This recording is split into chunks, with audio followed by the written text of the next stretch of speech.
2, 1. Pancakes! Are we live? I think so. Hello, Wastelanders. Welcome to the 4th anniversary EAST Corp Productions podcast special. Woo! Yeah, it's playing ads for me right now. I can't even watch my own podcast because of the ads. You're giving us money in a very circular way. And sponsored. Giving yourself money by watching your. How does that work? Yeah! King mug.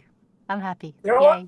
However we get money is however we get money. I'm down for that. I like money. I like having a lot of it or a little bit of it or any of it. But we're creatives. We don't get money. Yeah. So what you're saying is keep shilling and it'll all work out at the end of the day. That's the key. You got to shill. Got to shill to pay the bills. It's really funny every now and then when we'll get an email from Bandcamp saying, "Cha-ching, you just got paid from Bandcamp." It'll be like 78 cents. I hate those. Where are my headphones? Even But you worse. feel so good about it, though. No idea. I made a little bit of money.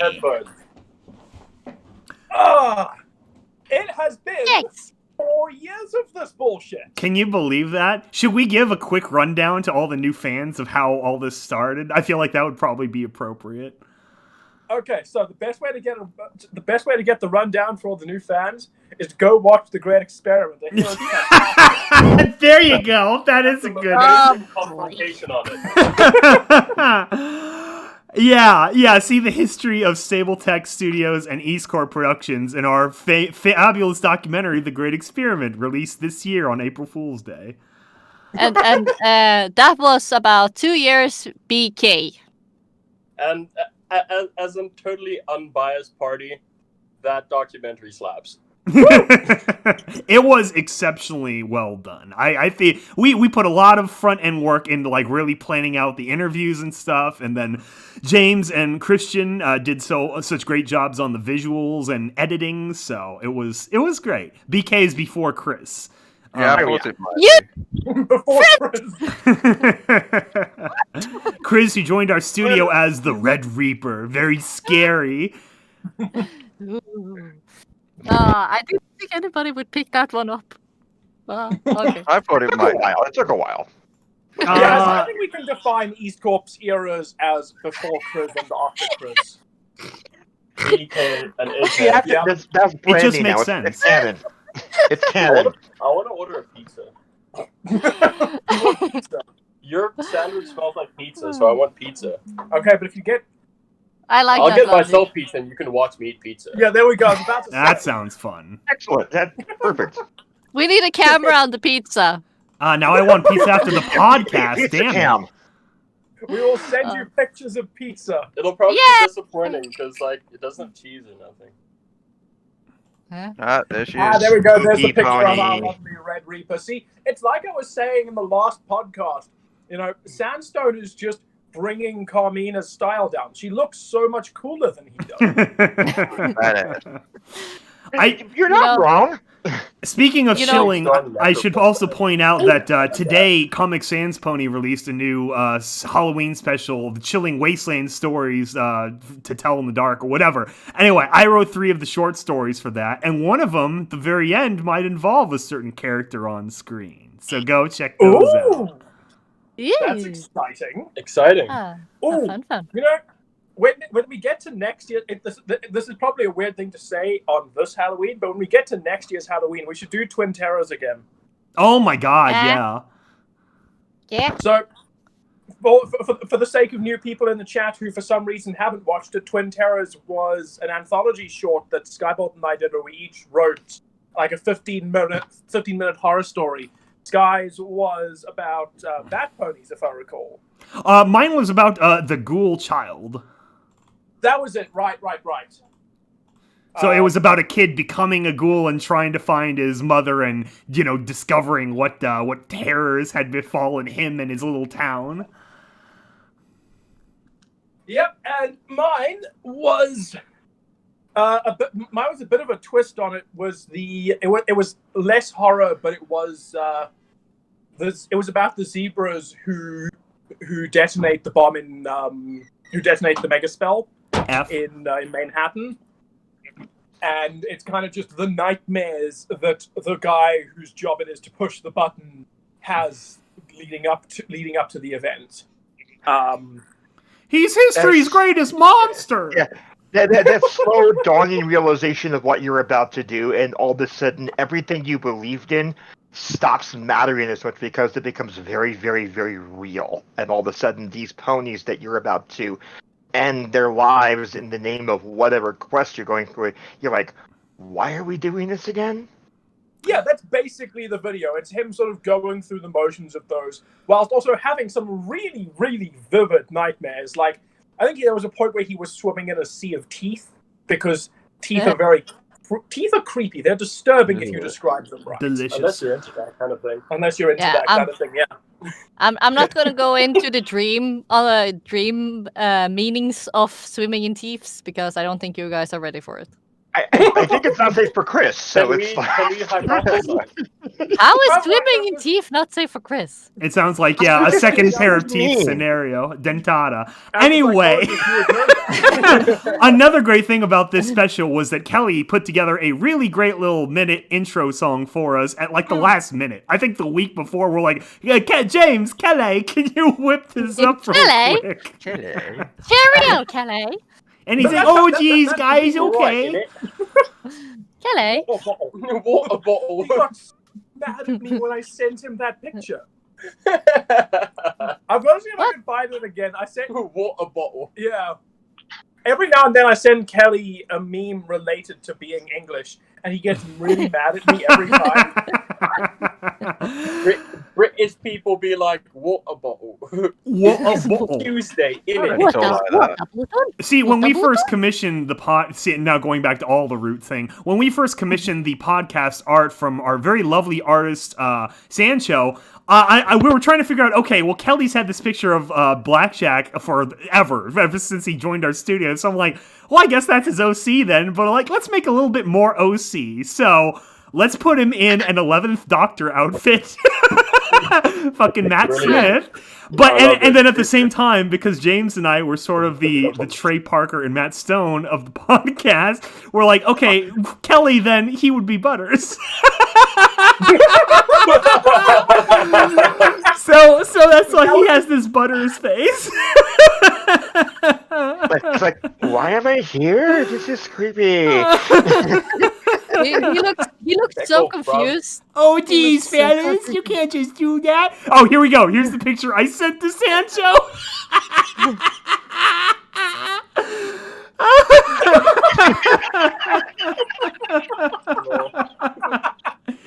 Yes. I fucking nailed it. It worked out so perfectly. That's perfect. How did you get that so perfect? Oh, Okay, yeah, so I'm Sancho was sending great. I'm dropping in the memes chat what I sent to Kelly a couple months ago, including his response. Put it up on your Yes. screen. Yeah, well, bring it up. well earned indeed. You earned that completely. Oh, that's lovely. Give me a sec. Oh, come on. Speaking of, take a sip so I get my throat nice and hydrated.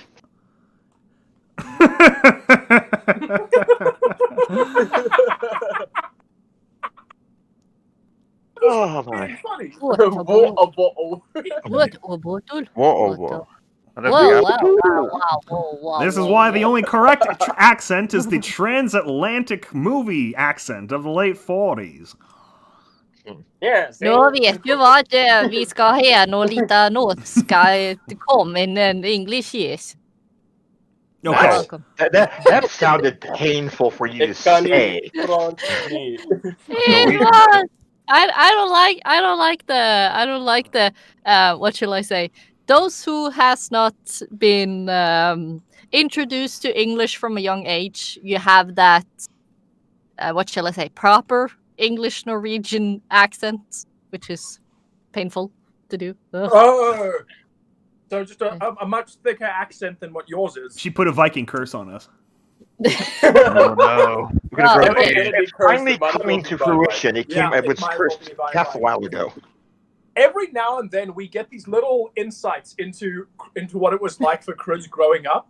And it's really funny, but she just drops these in. Like on a podcast a while back, she's talking and blah, blah, blah, blah, blah. And yeah, when I remember being a kid, going in the woods, playing with my knife. And then she just continued on. Oh, hang on, we've got an error. We've got an error. Servers, playback seems to have crashed. Oh, it seems to be fine. I don't it's think running the Susan app. like my. I don't think waiting. Susan's like my childhood story. we're getting put age restricted Why because can't of we Chris's use it? childhood. Oh god. I'm just imagining you having this casual conversation, and you're like, and then, so when I was done with school, I walk home with Moose, and me and Moose's best friend, and we go make butter together. Not Yeah. moose, reindeer. Moose, reindeer, right, sheep. which I'm thinking all wrong sorts. continent. No, we have a lot of mooses too. Oh. too. But aren't Norwegians like the Canadians of Europe? That's the Kinda. Swedes. Before or after Viking time. after Viking time. After Viking time, then yes. Then we became like chilled and just wanted to feel party and wanted to have peace because we want to party in peace. During Viking times, you were the Americans of Europe. No. We were not the Americans. We were It's funny 'cause everywhere. We took whatever we wanted and we like, oh, this is nice. I'm going to keep this safe. And then it's like, Oh, so yes, the you are my English. treasure now. Yes. But we raided the English ones, so, Well, that's true. If anything, it could be argued that England's global tendencies came from that Viking blood injected into Yeah, it over the no, course of it's- 200 it's- years. It's Oh, reappropriation. There I we can't, go. I can't believe I'm saying this, but the English saw the cool kids and tried to copy the cool kids. Sounds about right. Oh, Yeah, so we've got much to final say out cycle. loud. Yeah, it's like a We've got 90s final PSA. cycle. I learned it from watching you! I remember that ad. I can Hi, vividly everybody, see it by in my the way. mind. Oh. Oh, I love Eyes those old roll 90s deeper, drug eyes PSAs. This just- is so great. Eddie. Outkicked in the British. Hello, just Hetty. Hello, No, Final you Sight. kicked me in the Hello, British, have you? Goalkeeper. Zebra Hello, sighted. Roland Clover. Hello, DJ Eddie, Pyrotechnics. I Eddie, like the Z at the end. It's edgy. Eddie. Hi, Eddie. Okay, so Are we going to give them our disclosure? right. So we have to give you a bit of a warning on this side of the chat. Because it is Halloween, Christian and I have moved into my room to play Alien Isolation. We're very easily spooked by horror games. So Oh you my may or may not hear occasional shouts of "Ah!" Pay no mind, feel free to laugh. All And by right. occasional, I mean, I'm going to frequent- enjoy this. You have no idea. There is a I'm very not gonna yay. real Ah. chance of tears. Yeah. I've actually been sitting on my desktop for about 10 minutes, honestly too scared to open the game. Oh. We're gonna do it together. We're doing it? Well- Okay. 1, 2, 3. Oh, they're working together. Yeah, so I got an interesting question. Over the last 4 years, what's been the one thing that has surprised all of you from where you started to where you are now? I am actually doing a decent job, and I can't believe it. That's hard Aww. to say. I'm not used to being able to do stuff without messing up every other second. Okay, it's Aw. weird. It's weird. So Why? humble. I think your No, work's great. I'm stating the obvious. Seriously. Wow. What about you, Vermont? We'll go down the chat order. All right, what has surprised me the most? Mhm. That is a good question.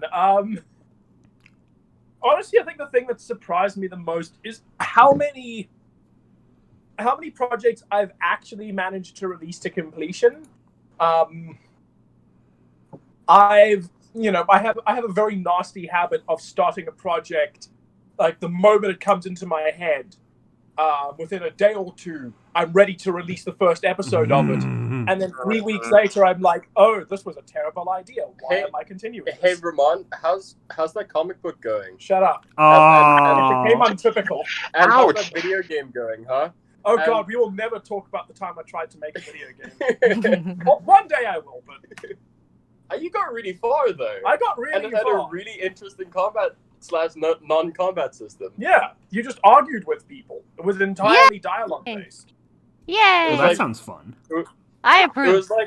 was like turn-based dialogue. Yeah. So like the idea was that you would have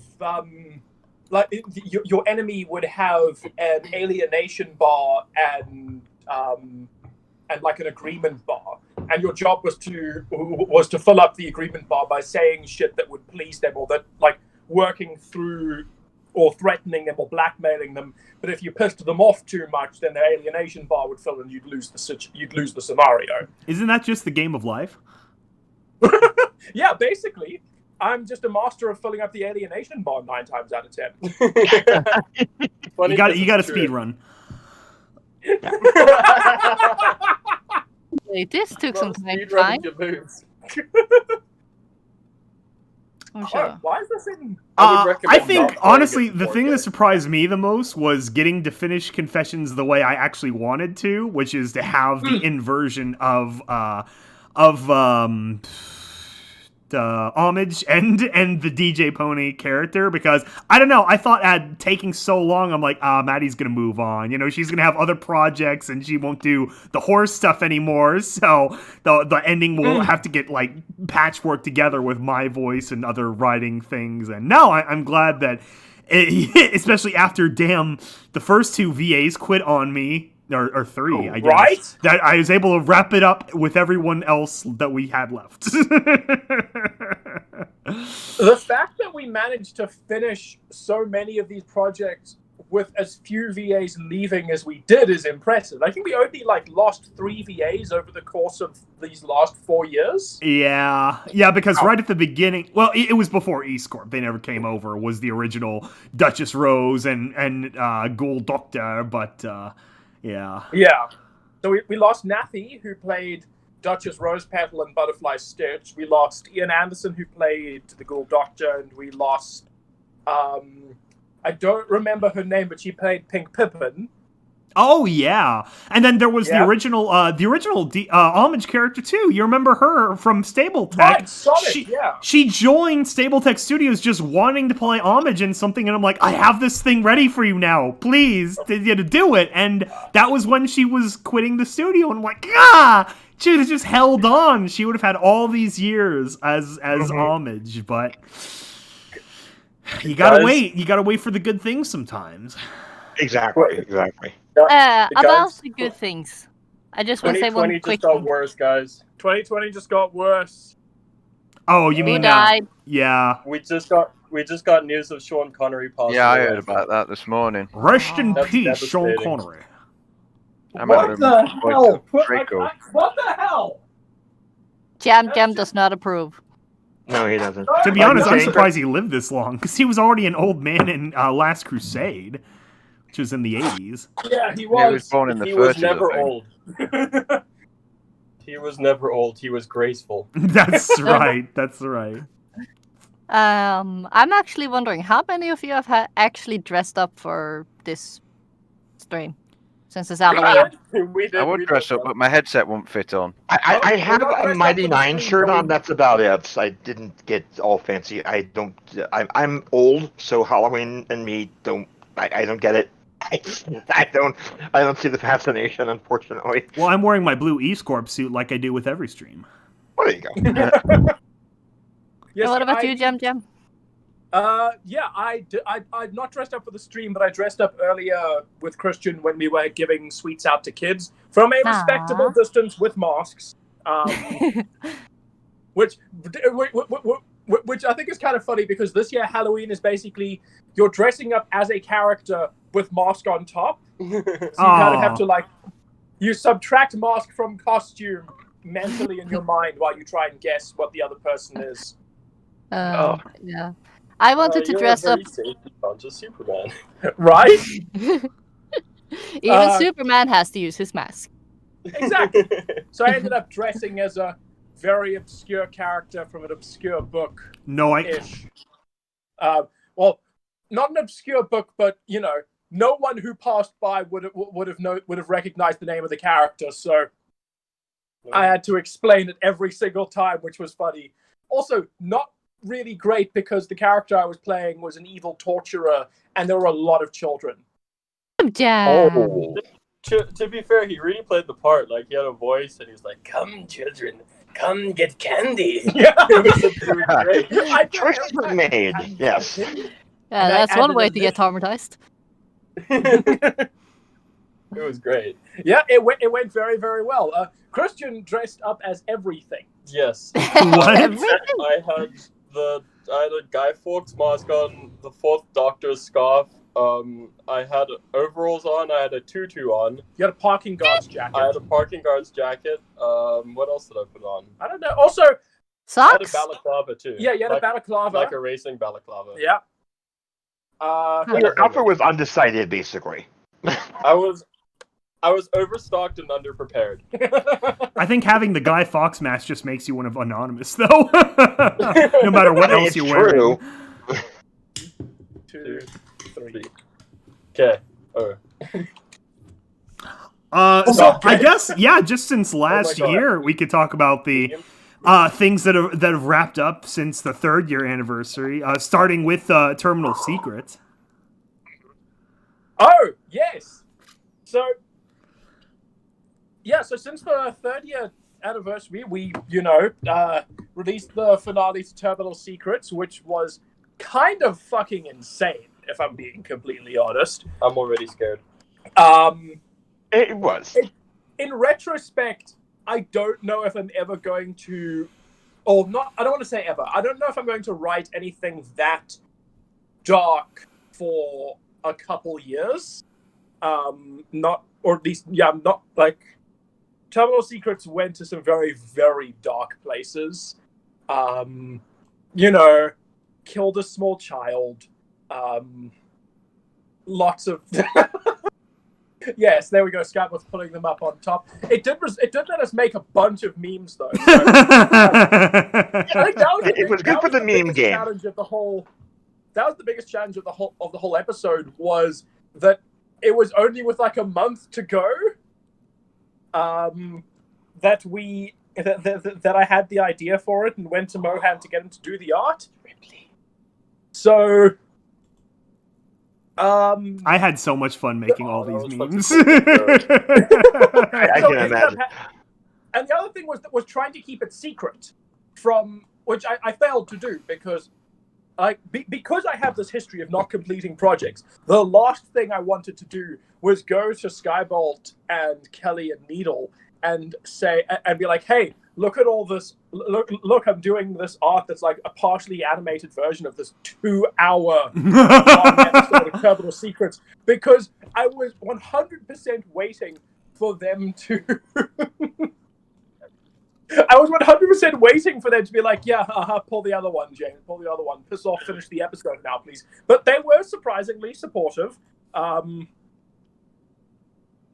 And we managed to get the episodes out on time. Originally, it was going to be one episode, but I was editing it. I was editing it in the middle of a LAN party with Christian and another one of our mates, and they kept listening to portions of me editing what would become the Yentl's death scene, and fucking the response I got from them was, "You got to split these episodes in two," because I keep hearing, I hear the death scene, and then I hear the exposition following, and I'm not paying attention to it because I just heard a child die.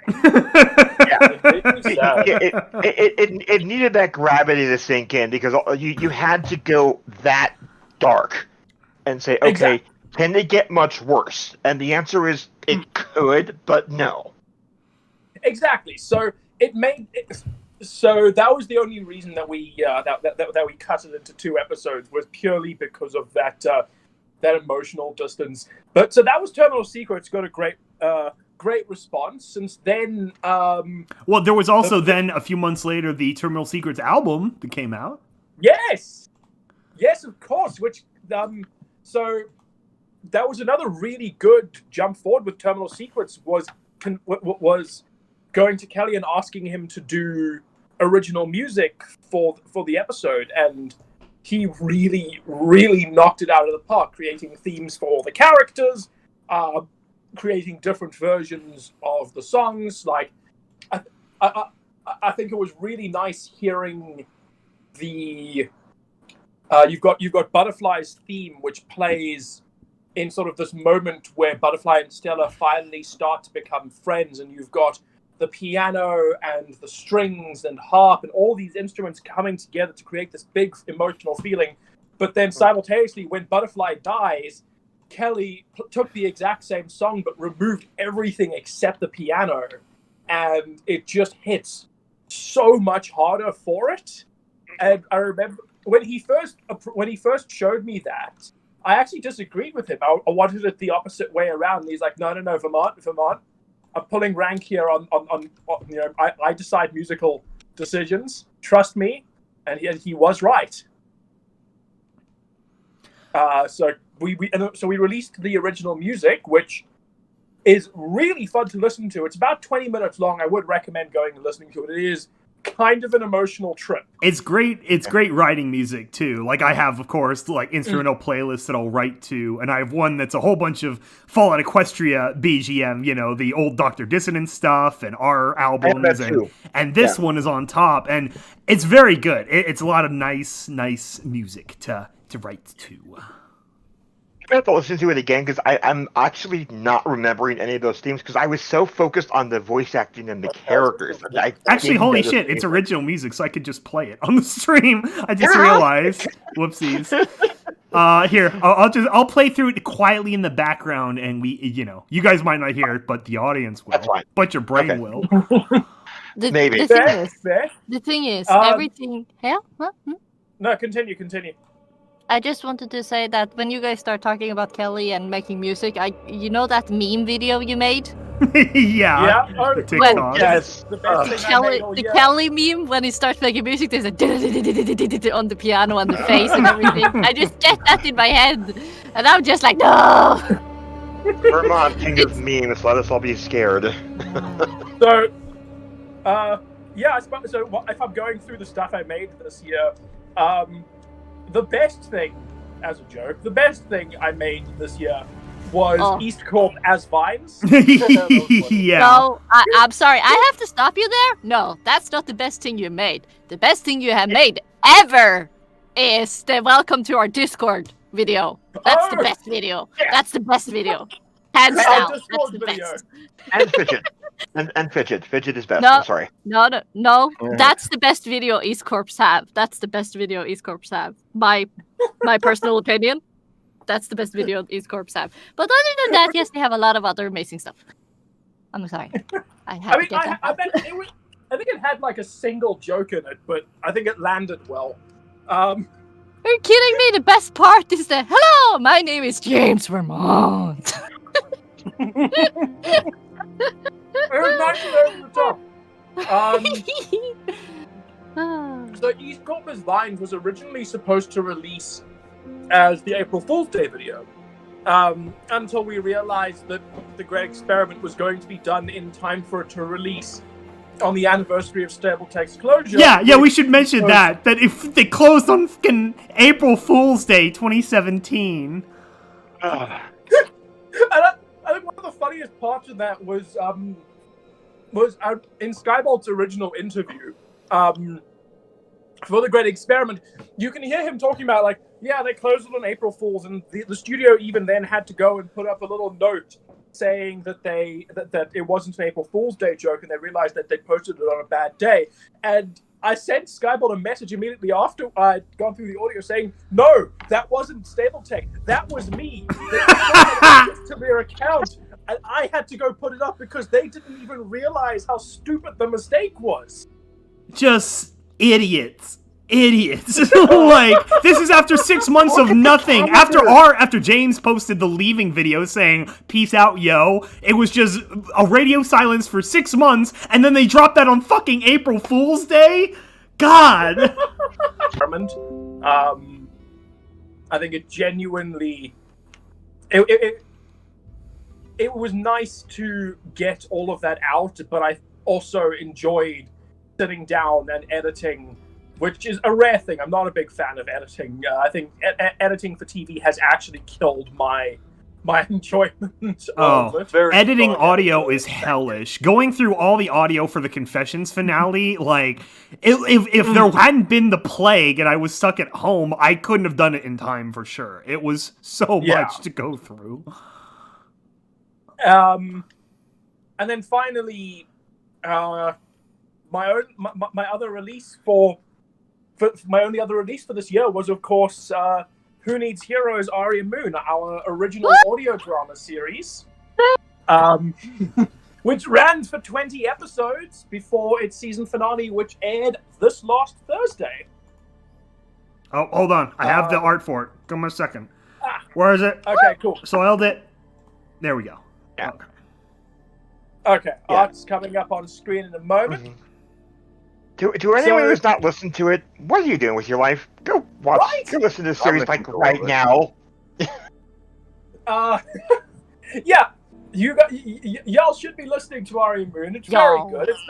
It's a large part in the same way that the Ulysses Chronicle is just a cast reunion for Confessions of a Wasteland Pony, but in different roles. It's very much the same thing for Terminal Secrets. Would you like to hear Maddie Goshorn monologuing for ages and ages on end? You can do that now. But we're going to get to a point within the next season where she had more lines in this than she did in Confessions, which is a thing that should not be possible. This is spoopy. Amazing. After we... Yeah, I want to say her final audio count for As Freezy is like 3.5 hours, because there's all the other people talking. Yeah. Maybe almost 4, because I remember it was competition between her and Oakheart for a while from episode 4. So the final length for Aria Moon season 1 is 4 hours and 22 minutes. But there are sections of Chris talking and Kayla talking and me talking. So I'd say it might be about dead even at the moment, with Maddie having about 3 to 3.5 hours of lines in the season. So I think whilst The Great Experiment is my favorite thing I've made this year, I'm still incredibly proud of Aria Moon. Being able to see a show through an entire season was a nightmare roller coaster, which, it's the sort of thing I've done before, but, as an intern or as an editor, not running the bloody thing. Not showrunner. Exactly, and usually I had a paycheck behind me, as opposed to this, where it's like, oh, I'm doing this for fun. Weeping, open weeping. So that ended up, but it is over now, and it hasn't necessarily got a lot as many views as I would like. Cough, cough, glare, blink, blink. But the responses that we have had from audiences have been really, really strong. From the existential crises of episodes 15 and 20 to the nightmare descriptions of capitalism in episode 19, which actually made someone cry. I'm not going to name names, but it did make an audience member cry. I'm actually here, and it's still thinking about it. It still hurts, but it was a good hurt, and I thank you for that. You are welcome. Yeah, There it was very something good. else I that enjoyed it. happened also. So that is this year in Vermont. No, there's some dab. The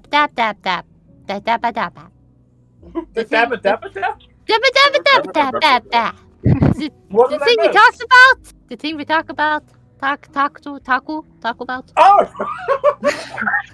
Jesse. Right. Fair. There is one more thing for people who have seen, who do watch Aria Moon, which is that if you go and look in the credits for the season finale, and you let them roll to the end, there are two things revealed at the very end. One being the the title for season 2, the subtitle for season 2, and another being the physical appearance of one of our characters, which no one brought up yet, and Chris would very much like people to bring it up. So There's also a single frame of a dick pic if you look closely. Oh my gosh. I That's haven't not safe for actually Chris. literally seen it yet. I've listened to it. See, that's your mistake. This might be an audio drama, but we put a lot of work into the presentation of these. Thank you very much. I understand it, but I'm at work, and it's usually bad to run into cars while you're trying to do your job. My employer has a dim view about that. I don't know why. Be late for work. Tell them it was an EAST Corp thing. They'll understand. They'll understand. They'll be like, no, EAST Corp. The That's a people reasonable who sell excuse for audio being dramas. late. Yeah, I vibe. Oh Yeah. yeah, the pony guys. I gotta go. You know, We stand. you guys know, because we have been talking about this for quite a while. Like at the end of season 1, we are gonna get the reveal of Fitch's physical form, and you guys might have remembered all my I want to know what it is. But when Yeah. the final actually comes, deaf silence, and I'm just like, Right? Oh, I didn't put that together, honestly. That's what that was supposed to be. I thought it was some kind of teaser, but I didn't think it was for a character. I'm watching it now to actually see this firsthand, because I haven't seen it yet. jokes! I have So some jokes! You should watch the visuals so that, at the very least at the end if you can, so that you can see the credits and just, wave at the names of all the people there. Mm-hmm. Like Cinder, who, again, episode 19, just, God, that, oh, Hit it Yeah. out of the park. No, she did a... Just, she did, honestly, I mean, I can't put it in words, it was just that amazing.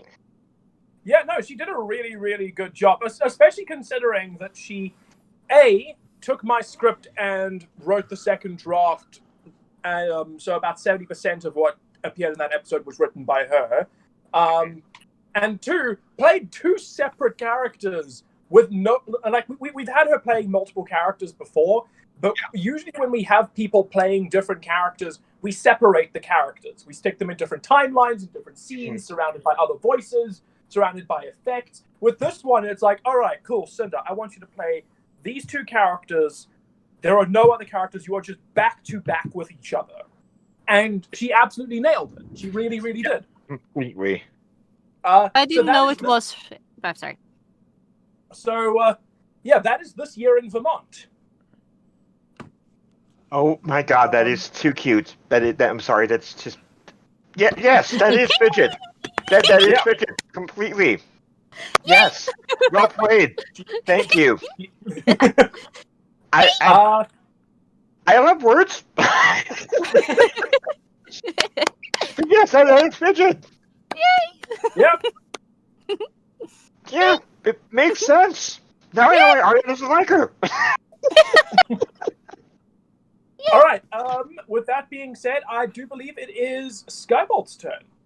Yeah, so it was definitely an eventful year, wasn't it? So we finished off last year of EAST Corp with the release of Chris's episode, the Red Reaper. I had the logo for that too. Shit. Nope. Yeah, That's something else. Okay, well there's the Reaper itself. And then here we go. Okay, so, and it ended on the dramatic reuniting of the Red Reaper and Sandstone, and then everything went south. And so it was so great to leave everyone on that cliffhanger of like, oh my gosh, what just happened? Why did everything go silent? Yes. Dun, dun. When I listened to it, this moment of like, what? Right? I loved the fact that we had. I couldn't help but make the joke about that we both had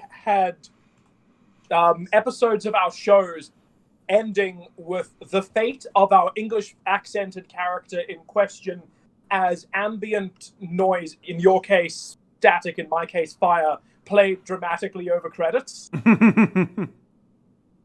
Although in your case, you paid it off with like, oh, what's happened to this character? And you held the tension really nicely. In my case, it was like, oh, no, this character died. We just did a year time skip. Yeah. True. You managed to have a lot more tension than me. Yeah, no, it was something I'd planned from the very beginning when I was laying out the whole structure of the overstory for Confessions, where I'm like, I know the episode beforehand has to be this awful dead air where the radio just goes silent with this white noise, and let that run through the credits instead of the normal song, you know, something to really put people on edge for the penultimate cliffhanger, and then open up with the reminder of what could be at stake of our Carmina and Sandstone. So it was a lot of planning. I think the best part about that little reveal was more towards a different video, which was when you did the Christmas special. Yeah, the winter solstice ball.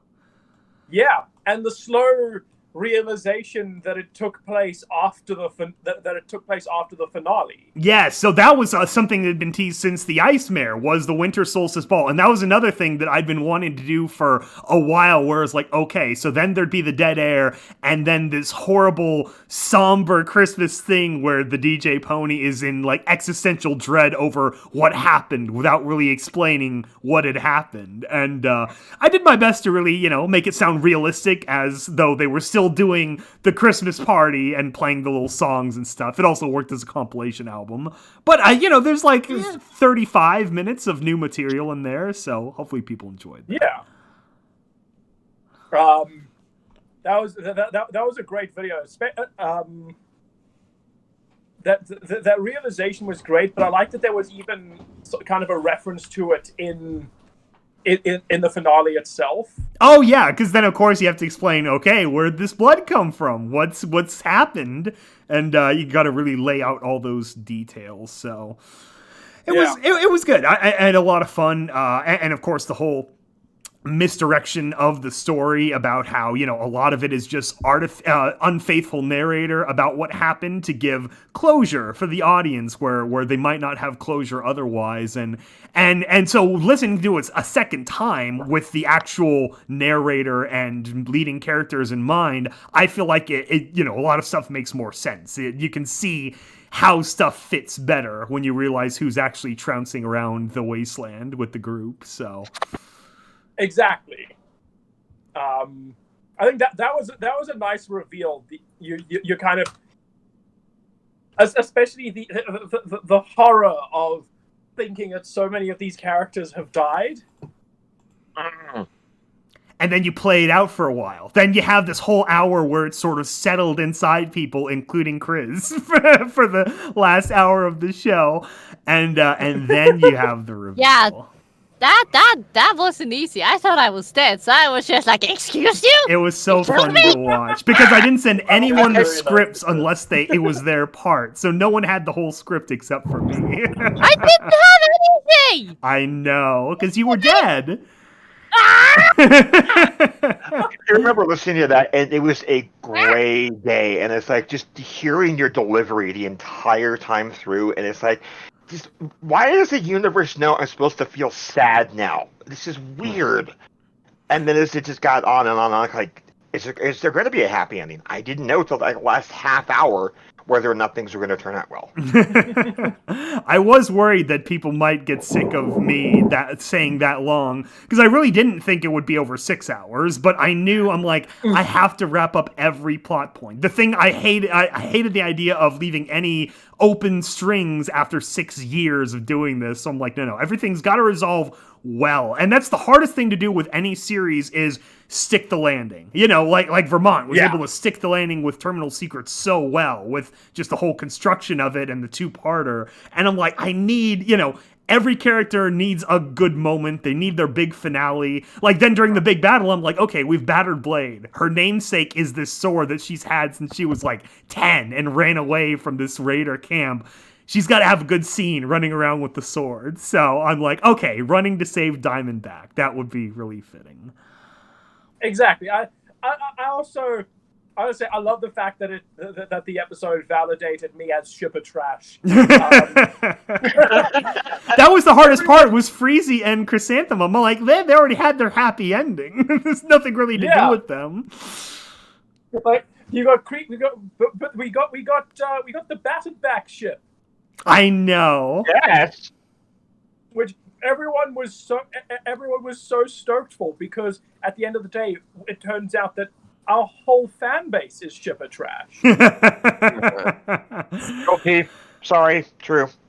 I've always been a bit on the, I love that kind of saccharine, happy stories, and even the idea that they would have died together, I thought would have been a good conclusion for them, if not for the reveal at the end that, they had some kind of final moments together, and that's why I really laid out that whole prison scene as well, where it's like, I don't know, that was another great thing, was then teasing the homage with that whole thing. So I just had a thought at before they reunited. What about the angstiest thing is that they died together, but they were separated. Like when the cave-in happened, if both of them had been killed immediately, that would have been perfect, but also just so dark. I know. They wouldn't have had any real time together. It would have been sad.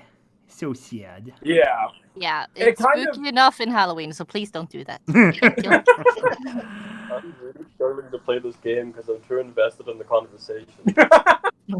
I am very tempted, though, eventually, maybe get a commissioned artwork of something with all of them after the fact, Maybe we will do, like, a post special, a reunion special at some point.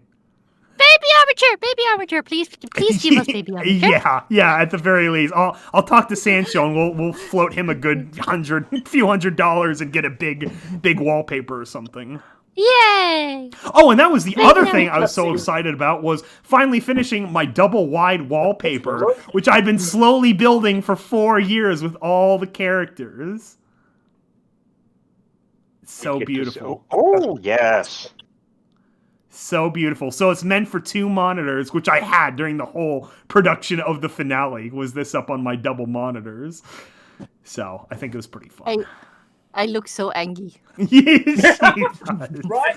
There were some angst happening there, Carmina. There was some very much... Whole story of Carmina's angst and anger and sadness. She's kind of like the Boone of the story, to be honest. Boone? Right? Craig Boone from New Vegas. You wouldn't get that reference. They've lost their spouse, and so they're all angsty and sad all the time. But it's literally like all they talk about every time you speak to Boone. He's like, blah blah blah blah blah. Yeah, I don't have a wife. My wife is dead, and I killed her. Boone, that's very nice. I wanted to know what you wanted for dinner. Yeah. Boone, just put on this armor already, so we can sneak into the Legion camp. The Legion. Yeah, all pressing matters here. My wife hated the Legion. She's dead. By the way. He's starting to sound like Ned from Try Guys. There's obviously aliens there. My wife. Yeah, and then of course I after finally finishing Confessions, I kicked off my own new series, which is if I can find the wallpaper. Oh my god, the Ulysses Chronicle. There we go. Wee! Your Skybolt show. Sweet. Yeah. So it's pretty fun, I think. It'll make a lot more sense after season 1. All of season 1 is just basically the intro. Like, there's going to be 5 seasons, and I've already planned out the whole arc of the series. So season 1 is literally introducing everyone episode by episode. So each episode will be a new one of the ensemble characters and what they do, what their place in this society is, and this whole cosmic, catastrophe on the horizon. So I think it'll be fun. I think it's I'm not gonna do any. I'm gonna try not to spoiler stuff, but I think it's funny how you make the character that I voice so hidden away, you can say, but still, as soon as you have like a little crack into where they live, there's like explosions with everything. So it's just like It's fascinating. Chris is all happy because her character has her own art. Yeah. Ah. So it's very special because of plot reasons. She has her own art, and it shows some other stuff too that'll become important over time. I'm special. Okay. She's probably the closest one to a Disney character too at this point. Princess Sky. Oh. Oh, But that I makes can't sense wait. because Chris is the closest thing we have in real life to an actual Disney princess. I know. Wrong. oh boy. If someone told me that Chris spoke, like, had an animal friend that she had conversations on. with and stuff, I would believe them. Yeah, we got to get you to record some Frozen songs. Do we really Into the know? unknown. Oh no, I don't want to be a Disney princess. But they usually have happy endings. the Disney version, yes. Well, yeah. Not the original ones. I heard those are terrifying. That's true. Yeah, we're not going all the way The back to original Hans ones will Christian end up, Andersen. like, rape and shit. Oh, God. No, don't start that hashtag, Eddie. No, don't start that hashtag. No. Yes, Chris for Disney princess. Oh, no. I'm down. Time for some pictures. No. Yes, I can Can be a we, like, Care Bear. I apply like it Care to- Care Bear? Oh my I think god. we should. Bear. We also Oh, God. we also I had think we the did I one Love on You the song long this year, which podcast worked that out Chris really well. Care Bear. Yeah, that was cute. I like that. Oh, Chrisney Princess. Oh my god. my God. That's funny. There's too much thought being put into this. Nine. Yeah, I'm You know what? expecting fan If art I of have to that. be a Disney princess, I'm gonna be the Disney princess who doesn't want to be a Disney princess. But she tries to avoid it at all costs, but then things just happened anyway, and she's just like, ah! I'm trying to think which one that would be. Would that be Cinderella? Oh, no. My favorite Disney princess is Pocahontas, so I think I would prefer that. Oh, there you go. Paint with all the colors of the Criz. Yeah, I'll do that. What am I, a rainbow? Yes. Yes, you are. You're Skittles. Skittles. Chris Skittles. Oh, no, I'm not Skittles. That Skittles tastes like plastic. I am non-stop. I am non-stop. Taste if the you're rainbow. It wondering- tastes like plastic. Non-stop. We have, like most candy, we have the Norwegian version, which is called non-stop. Non-stop? Non-stop. Okay. Yes. Really? So is it like I will- bottomless Skittles? It sounds like an endless jawbreaker, the way they frame it. No, it's like Skittles, but bigger and softer and taste better. They're like Smarties. No, they're non-stop. But if no, you eat them they non-stop, remind me you're of gonna get Sweet fat. Tarts. A little bit, don't they? No, they have chocolate inside. Yeah. And yes, Smarties yes. in the UK are like that. Wait. If there's chocolate inside, that's an M&M, not a Skittle. Yes. Is it Skittles with chocolate inside? No, that's M&M's. Oh, they're fruit Those flavored. M&Ms, Skittles yeah. are Yeah, we fruity call and them break your Smarties teeth. in the UK. What kind of monstrosity have I been eating? I don't know. You should check your candy before. Yeah, special Halloween message. Make sure you check your candy before eating it, or you'll get fed toxic plastic Skittles like Chris apparently was. What's next? The Chris candy? Oh my gosh. It probably exists somewhere. It's got to look hard enough for it. It probably is No. out there. Yes. No. Actually, Yes, we all know that yes. if Chris were a candy, it would be like cotton candy or something. Yeah, Oh, totally. 100%. I think I feel like an asshole. Yeah? I ordered this pizza, and I don't think it's ever rained this hard in like months. Yeah. So now Oh, this no. poor pizza guy, this poor pizza guy is gonna go through like, I don't even want to call this a storm. I really hope he's on a car, not a bike. Oh, Because... he's definitely on a bike. Oh, Poor this guy. poor guy. Like, I've So- ridden on a bike in a lot of storms, and it's not fun. Like a hurricane outside. I feel like a douchebag. Maybe give the guy a lot of tips or give him a piece of the pizza.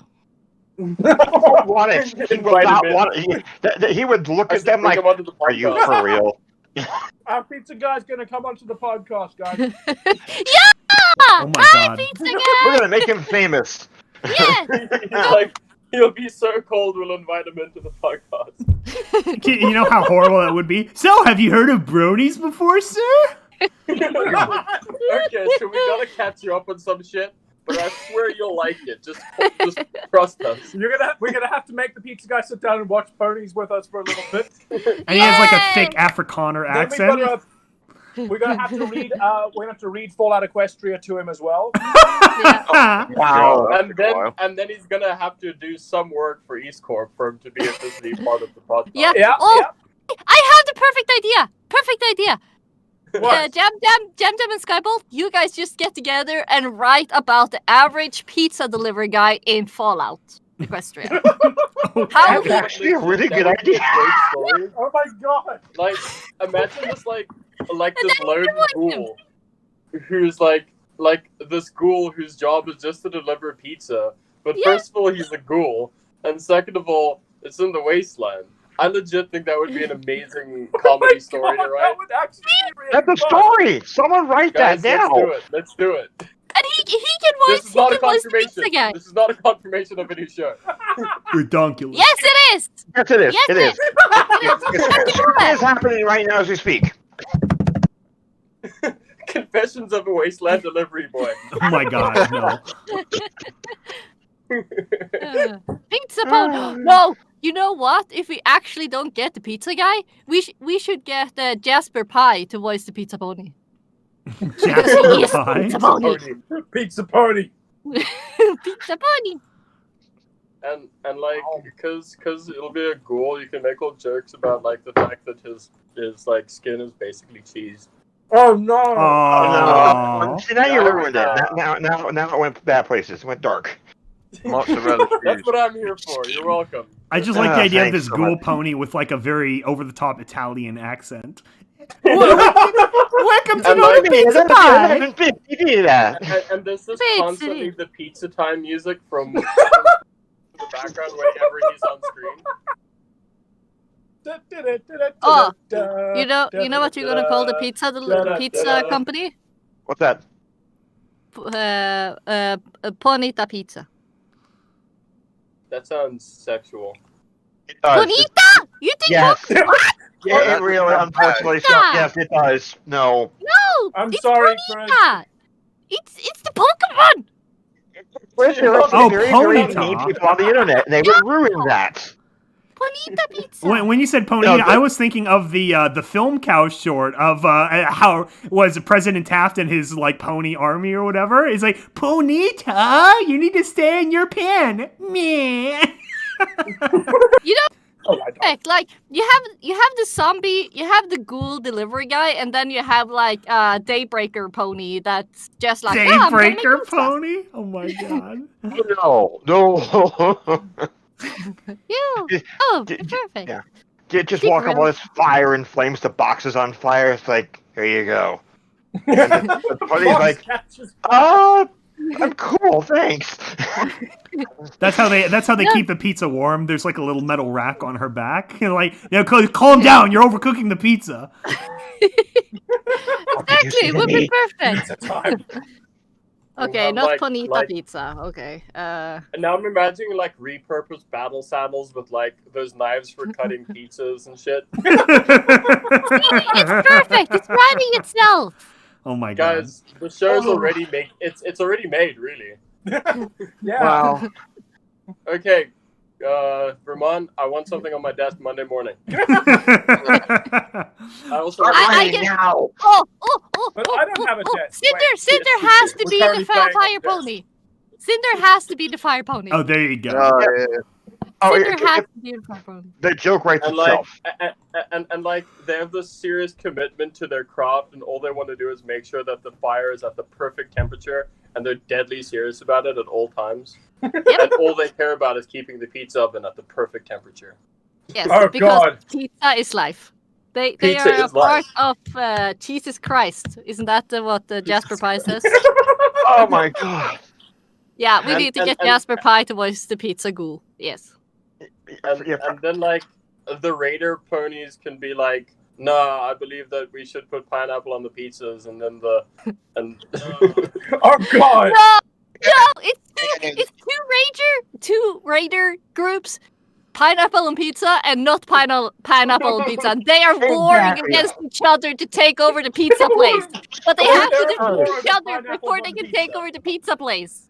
This Oh is my some fucking mayonnaise on my pizza, which is apparently a thing that most people consider gross. What is chicken mayonnaise? Do I want to know? Chicken and mayonnaise. On a pizza. It's fine. This is something he pays money for on the regular. Yeah. I've seen him eat it. That's a little radical even for me. Like, ranch makes sense. I don't know about mayonnaise. Ranch basically is mayo.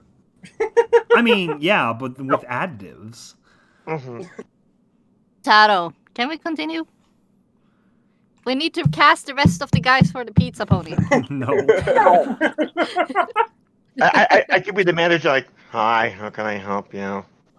Yeah, there you go. Yeah, Barbecue you're the, sauce. you're the Barbecue guy on the sauce. telephone. Somehow, I'm so sorry that your pizza was burnt, sir. Let me get your address. He could be Okay. the guy at the desk or at the telephone Okay. when you order Like- pizza. Give us 40 minutes. Thank you. Goodbye. Click.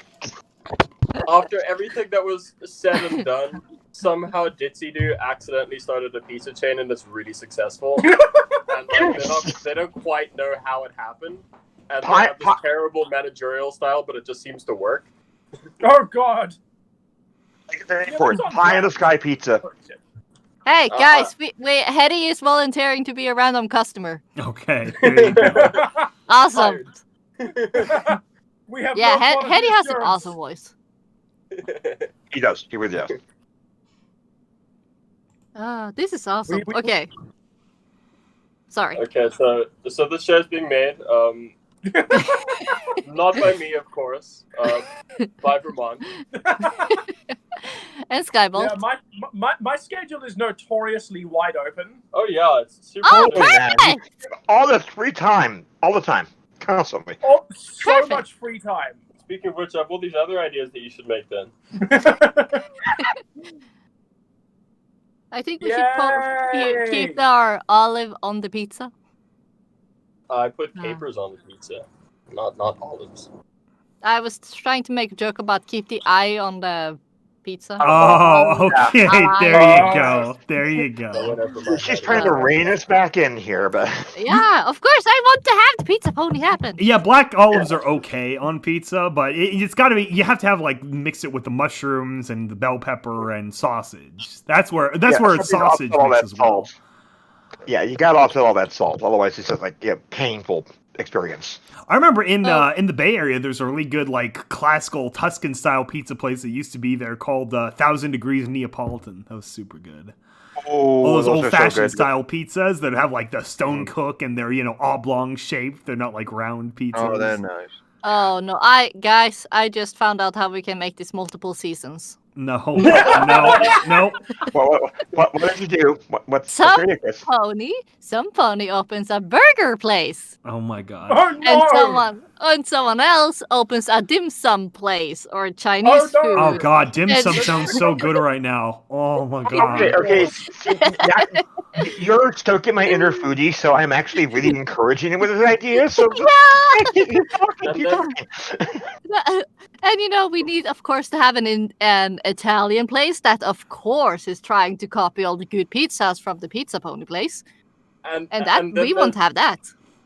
And then there's one place that everyone deeply hates because they only make vegan pizza. Oh God! Excuse you, vegan pizza is very good. Meh. What? That's true. I don't know. I've tried that cauliflower like crust stuff before, and you can tell it's cauliflower. Mm-hmm. Yeah, like I said, if you're making a vegan pizza, you need to do it properly. Yeah, you got to blind bake the crust first, and then you got to do it again. Otherwise, it's like putting mashed potato layer with topping. It just does not work. I'm always reminded That of does not sound the pleasant. Parks and Rec episode where Chris Traeger and what's his name have the burger contest, and Chris Traeger has like all this delicate operation to make the perfect vegan burger, and then the other guy just puts something on the grill. A good vegan burger is dope. I had one this morning. Yeah. Oh yeah, you did. The what is it? The black bean burgers are pretty good. I've had those. At Yeah, before. they're Yeah. good. I had a Beyond Burger this morning. It was really good. Oh For one yes, who doesn't right, really 'cause like- we went to Spur. I was there for that. Yeah, you were there. I forget about things. That was less than 10 hours ago. Wow. Okay. So, You have a really so good memory. are we gonna get Jasper Pie for Pizza Pone? No, we're not actually doing this. Why? No, Alright, aside from no time. Why not? because. How about you step up and start producing a show then? Yeah, I'm busy enough, Yeah, honestly, yeah. writing my own new Yeah, series. you start doing it. Ah, We'll Sure. take all the credit, obviously. Are you sure you want to do that? Because you have seen how my typing is in English. It's not good. So maybe yeah. try a show in Norwegian. Yeah, stay what? You guys want a Norwegian show? That'd be Are really you funny, sure? actually. I'm Only sure there's an Norwegian. audience for Norwegian pizza pony content. I have a character in Ari Moon who speaks exclusively in Chinese, and audiences have to read subtitles in an audio drama. So I feel like we can get away with some You're other an chicanery. actual dick. Right? I was gonna say, yeah, how does that work for like over the audio? I guess you have to write it like with Chewbacca, where the answering lines explain what was said. Yeah, the answer is it's kind of a pain in the ass, to be honest.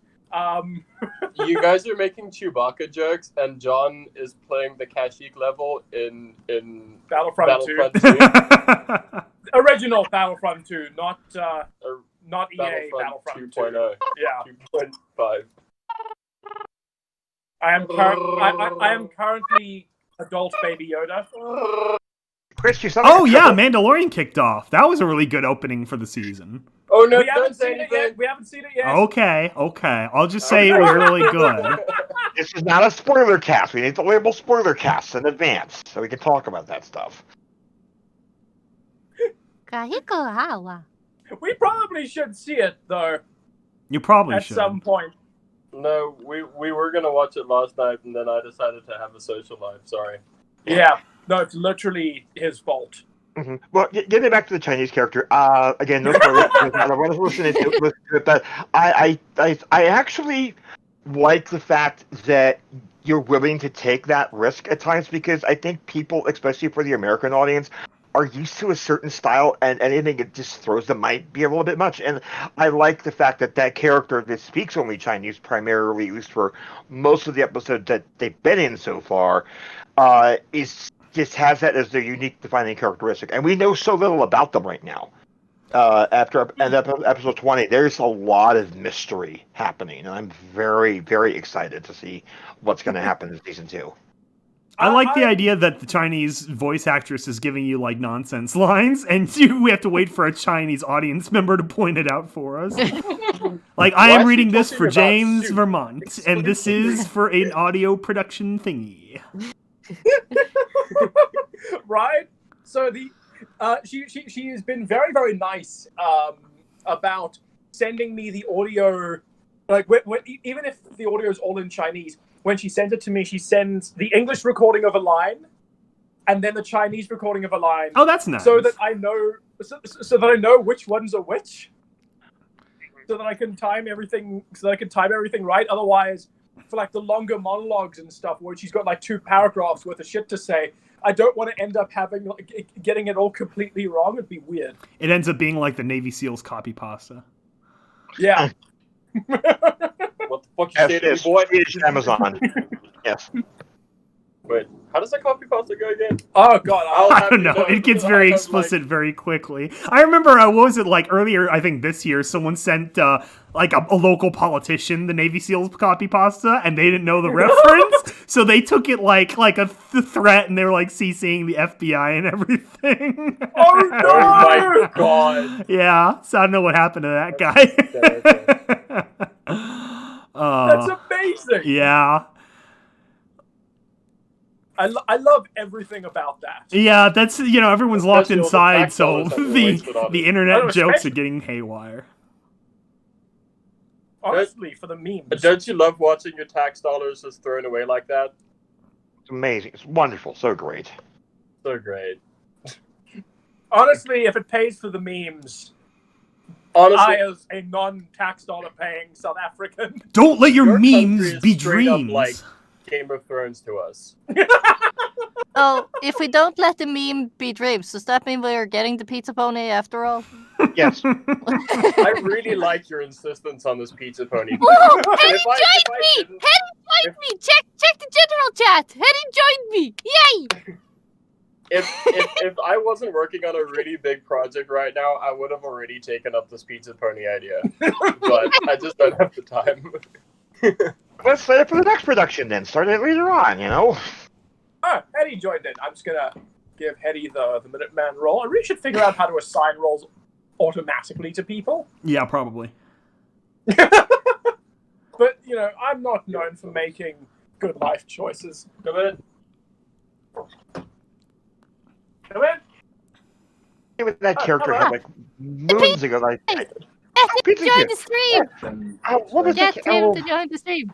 I have to look at that later on. But I had a character that was like this very monosyllabic, unhappy, like type.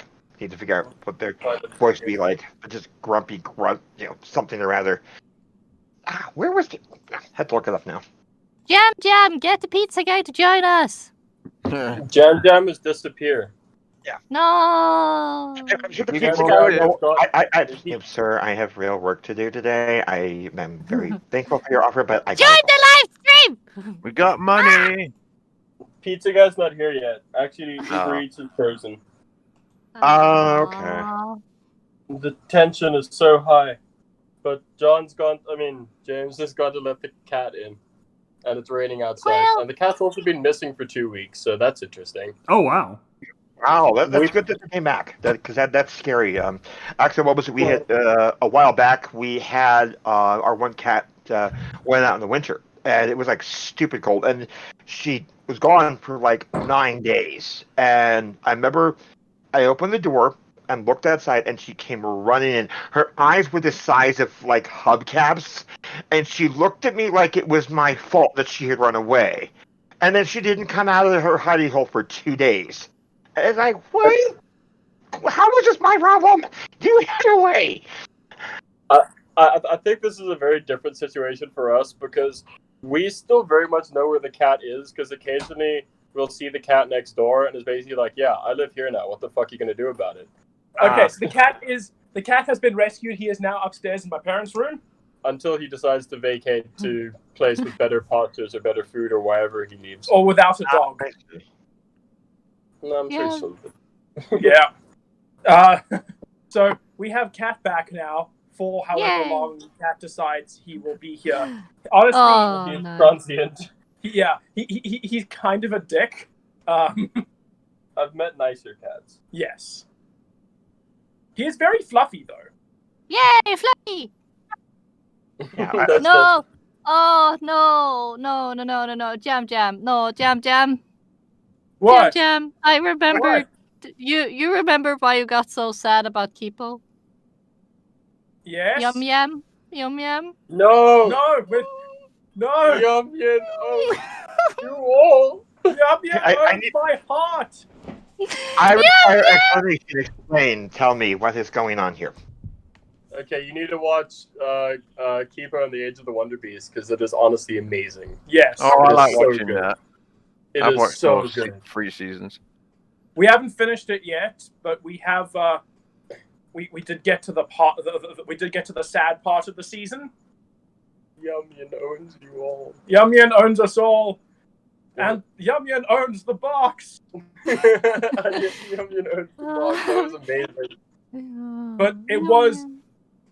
It was a very good move, but it's one of those moments that made me understand how you all feel whenever I am mean to a beloved character. Yeah, Yeah. now you know the James is a anxiety dick. when you. Oh yeah, big Right. time.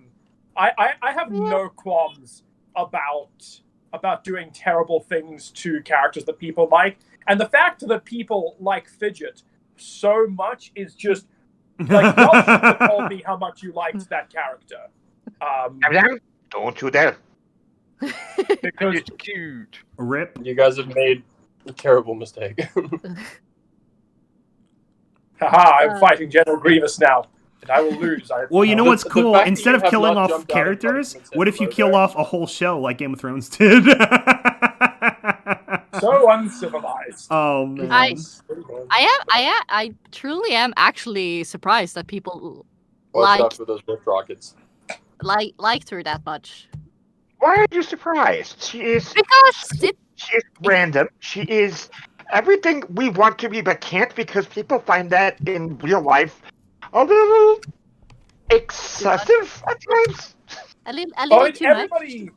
Everybody likes Fidget, although everybody except Arya likes Fidget. Arya's dialogue with Fidget for 90% of season 1 is Fidget kind of sus though. What was it? I think episode 18. I was in the spoiler chat. I was saying, Chris kind of, and I remember you were legitimately angry with me. It's like, why are you saying Fidget sus? Because Fidget sus. Like, wow, no, you make me sad. It's like I don't mean to. It's like Fidget kind of sus right now. It's just like you guys gotta get some insight on this because basically my life up until maybe a year after high school, that was me on default basically. Except the years. I can see that. Yeah, I can see that. Except the years when I was highly depressed, but the thing was. Depression. Yeah, it's a bummer for everyone, but It's fun because it's relatable. The thing was that I was always taught to can you not scream? Can you be quiet? Can you not talk all the time? And you keep getting those meaner or that same level of, sorry my language, but close your stupid every bad word mouth. Excuse my language. Stupid. Doo-doo head. Shut the basically, you get this on repeat for 21 years, and suddenly when you start, sound like you're 29 years old. No, almost. I'm missing 2 years. Okay. The thing is, wait, and how old are you? I'm 27. She's young. Math, James. It's called math. Why is You should everybody study it more. older than me? Although not by much. Hey, Yeah, guys, it's sad. I James' used to be the birthday youngest next week. person in my friend groups, but now I'm not. Oh god. The old phone. Now it's all the Zoomers everywhere. Oh God. Yeah, the thing was that. Oh, sorry. I'm turning 25 next week, and I'm having an existential crisis about that. You're a borderline Zoomer. 10 years younger than me. Jeez. 44 years old. What is with you? Get Oh, my damn on. What the heck? Oh my God. 44. You're 9 years older than me. Oh Yeah. god. Wait, I'm gonna be 45 in April. we've This got is a boomer in the scary. chat. Jeez. Okay. Basically, the point with my story was that you're being told something repeatedly, multiple times, every single day of your life, that this is bad, you should not do this, stop doing it, you're a nuisance to everyone. And suddenly you start voice acting. Now everybody wants you to do it. And you're just sitting there like, what? Yeah, that's really tough when you have something that's that special and no one else can understand it. It's almost like a jealousy. Like, how are you so free to just do this and not care how people are perceiving it? It's like, this is who I am. Why should I stop being who I am just to make you happy? That's nonsense. And that in the nicest way is one of my favorite things about James here. He doesn't give a fuck what people think about him. Aw. He just is, and I'm just vibing. I vibe with that. Woo. Okay, I when you appreciate guys say vibe, I'm just in my head. I'm getting you guys doing the T-pose and just like. No. T-pose is different than vibing. You T-pose to a certain It's dominance. literally what we're doing right now. We are currently both like Aggressively T-posing. but like The right T-pose at of my dominance. You guys, you are standing in the T-pose, but every limb of your body is going wiggle, wiggle, wiggle. I want you to know that we are currently both T-posing you. Yeah. I mean, we're actually sitting down, but we're still T-posing. You can't see it, but it's happening aggressively at you. It kind of hurts a little bit. Yeah, my arms are getting really tired. We should stop this. Okay. You need your arms to game. Oh, okay. It was actually it Okay. was harder than I expected to stop it. Okay, Oh, no. if you look in the general Yes. chat, I'm humming. That's like a vibration. slight That's vibration. vibing anger there. No, it's supposed to be when I get uncomfortable because of too much not safe for Chris, but people has just take it as That is the And they angry say, about to "Hey." come out. It's like, what did you do? Stop it! So that's how Oh, I no. neutralize T-pose. I just go. Haha. Oh, okay. That took a minute. Eyeball! You don't have to take out the gunshot every time. Yes, I do. No, you don't. Yeah, I can imagine her hearing something and they just slow turn, and then you see those eyes, and you know, oh dear God, I need to start running very quickly because if I don't, I am not going to survive the next 10 minutes. Eyeball! The screen is shaking. Skybolt is having too much fun. If you guys haven't seen the screen, he had the close up of the gif. Well, yeah, Yeah, because it's that's making my eyes go 90% funny. of what 90% of what Skybolt does during these live streams is he listens to what other people say, and then he just starts making memes to stick on the screen. Yeah, the best example was the 45th episode of the podcast where it was literally a whole meme episode. It was me and Kelly making the worst jokes and other people popping in and out. It was a great episode. Go back to 45. The fact that you remembered which number it was after making 98 of them, also, damn, we are really close to 100. Yeah, that's sort of the 45. plan. Is hopefully Whoa. our holiday episode can be the 100th. Grumpy dog. And we're gonna have like 10. If we get $10 donation, we're gonna keep on for one more hour. I don't know. I can go for a while. I got no place to be tonight, so sure. We get an extra I gotta episode see it tonight for a while, anyway. Yeah, except for the Star Wars stream I'm a part of with Fiora, where I play a little Ewok with a sniper. Oh, there you go. I can come back afterwards. And Good yes, my idea was to character make has you an got a Ewok. nickname. I need an Huh? elaboration on the Star Wars stream thing because my interest is peaked. Yeah, I have been given a nickname already for that Ewok. What? It's no Star Wars today? Haha. Now you're stuck with us. That's not a problem. It's more like, Stuck why with is the it no madness. Star Wars? Is I- everything okay with people? Yeah, there's some other stuff going on with Fee that does, but give lots of hugs because she needs many hugs. Lots of hugs for Fee. But Fee is gem and needs hugs. Enough said. All Luggles. So how about we talk about I think we covered everything that happened this year, right? So a new series, wrapped up old series, all that good stuff. Also, this year was the first time I worked on anything for EAST Corp. Yay! Welcome to the studio. Yay! I mean, I don't want to say like I've been a part of EAST Corp, but I mean I've known James since I was 6.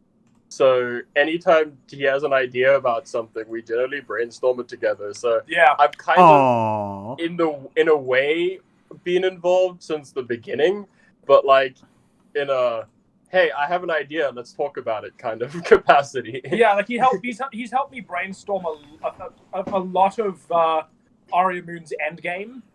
So they're kind of so there are hints to things he helped with in the current season, but Yeah, big plans, big show, good show. So Good what show. you're saying is if we don't like it, we blame him. yes. I mean, I can always just jump to country and no one will know. The angry mob can come for you this time. Aw. John Exactly. I lost. Also, I lost the game. So what does everyone generally do for their Halloweens? Because I feel like I've had a very inconsistent, like every year seems to be something different, basically, the way it plays out. Well, normally for me, right now, because the plague being the thing, for me right now, I'm in Wisconsin right now. I'm now normally running around like a madman with the phone in one hand, a comic book in the other, and basically saying "move" as I go to take it to the picture and do live tweeting at Ponyville Cider Fest, which is sadly not happening this weekend, much to our people. Well, Wear a mask. hopefully it will happen next year. That's the plan. But yeah, normally cider. It's a weekend to just be with friends. Hang around, people meet BAs, just have a great time of just connecting with the community, and that's what my normal Halloween is like. And then it's a very long 6-hour drive home in the dark. So. Aww. Hugs. Well, this particular Halloween, I originally had a plan of doing a big party because last time, 7 years ago, when it fell on a Saturday, I had a big plan to do a big party with all my college friends. And then we had these awful midterms come up, so I had to cancel it and study for this stupid crap. And so I had the plan ever since then. The next Saturday, Halloween, I'm going to do the big party. And then, then all the plague started. And I'm like, well, that's all over. And then I was in the hospital a few weeks ago, so that also kind of threw my plans out the window. Guys, scary, spooky stuff. Oh, I found something legit spooky. Oh my gosh. Really? What did you find So so spooky. scary? General Images. It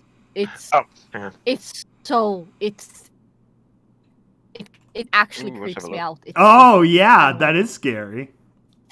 That's like my nightmares. Spooky, scary skeletons. Oh wow! Shivers down It's your instead of spine. pony, it's humans normally, but this is something that I actually see in my nightmares. This is so spooky. This is actually creepy. Ugh. Oh, I know that. Oh, that could be it. We could share what was the worst nightmares you've ever had. That sounds fun. Wow. Let's ask the monkey just go real quick. That is legitimately. Oh, I'm now actually seeing it. Okay, I need to turn that off. No. Bad. What's bad? The bad stuff. But the picture on the thing. No, bad. Bad picture. It's legit creepy. In here, James. His screen is off. My screen is currently off, so it's not. Skyball! Hey, what are you doing? You can't just reference something and not expect me to drop it in the chat. Unless You have to at least let people know the name of the artist. Assassin Monkey on DeviantArt. Thank you. He does amazing. Yeah, honestly, amazing work. Yeah, I like that artwork. Cool. Okay, what's been dropped in the chat? It's is it in just Yeah, Nightmare Fuel. Where? General Oh my Images. god!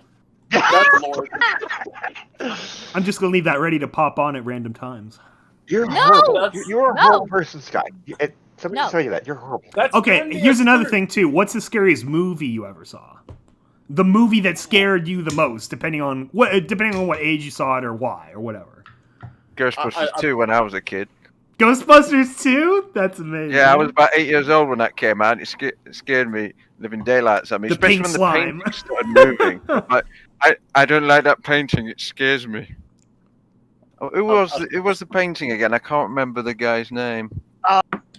Yeah, me either. Oh, I haven't seen Oh, it. that was in a it. very long Vigo. Movie I've ever seen. it was. I His think- name was Vigo, and I was like, I still don't know Yeah, that Vigo. painting now. Appropriate, thank you. Okay, I think the scariest movie for me was Bambi. Oh, if that's not scary, that's You know what? sad. Actually, That's just sad. That's not scary. That's I sad. saw that movie when I was 3 years old. Why Okay. did someone do that to you? Because I really like Bambis, and my mom and dad bought me the movie, and they said like you have to wait. And Why? That's hardcore. That's like old-fashioned European fairy tales. You got to scare the child as much as possible. No, but I was like, I want to see Bambi. Bambis are beautiful. They are like I used all the Norwegian words for it though, Yeah. but like I said, like I love theirs. They are so beautiful and so cute and everything. So like so I really wanted to see that movie, and I kind of regretted it. But then it was like, okay, I want to see it again. You were So- 3. I can't imagine why you regretted it when you were 3. Nope. Is that Because- a potato? Okay, I gotta share something with you guys. Okay. When at the school ending ceremony for my high school, Graduation. they had us Yes, they had like a nice ending where they had like a big speech and everything. And one of the things they said, like, then you were born, and then it went a few years before you started. Ah, So we've got to wait for her to. All right, cool. She's gone. Yeah. Keep going. It's playing up again. Oh my god. I think, going back to the scariest movie you've ever seen thing, I have two depending on times of my life. So as a kid, up until probably the age of like 10 or so, hands down, the scariest movie I ever saw was James and the Giant Peach. Oh yeah, that was spooky. Oh, I remember that. That movie terrified me as a kid. Was And it that shark submarine? Ooh. Yeah, And the yeah, second the one? Arctic like shark submarine.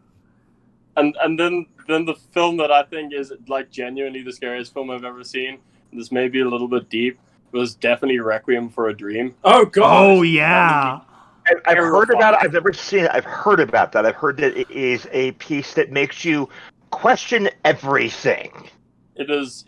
I've seen it once and I'd never want to watch it again. It's brilliant, but it was so upsetting. Yeah. It's really terrifying to me. Can't wait to show it to my little brother to scare him off drugs. No,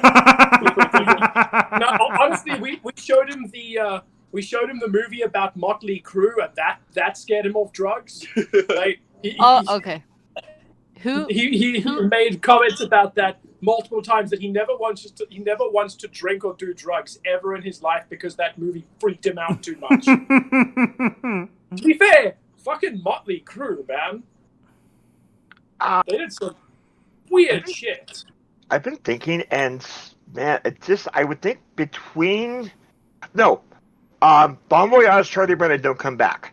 Legitimately, the scenes at the chateau, imagine you're like 9 and don't understand how the world works, and you see Linus walking down this pitch black dark hallway, and then you hear the door open.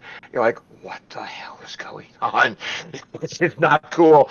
And then the house catches fire. So yeah, The house catches fire.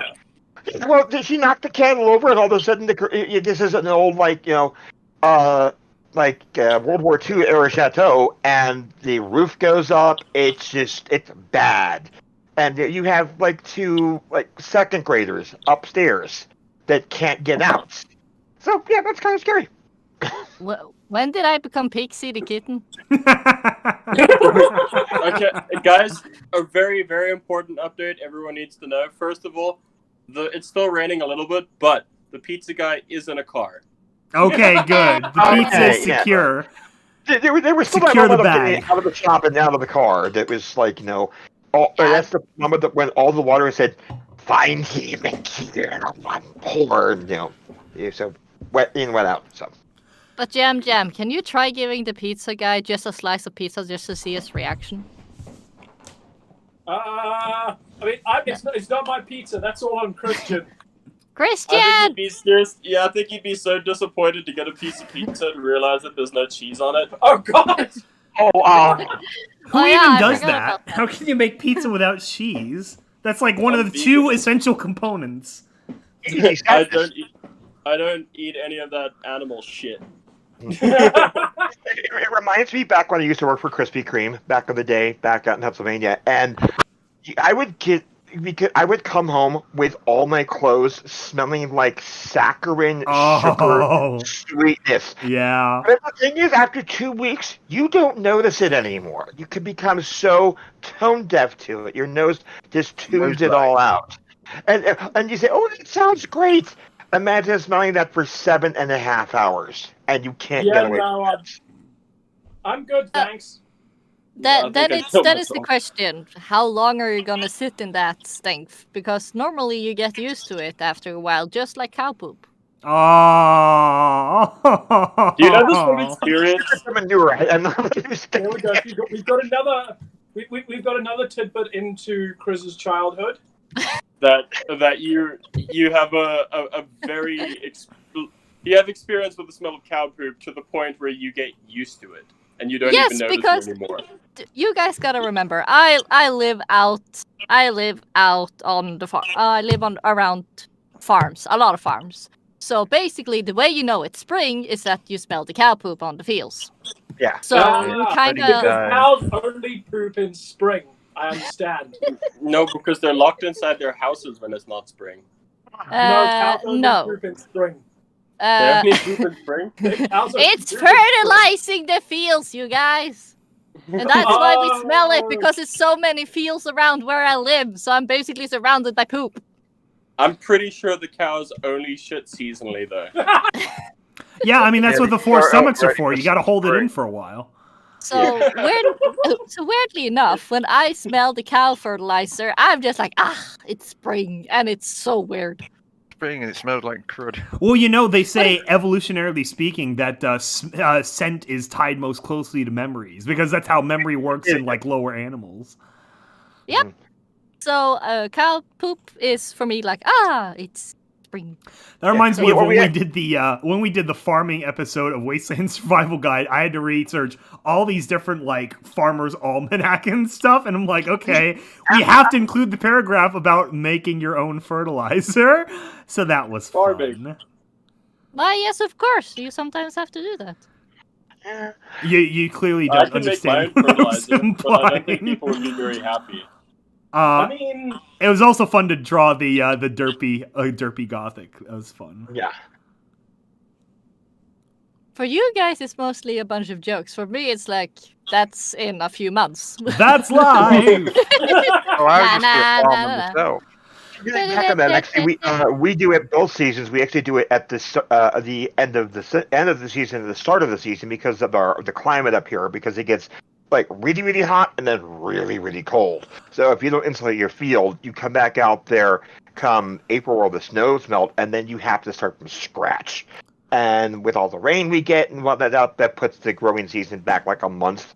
And you could that's bad for farmers out here for us. Well, here in Northern California, we live at the bottom of the Cascade Redwood Forest range, and so we have a lot of paper mills, and the smell of a paper mill driving by, that's like nothing else I've ever smelled. Like, this horrible, overbearing, like, the toxicity of whatever the process is to make paper is just so horrendous. Ugh. The bleaching process, yeah. Oh, I can imagine just the toxic combination of chemicals there must be just, first of all, terribly unhealthy, and second, why don't they build something to capture the smell? You know, you'd think they would realize there are people that live down south. We had that controversy here a couple of years ago with the Sriracha factory. You know, the one guy who brought Sriracha to America and basically copyrighted the whole flavor. But they built a giant factory in Southern California, and all the smoke goes south over this one town. And so they tried to sue the factory, but they're like, the factory was there first. I don't know what to say. It's like the airstrip problem, where it's like, well, you built your houses around the airport. Like, come on. Yeah, I used to live near the airport out here in Minnesota, right near Lake Nokomis, and they actually, I believe, a local community sued the Municipal Aircraft Commission to say, you're going to install soundproof windows in all our houses, and they won. Yeah. And the MAC came around and basically, in like, I don't know the exact dimensions, but a good swath of southeast Minneapolis, all of a sudden, everyone had replacement windows. Nothing like the sound of a 787 going by at 4 o'clock in the morning when you're trying to sleep. Oh God. See, that's always been lucky for me, is I can sleep through almost anything. What were you saying? I don't even remember anymore. I'm sorry. Imagination, memory is fleeting. Oh no, it's fine. It's fine. Christian has the world's shortest short-term memory. What? Exactly. Is it goldfish? For a second, you On got me. point. Oh, I remember what I was gonna say. What were you gonna say? Back in like high school, I used to have to drive past a chicken farm on the way to school every day, and that was tough. Yeah, yeah. That's not a pleasant smell for anyone. Oh, I used to work with chickens. It does smell pretty bad, especially when it's been raining. Yeah. Oh, Pig God. farms too. Pig farms are nasty. Ugh. Yeah, I used to have to clean up the inside of the barns and the outside. Ugh. It's like trying to clean up the Somme. God. Okay, who pooped? Foot deep Sorry. of sludge. Probably one of my dogs. Dog poop smells bad. I don't know. Yeah. Considering everything we've talked about, I think dog poop is the lowest on the list, honestly. Yeah. I don't know. It depends on the dog. And if it's Yeah. my very fat Labrador, then my very fat Labrador wins. Oh, That dog's it's not a even a Labby. Labrador anymore. It's like it's a shit factory shaped like a hippo. We love her Oh. very much. I but- love her to death, but she is chonk. See, we've always had smaller dogs, corgis and pugs, so it's contained. That's right. Is chunk a new level of fatness? It's the penultimate level of fatness behind. Okay. It's fat but still cute. Yes. So, okay. So it's a nice way to say you're fat, but I still like you. I don't know. This is meant only to refer to pets. You do not say that to humans. You say that to humans. You are going to get your face reformed. Oh, you don't say that to humans. Imagine you're on a first date with someone and you're like, You're looking pretty chonky tonight. I don't know. That's why I'm asking. I don't know. This is what happens when you go on dates at McDonald's. Chris, I'm Why gonna do I go have on a to have date, some- record it and tell them that they're chonk. Oh my god. So, Chris, Forward. It started as a cat meme. Boyfriend was at McDonald's. Yeah. And then there's a cat meme where you finally have the one where there's like this really big one, like it's like the big ones that turn into like the walking tubs, and the caption is, Okay, "Oh no. Lord, he You coming." know what? Yeah. No, Oh, that's not what you guys call chunky. That's very unhealthy for the cat. That's dangerously levels for No. the cat. Don't do No, no, that. no, no, Don't no, no. criticize that. That's bad. Chonk is just below. Oh Lord, he coming. Yeah. Oh lord, he coming. Yeah, it's like instead of honey dearest, it's chonky dearest. Oh my god. That seems like one of yeah. those passive aggressive ways of making your spouse lose weight. or lose your spouse. Depends on how it goes. There's so much of you to love. It's like Yeah. two handles the were slow enough. burn. We don't need 6. Yeah. What? It's okay. So Chris. we've looked backward. What's kind of happened forward? What's coming up in the next year? What are you all people planning on doing? Oh god. Oh, yeah, 'cause we love the Goodness, one this thing is the Skywalker word. loves more than anything else in the world is showing his hand. I'm sorry, I missed the intro to the joke. I'm sorry. I did too. Can you see that again, please? He wanted to know what our plans were for the next year, but you're notoriously tight-lipped on your plans for everything. Oh yeah. So with that in mind, what are our plans for next year? Existential crisis. The existential dread that I always feel. Well, definitely, like I said, so Ulysses Chronicle has a fixed story arc that's already in motion. So season 2, I figure it's almost written. Well, it's about halfway written. So hopefully I'll have that done by like November or December, send it out to VAs, record my own parts, and then hopefully we can start airing those in like March or April, ideally, but we'll see. So yeah, we'll probably do cycles like that, where it's 3 months of off season, 3 months on season, and then, it goes 5 seasons. So that's like the next year or so. Okay. Oh, nice, very nice. That's going to take a whole ass year. Yeah. I at one point I thought of doing it within a single year, but no, it's too big for that. Nice. We will. Did you eat your pizza already? We will be finishing Wasteland Survival Guide. We're very close. We have something special cooked up for the finale, which will be coming at one point soon. So we'll go into more details once all that actually happens. And we are very excited for you guys to hear the finale. I am really happy with the script that Sky and I wrote for it. Yes, yeah, the afterward script is so great, and I've been drawing a whole bunch of unique art that'll only be in the PDF of the book, which is going to be super duper fun. So that was the reason of going, buy my book. Yeah, I don't know how we'll do it. That's for your trademark.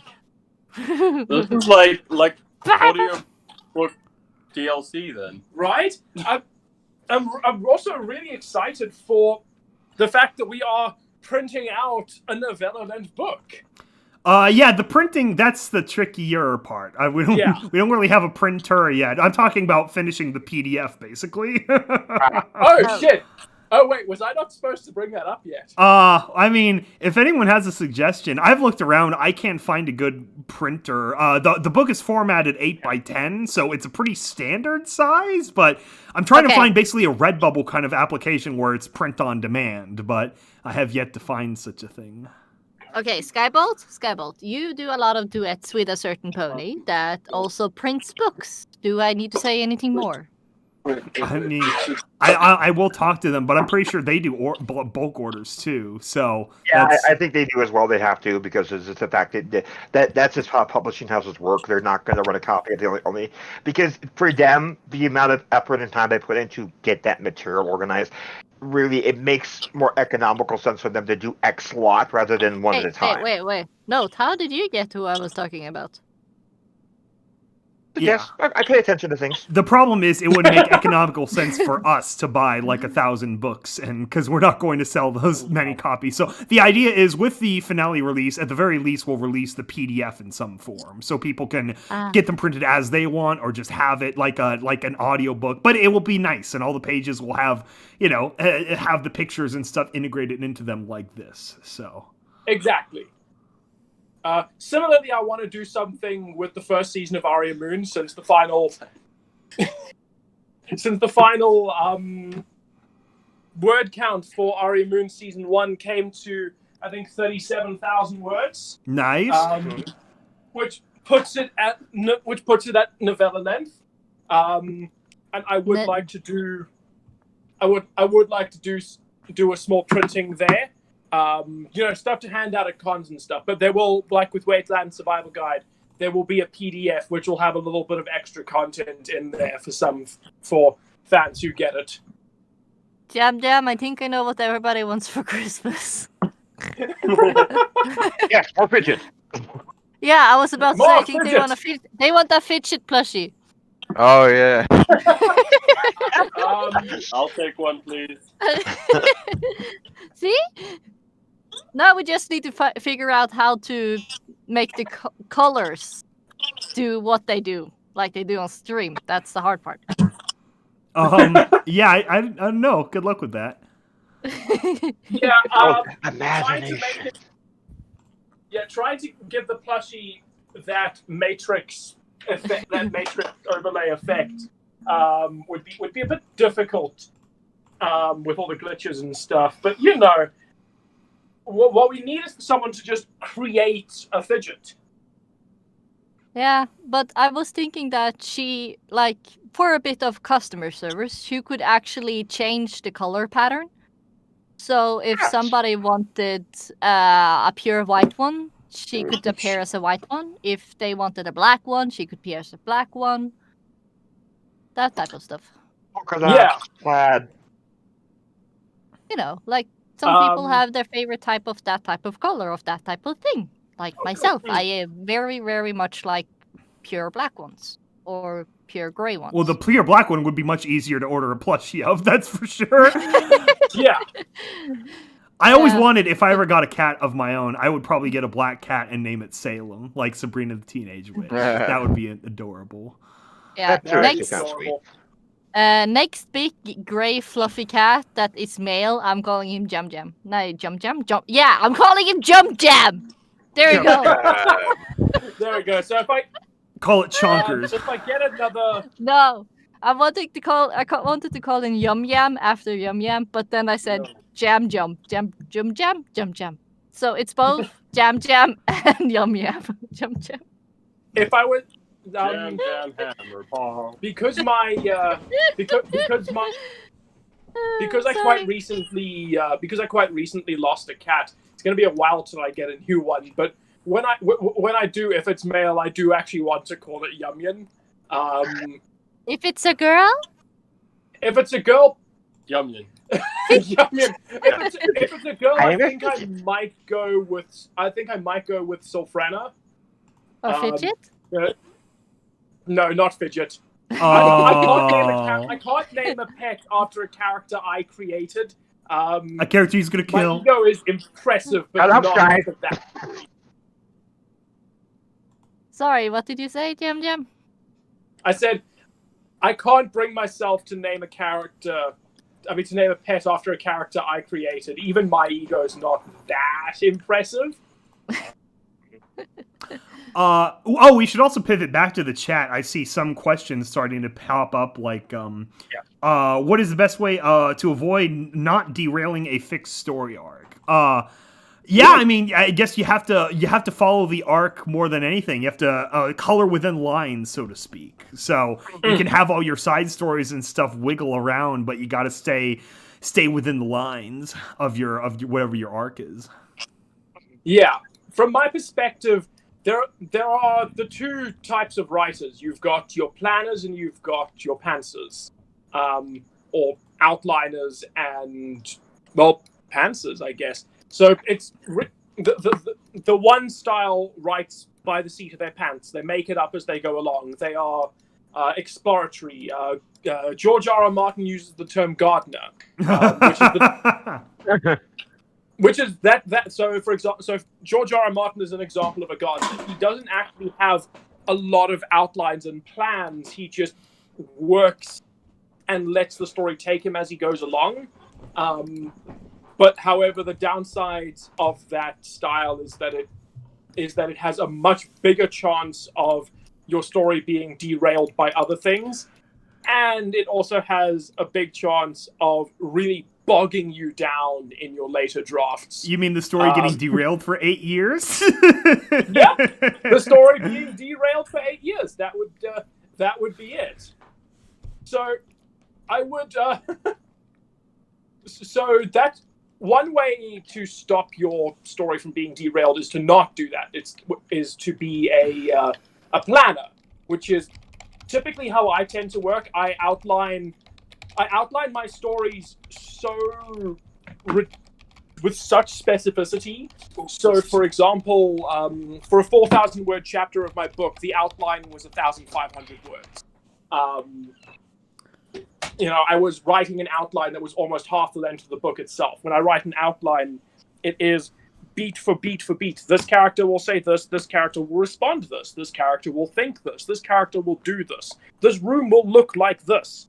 And that stops me from getting bogged down and distracted by side stuff, and helps me keep focus. But it is mostly a discipline thing. No matter which method you use, it comes down to discipline. So yeah, that's my advice. Yeah.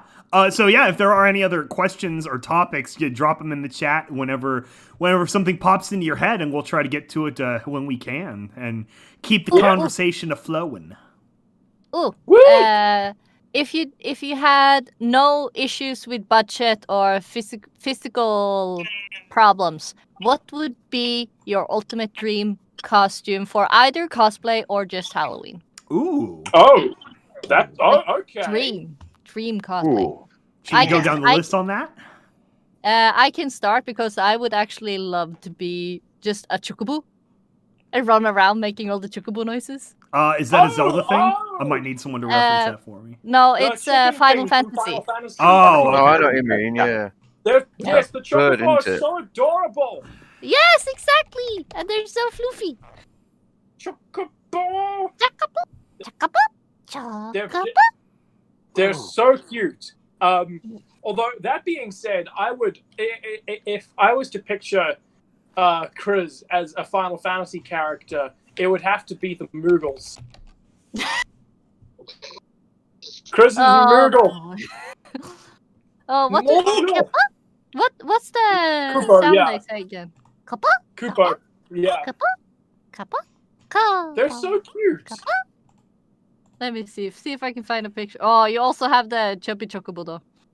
You have Charlie the chubby chocobo, and you have the normal chocobos, and you have the baby chocobos. I'm so lost right now. Never fear, I am The here. weebs Let are me all see. talking about Final Fantasy. Skybot is lost. Okay, general image. I'm gonna spam some photos. Okay. There we have the normal one, and I need to find a proper picture of the big one. I guess that one works. Copy photo. Name in. That's how I lovely named, or when I was playing Final Fantasy 14, where you can get this mount. I named him Charlie the Choppy Chocobo. You play Final Fantasy 14? I did when it came out, but after I got into what level was I? 40 and something. I just got so drained with all the killing that I Oh couldn't yeah, do it those anymore. things. Yeah, I've Oh, seen those okay. before. Oh, that's a shame. I was about to say, Chris, we have to play FF14 together. That game's amazing. Yeah, if I still played, I would definitely do that. But yeah, I don't do it anymore, and my dearest doesn't have computer to play it anymore either. So. Okay. But if I ever start again, I will let you know, because then I'm definitely gonna add you on my friends list. Oh, I found. I need this. Oh my gosh. Oh my holy cupcakes. Chap chap. Yes. I want that bed. I want that bed. What bed? It's a Moogle bed. It's a Moogle bed. I need a Moogle bed. Where? What? I want Moogle bed. Images, general images. It's the chocobo. Where are you posting the Moogle bed? Oh my god! It's so cute. I'll take 3. I want a Moogle bed, Kupo. Kupo. Oh my, that's just. I need a Moogle bed. Can I have a Moogle bed? Get you one for Christmas. Yes, we will buy you a Moogle bed. That's the best use of EAST Corp money. Moogle bed for Chris. And everyone gets the chunky chocobo. Yes, an actual chocobo. The chunky chocobo. I want a Moogle bed. Oh. You sound so content with life right now. It sounds like she's about to melt into goo. Just get you. A little puddle on the floor, Christmas Queen. But the best thing is, like, Moogles is also the favorite creature in Final Fantasy for my dearest, so he would absolutely be on board with the Moogle bed. Would be so cute. Oh my gosh. So time money in physical form are not an issue. Man, that's. I don't dress up very often, but I think I would try to cosplay as Percy from Vox Machina, the first campaign of Critical Role. Okay, yeah. Crazy coat, those wacky glasses, the pistols, all that. Naked, I'd have to color the hair, but that's not a big deal. So, but yeah, I would Percy it up something fierce pretty quick. Yeah, he's got a pretty great design. Okay. Yeah, Christian, you missed it. So the question is, if you had no restraints on budget or time or physique, what cosplay would you like to do most? Okay, well, the cosplay that I've always thought about doing, that I've really wanted to do, is I've always wanted. Okay, well, not always. Like, since the film came out, I've really, really wanted to cosplay Thor from Ragnarok. Oh, there you go. But realistically, I'm closer to Fat Thor from Avengers. Oh. Yeah, I think that'd probably be my number one. Or like, there are some armor sets from World of Warcraft that I'd love to be able to build. So probably something like that. Yeah. I don't know. I haven't actually thought about this. This is a really good question. I think the best cosplay I ever did was I dressed as Big Mac, Oh yes, I remember that. which was a fun outfit. Yeah, that was fun. Yeah. Cannot for the life of me figure out what I would. Oh my god, these roots are so slanted. Cannot for the life of me figure out what I would cosplay. To be honest, like if I actually, gonna have to give this one a think. Anybody else? Easy. Whoops. Is that Figure Lightning from Final Fantasy 13 covered in the Moogles? Oh my gosh. It's my What? next cosplay. I need to cosplay that. That looks so awesome. It looks very Okay, fuzzy to that's- wear, that's for sure. It's so This fluffy. has somehow awoken something within me. But also, I think that's in Final Fantasy 14 Probably. because that's the art. So it's Lightning from Final Fantasy 13 in Final Fantasy 14, covered in Moogles. Oh, here's somebody who actually did the cosplay. I'd probably. What? Oh, alright. Oh my god! Huh? It's just such a good. Just that outfit is hilarious. Yeah, Understand. I want to cosplay that now. Oh, okay. Is that what you're gonna cosplay? Yeah, I need to cosplay that now. I need to get some Moogles. Oh, wow. Yeah, that is really good. Here, give me a sec. I'll throw them up. Okay. Okay, there's the cosplayer. I think we should roll. Oh. Oh wow, that's a lot of attention to detail. That's beautiful. So if I ever get a social anxiety attack, I could just hug the Moogle plushies. Yay! There we go. Emotional support Moogle. I want an emotional support Moogle. Yeah. I think we all need one, really. Especially Yeah. this year. Yeah, agreed. I need a Moogle. Holding out for a Moogle. Moogle To the end of the night. And it's gotta be fluffy, and it's gotta be tiny, and it's gotta be ready for hugs. I need a Moogle! I'm holding out for a Moogle. To the end of the night. And it's gotta be fluffy, and it's gotta be cute, and it's gotta be ready for hugs. That reminds me of that Shrek soundtrack was actually the There are first CD actually I ever people on owned. the internet listening to us talk about this shit. But it's cool. She was not supposed to be. I appreciate you all. Whoops. Moogle. The cop's coming. Koopa. I don't know how far you got into 14, but there's this amazing boss fight with the King of the Moogles, Oh, yeah. and the music is just incredible. It is such a Yep. funny fight, Good Yep. King Muggle. and the lore behind that character is so ridiculous. I never actually They all hear love him, but they're all afraid of him. So, Right, where am I going? can you explain the background of the king? Because I have never heard it. Okay, so the background of the Moogles in 14 is that the Moogles all lived in heaven, but heaven is really, really boring. And all of the Moogles wanted to come back to Earth because of how boring heaven is. So they decided they're going to make a really long rope that went from heaven to Earth, and all of the Moogles would climb down the rope. But they realized that one Moogle had to stay behind in heaven to hold onto the rope while they all went down, and that was Good King Muggle. And so he sacrificed himself so all the Moogles could come down to Eorzea.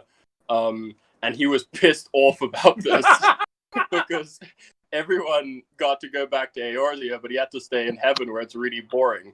So he became this incredibly wrathful god to the Moogles. But they all still love him. But so they're kind of like, we praise Good King Mog. May he never come down to seek vengeance on us. But really, we love him. Yeah. But we're terrified of him.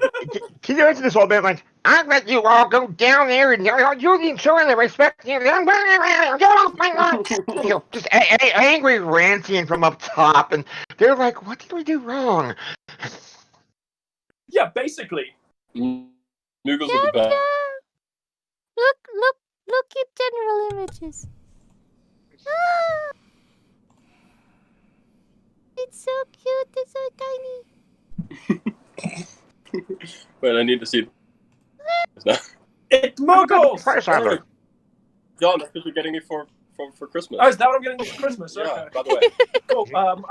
I'm glad I finally thought of it, you know? I've been struggling with it for a while, but then inspiration just came in the sound of a squeaky voice. Good king muggle, good king muggle. That Moogle Lightning cosplay is so good. Ooh. Oh god, someone That's really nice. did. That's crazy. Yeah. So we've just been looking at a lot of adorable Final Fantasy pictures for a not insignificant portion of this podcast. Top quality pony content. We have another question from the Discord this time, which is, what is your favorite genre of writing, and which are impossible to combine for you? I guess what forms of writing are good on their own, but you don't think work well together, or you can't write them together, and then which one's your favorite? Wait, is the question like what's our favorite type of writing to read, or what's our favorite type of writing to write? It's implying writing, I think, but we'll go with reading as well for everyone. All right. You want to start?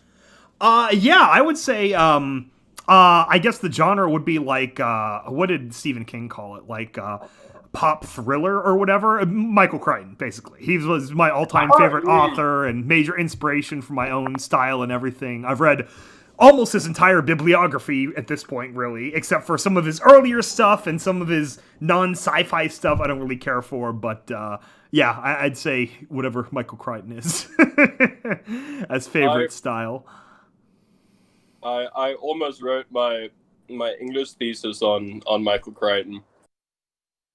Oh yeah, because what did you go with in the end? I ended up writing it about foxes in literature. Oh yeah, especially that's English a- literature. that's a- You see a lot of foxes pop up. No, it was an interesting thing. Sorry, I digress. Michael Crichton's great though. I'd say a combination of writing that doesn't work would probably be like, I guess dialogue with overly descriptive scenes. Like, I think it can feel jarring if you have like just a bit of dialogue and then like, you know, like 5 pages of scene description. So maybe like Exactly. more consistency of tone. That's the hardest thing, is especially with tone, you have to be so careful going back and forth from like scary or sudden. Like, it's got to feel natural for the direction of the plot. Exactly. Are you just trying to call out J.R.R. Tolkien or what? Given that I've been, I recently tried, and I'm currently on break from reading The Wheel of Time. That's very much also a Robert Jordan problem. Holy shit! I understand why people like those books, but that is hard to get through. Oh, that's a fun question too. What is the book you hated the most having to read for school growing up? Because mine would be fucking A Wrinkle in Time. Oh my god, I never want to throw a book out the window so much than that book. In my case, I guess the one I wanted to throw out the most was When God Was a Rabbit. What? I never even heard of that one. Yeah. Adorable. No, it was not. It was not adorable. The little girl gets a rabbit at the beginning of the book, and she names the rabbit God, and then the rabbit dies, and then they can make a whole bunch of God is dead jokes, and it's very, very clear that the only reason that the little girl names her rabbit God is because the writer knew they were going to kill off the rabbit. 3 edgy 5 me. Yeah, very much so. Horrible. I'm 14 and this is deep. And now we're going to make a bunch of 14-year-olds study it. Yeah. And that's a good question. I'd say probably what's that book about the phonies? Catcher in the Rye? Catch in the Rye. Oh yeah, crawling in my Not skin. relevant to us anymore. and I read it in university, so like I wasn't like You weren't even the age group. yeah, I just hated it. I thought it was terrible. He's so whiny. Like, shut up. Like, He geez. he The just- age before he, like, SSRIs.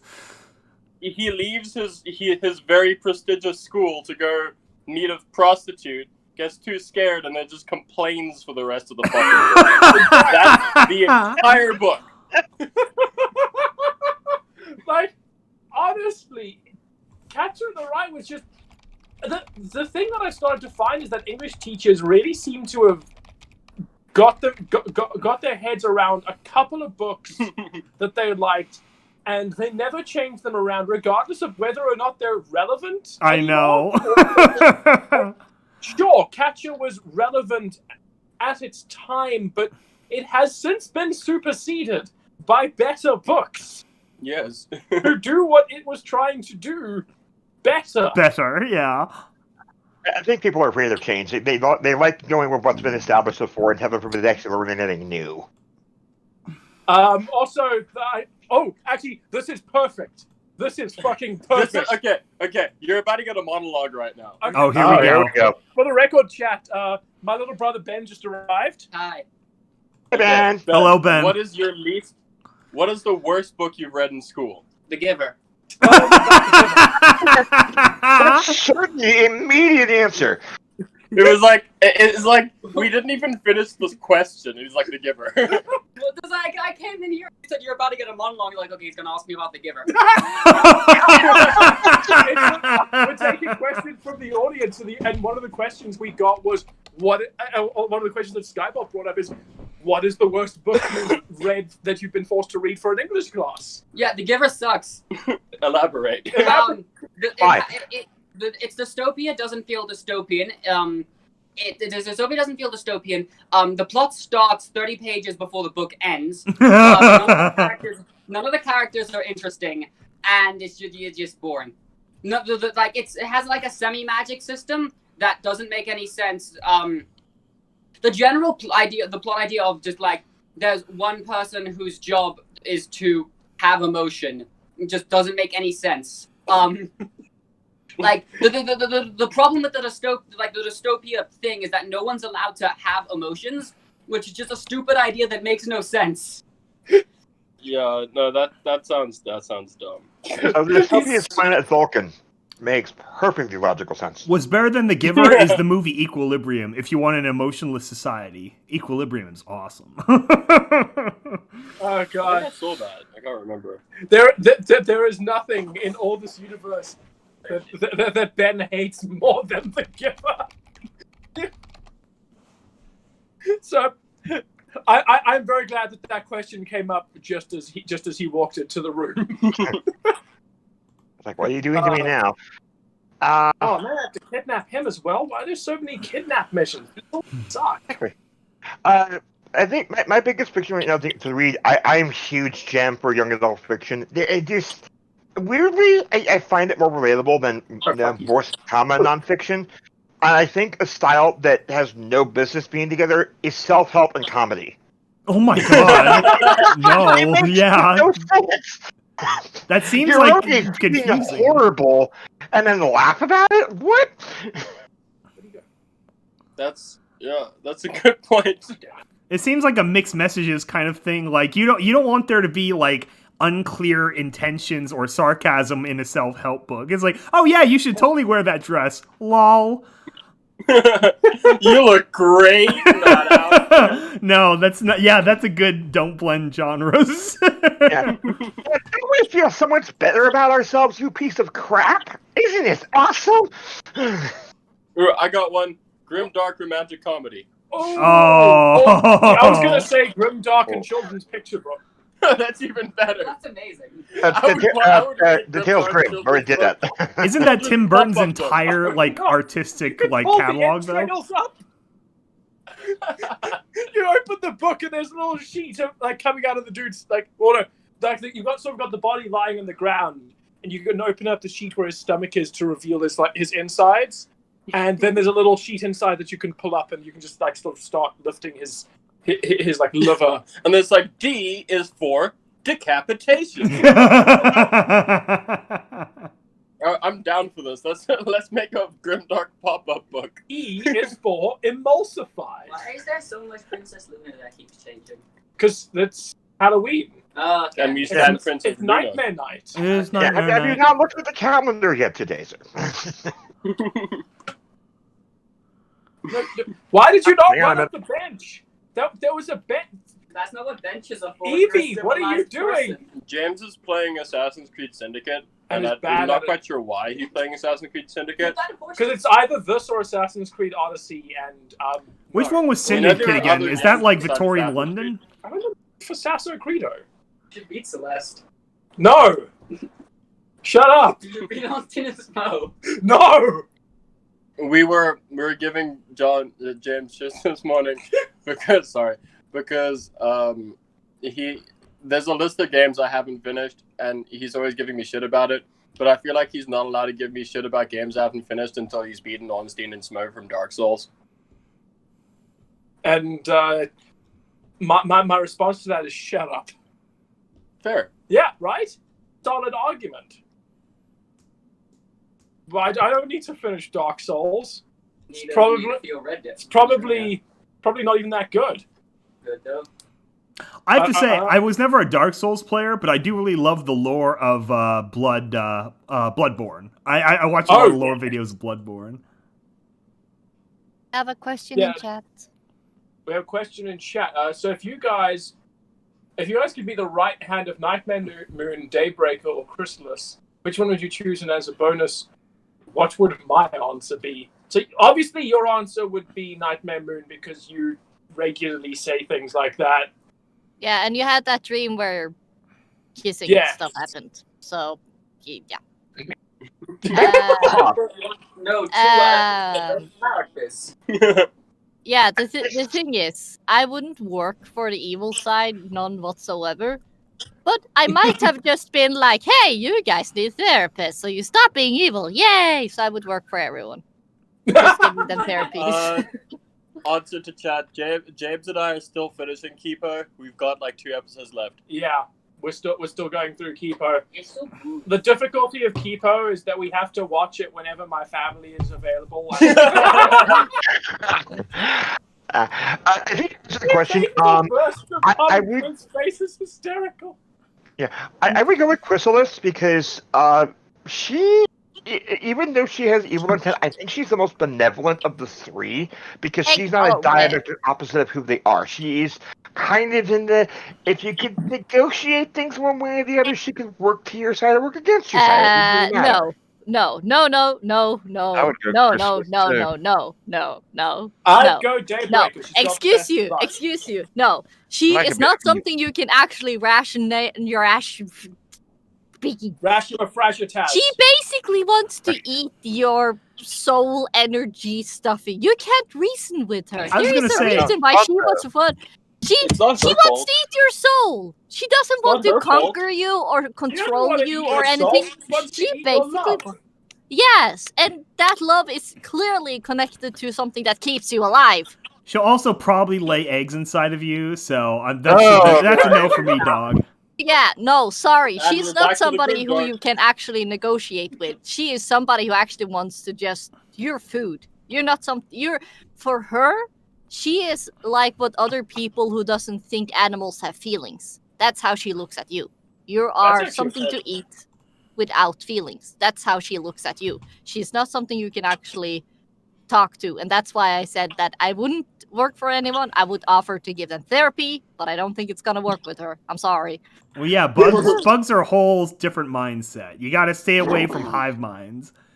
So I'm sorry. I broke. I had to say it. I'm sorry. I think we You- broke- you would broke vehemently Chris. disagree with me. We went to Angry Chris. I'm still of the opinion that if someone is stubborn enough that honestly they cannot see how lost the cause is, they would still keep that. They would bang their head against the wall over and over and over until they finally realize this is not working. But I would still try. The thing is, if she gets annoyed with you, she's just gonna eat everything, and you're just gonna die, and then she's over and finds a new something to eat. Some people like that kind of thing. You're gonna end Do up on you the wrong like side to of the die? ovipositor. Yes, I'm eat sorry. me. Do people like to die? Because that's what's gonna happen. I mean, Yeah, yes, they do. The sweet release of death. There's this stubbornness in me that says no, and I would Yeah. still consider her somehow. And that stubbornness is just gonna get you killed Well, Okay, when it cool. comes to her. Okay.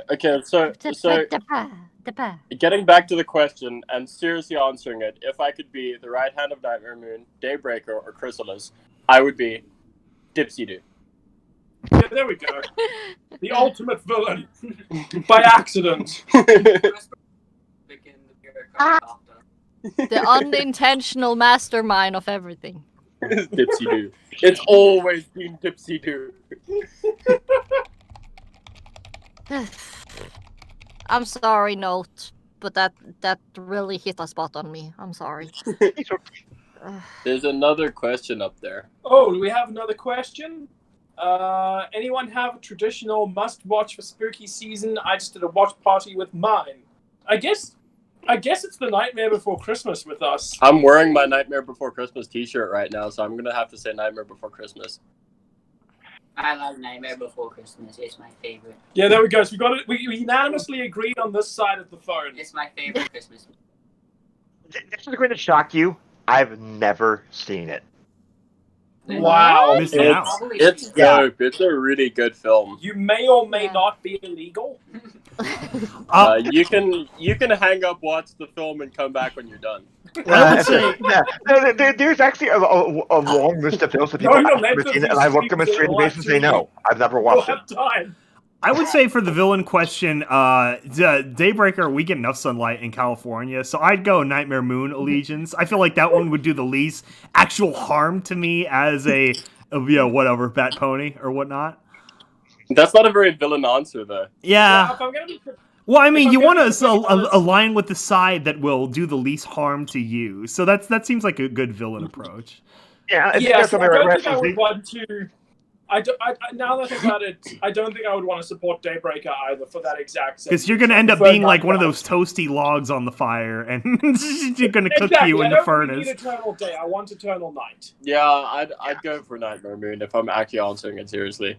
And I think, like I said, it's because if I was coming from a perspective of an evil person, of the evil mindset, of being a manipulative behind-the-scenes person, I would side with Chrysalis because everything about her nature is about manipulation. It's about making ponies believe something that's not actually real, being at the right Yeah, place but at the she's right time. terrible at it. Yeah, she's pretty bad at it. So she would Right. actually need someone like me to say, okay, look, your method is dumb. Let's try things my way. And that's when you're getting eaten. Yeah, that's when the Because ovipositor you have ends up too inside big of of you. an ego to take advice. Nom nom nom. I told you the scariest thing. She does evil dances. She I know it's not the same guy. Put you in Forgot about trances, That part. dances.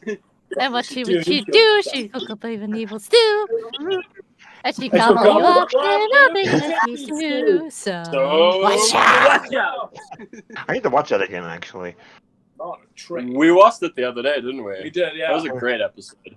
It was there were some duds in season one, but most of season one was really good. Nice. I think I watch season 1 so often. I really love it. Yeah, see, we're still trying to get still trying to get Ben and Christian and my family through ponies. They're collectively, I think they've made it to at least season 4. Okay, but this is the funny thing, right? So I've only gotten to season 4 of the show, but I actually introduced the show to James. Yeah, that's also true. I was like, hey, you should watch the show. And he's like, wait, you want me to watch candy-colored ponies and the meaning of friendship? That's the stupidest thing I've ever heard. And I one day, I forced him to sit down and watch it. I think it was also the same day I forced you to finally watch Doctor Who. Yeah. Yeah. Well, okay, to be fair, I'd started off Doctor Who by watching the Chris Eccleston version, and I was just not into it. I was a kid, I don't... Yeah, so It's all all of about this pony timing. stuff, you're welcome. It also wasn't awful, but it wasn't great either. I think is a good way to say it. Yeah. Outrun train. No. Can we all agree that Spike at Your Service is the worst episode ever, hands down? Which What? episode? Spike at Your Service. Yes. Oh I god. cannot stand that But episode. then again, like Spike episodes as a whole are quite. Is that the one where he's helping Applejack because he feels he owes her a life debt Yes, thing? exactly. The whole It's dragon exhausting. nonsense. I was like, are you kidding me, writers? Did you actually agree this was a good idea? Every Spike episode is just exhausting. Yeah, they really are. Yeah, and this was back in the day where I had to live tweet it. And I remember being on one of the social media accounts for one of the cons and sitting here and trying, what positive do I say about this garbage fire? Because there's no redeeming this nonsense. It's just bad. Yeah, actually, I think most of my least favorite episodes are Spike-centric episodes. Yeah, very much so. He's a simp. Again, though, Okay, You so could- turn this that around to something requires you good. to What's call your Rarity favorite episode? mediocre. Oh, favorite episode? Oh, boy. Oh, that is a really hard call. Because there's so many. There's like a list of like 10 I could say are my favorite episodes. It depends on the day. Without spoilers, again, for the people in the house who haven't, on my side of the call, who still haven't seen the episode. Oh my show, god. I'd say my favorite episode is Crusaders of the Lost Mark. I assume. You what got to give a happens in quick that rundown episode. for those No, that aren't weirdly familiar offhand with name titles. Weirdly enough, whilst that is yes, but it's not the reason that makes it so good. But yes, it is very satisfying. I think my favorite episode is probably like Winter Wrap Up. It's a good classic episode. It is a that classic cape. episode. You should wear that cape. What about you guys? If we're going I really think- classic, I would say At the Gala, the finale of season 1, because that was Best what ever. sealed the deal Best for ever, me, being in the fandom. Less recent, I would say the finale for season 3. A, because it's so underloved, and B, because it's just this non-stop musical that I love so much. Yeah, in True, retrospect, but if you could have made that a 2-part episode, it would have sold really, really well. Because there's so many beats that could have been touched on and I never got a know. chance to develop. I know. For me, But I if think you the talk- favorite. Never mind. Sorry, keep going.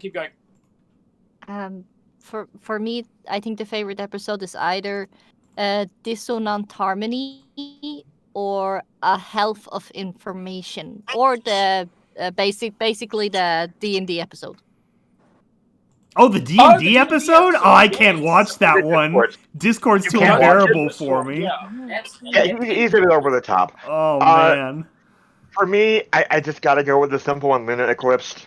Oh, there we go. actually, The original wow. Nightmare Night episode. Yeah, well, you remember Yeah. that thing when they did the What the fan fiction that you did a couple months ago? The one thing I submitted was that one poem about, because I remember writing it like a month after that aired because like I need to write this down because it was just such a I was kind of interested. It's how I connected to that episode on such a personal level. Like, what's it feel like to be displaced for so long, and then have someone actually spend time not being afraid of you, but just being there to be present.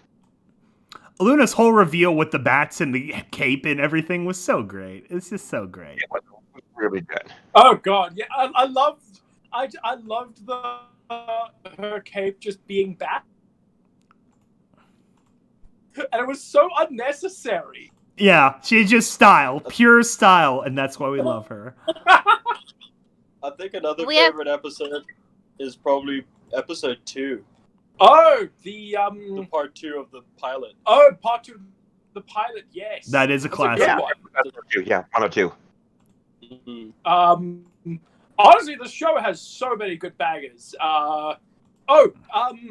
Fucking why is it not coming to mind? The Coloratura episode. The what? Darn it, Ah, the Coloratura back in the Ribbon Saga where they were doing the keys. Yes. Oh, what's that called? Darn it. Showstoppers or the I know the song was called "The Magic Inside." Oh, yeah. That one, yeah. Showstoppers was the name of your grade 1 play.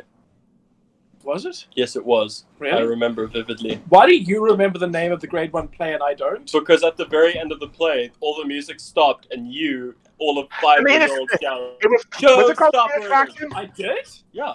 Huh. The only part I remember of that was I got the role because I was sent to go and fetch the teacher by a different teacher to me who was like, "You should be in the play." And Oh, you got voluntold. Yeah, Before the don't main you love attraction. that? it was so weird. Yeah, that was Flight 24. It was called the main attraction. Season 6 finale. Take a look see here at this. Real quick. Season 6. The season 7 finale with the pillars was great as a Starlight episode because it showed the contrast of Twilight having that disconnect of, oh wait, didn't I forgive a former villain that was redeemable? That was a really great dynamic that they played out. And you can Exactly. see Starlight just fuming, like, are you not seeing what you just spent the last year doing with me happening here? Twilight was a little dense that episode. It took her a while. Yeah, she was turning pretty hard then. Honestly, the memes from Starlight and Trixie traveling together, that episode was really solid. Oh yeah, again Starlight was in the wrong. Yeah. Rock Solid Friendship, I think. Or which one of the ones? Really in the wrong there. As for the song, Forever Free Brony just did a cover of American Pie called Little Librarian. It is so good. I think he is referring to in the series, not fan made. Well, there's two. It looks like there's 2 questions, and then from the film. I mean, from the show. Oh yeah, favorite Fan show and all, you pony have to song say and stuff favorite like fan that. pony song. Okay, so both.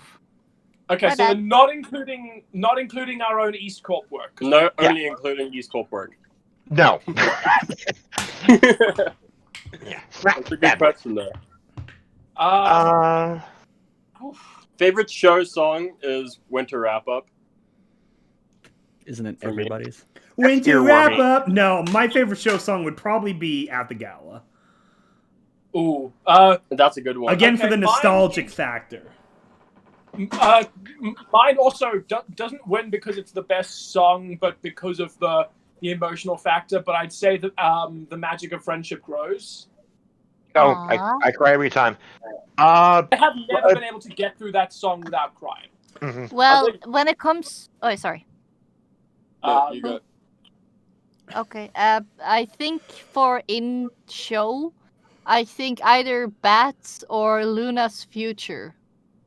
Oh, Ooh, Luna's yeah, Future is a good that's one. perfect. I forgot about Yeah. that. Or the you're stuck in my head like a catchy song because I'm mushy and I love Oh. romantic stuff. Yeah, that one was my favorite. that episode is so good. Yeah.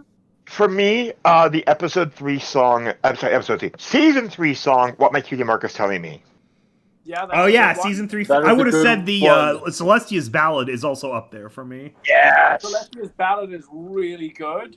You'll Play Your Part. You play your part. The theme song, yeah. So, yeah, a Does good that finale not one slap? would be the last song ever. Oh yeah, well, that was what I good. said. I already mentioned the finale song. Yeah. What else was there? The Smile The Song. theme song, guys. Come on. Trixie and Starlight's friendship song. Yeah, On the Road to Friendship. Cute too. For untold seasons yet to come, our friendship will be here Yeah. for 9 at least. What Yes, about that was the a bit of a Smile Song? teaser. Pardon? What about the Smile Song? Yes. Oh, Smile! Yes, Smile Wow, song you is have yes. Sunshine, sunshine. I think the one that really was most self-aware was Generosity when it was Made in Manhattan. That was the Yeah. most self-aware song ever. Ooh. Rarity always has good songs. The Pony I Want to Be. The Diamond Tiara Yeah. song.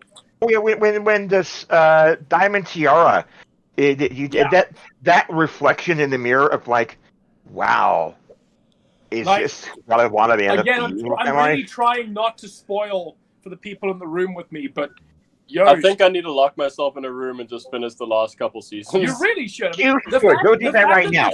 Yeah, go bench watch. Be good boy and go bench The watch. fact that the show made me care about Diamond Tiara was like, what the fuck? That took a lot. To me, that doesn't sound possible. No, like I And then she genuinely really think they handled Diamond Tiara so well. Then again, if they could make you like that, what was that character from Gravity Falls?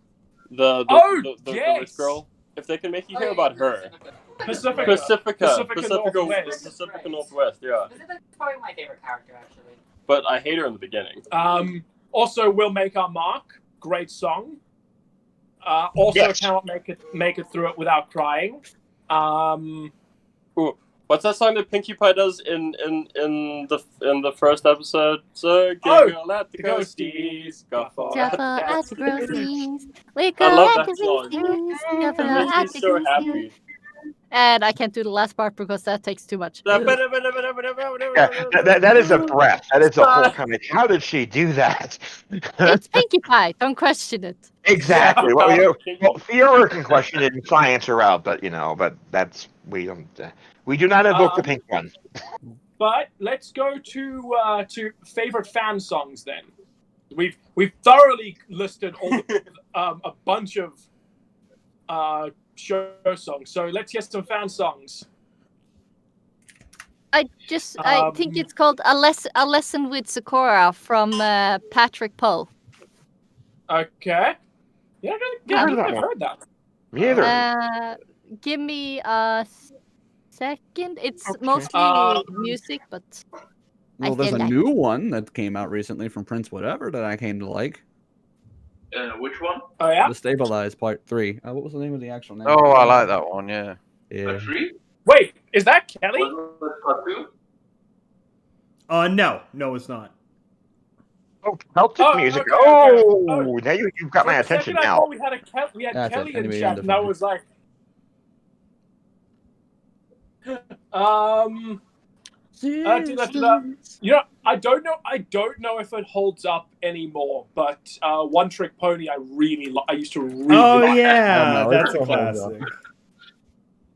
Again, I have not listened to it in like 7 years, so I don't know if it holds up. Yeah, I'm looking through my old playlists. Oh god, there's old Derpidity stuff. What is this? Hate Seed, Daring Mare, and Bright Eyes by Doofcake. Oh my god. All the music from Friendship is Witchcraft slapped. Yes. Big fluffy unicorns dancing on rainbows. Aviators 2012 stuff. That's the best one. Yep. Pink Fluffy Unicorns was fun. Dancing on rainbows. I was a fan I of also L-Train's enjoyed Daybreaker. symphonic metal operas from the Elk Train. You were there too, Skybolt. Yes. I get. There are a lot of really good covers of show songs that came out very, very well. Roy Aviators did a good job on one. Sound barrier. The Dr. Dissonance stuff on Fallout Equestria. That's classic. Yeah. Oh yeah. Neb is leaving. He came here on break from D&D because one of the players went to dinner, and he's going back now. Enjoy D&D. Bye. I might come back later. Prince Whatever, Fairy Tales and Happy Endings. Yep. What else was there? But a lot of the early Tombstone stuff was good. Yeah. Basically That's everybody, show songs. yeah. Open up your eyes, Everybody knows Discord. Yes. Many can we came count because of that song. Final Sight says Rainbow Factory, and I say bad Final Sight. No, I mean, it's too I stereotypical to mention. I know. Yeah. Scrollkeeper being the most bringing up the most obvious answer. Lullaby for a Princess. Yes. Yeah. But what Like- about Life Outside by Forever Free? That was good too. That was good. amazingly good. That was such a great cover. That was a good song. Yeah. Daybreaker Boogie is good too. Some of the Mando Pony anything hits. from Ponyphonic was good. Picture Perfect Pony. Yes, back in the day, back when Fluttershy, before the finished season 1. Yeah, it's unfortunate what happened to him, but That's a hole he dug, and hopefully, eventually, we can forgive him for that, and he can regain some of his previous standing. But yeah, that was not good what happened with him. Ellie Monty's cover of The Moon Rises. Yes, that was a good one. Was it the second recording or the first one? I don't remember which one That it was was. that was the Yes. second recording. That was a much better version of the song. With your cartoonist animation, which was so good. Yeah. Like the fact that the quality of some of the fan animations for the show is as high as they were is kind of ridiculous. Oh, the original acoustic Brony stuff too. There was Loyalty and Generosity, Long Way from Equestria, the Scootaloo song, which was the what was that? The Flying Higher or whatever it was called. Yeah, I think so. Prince or whatever, not letting go. Was good. Oh, Awoken, Hate, See It, and Glaze. That was a good one. Oh. Now I'm awoken, taking back control. I've got to wonder how much of it holds up though. Black Griffin's getting stronger. Yes, that was a good one too. Getting stronger, yeah. Oh yeah. Oh, holy! Wait, has this already been going on for 2 hours? Yeah. I don't know. The live It's stream almost came on 3, but autoplay it feels for me. like I'm we're who's at 4 talking? hours already, to be honest. Ugh. We were chatting 20 minutes before the stream. Forest Rain's Great to Be Different. That was a good song as well back in the day. Daddy Discord. It feels like blasphemy to say this here, but basically most of the stuff by the Wasteland Whalers was really fucking good. Yeah. Fly Like You, Dam Master. I'm gonna be Why honest. do you say that's blasphemy? Really? Didn't you like it? I didn't like the Wasteland Whalers stuff, honestly. Oh, I'm surprised. I know that's probably unpopular. Yeah. Very unpopular, but why did you not like it? Ask me why you didn't like it. There's something about the mixing that just the songs themselves weren't bad. It was the actual production of the songs that bugged me. Because like I thought that with a bit better production, I guess maybe just a little bit more experience on the part of the crew. I think they've done a better recording. That's just my opinion. So basically, they of the audio engineering then. Jam, what do you say? It's hypocrisy or blasphemy? Blasphemy. Why? It's Blasphemy. Because they're the other Fallout Equestria band aside from the Balefire Symphony.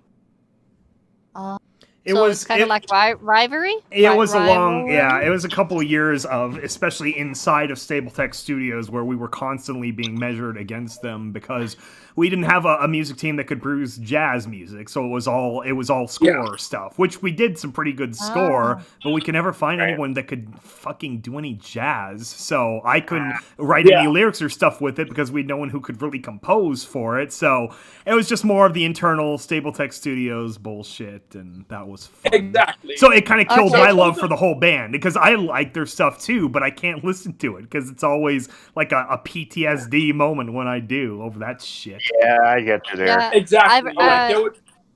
Anyone remember 20% Cooler by Ken Ashcroft? What? Anyone remember 20% Cooler by Ken Ashcroft? Oh, yeah. God, that was a lot of early music. Here's and a there still familiar one. is. Oh, yeah, I just Fly Like You remembered- was the... Sorry.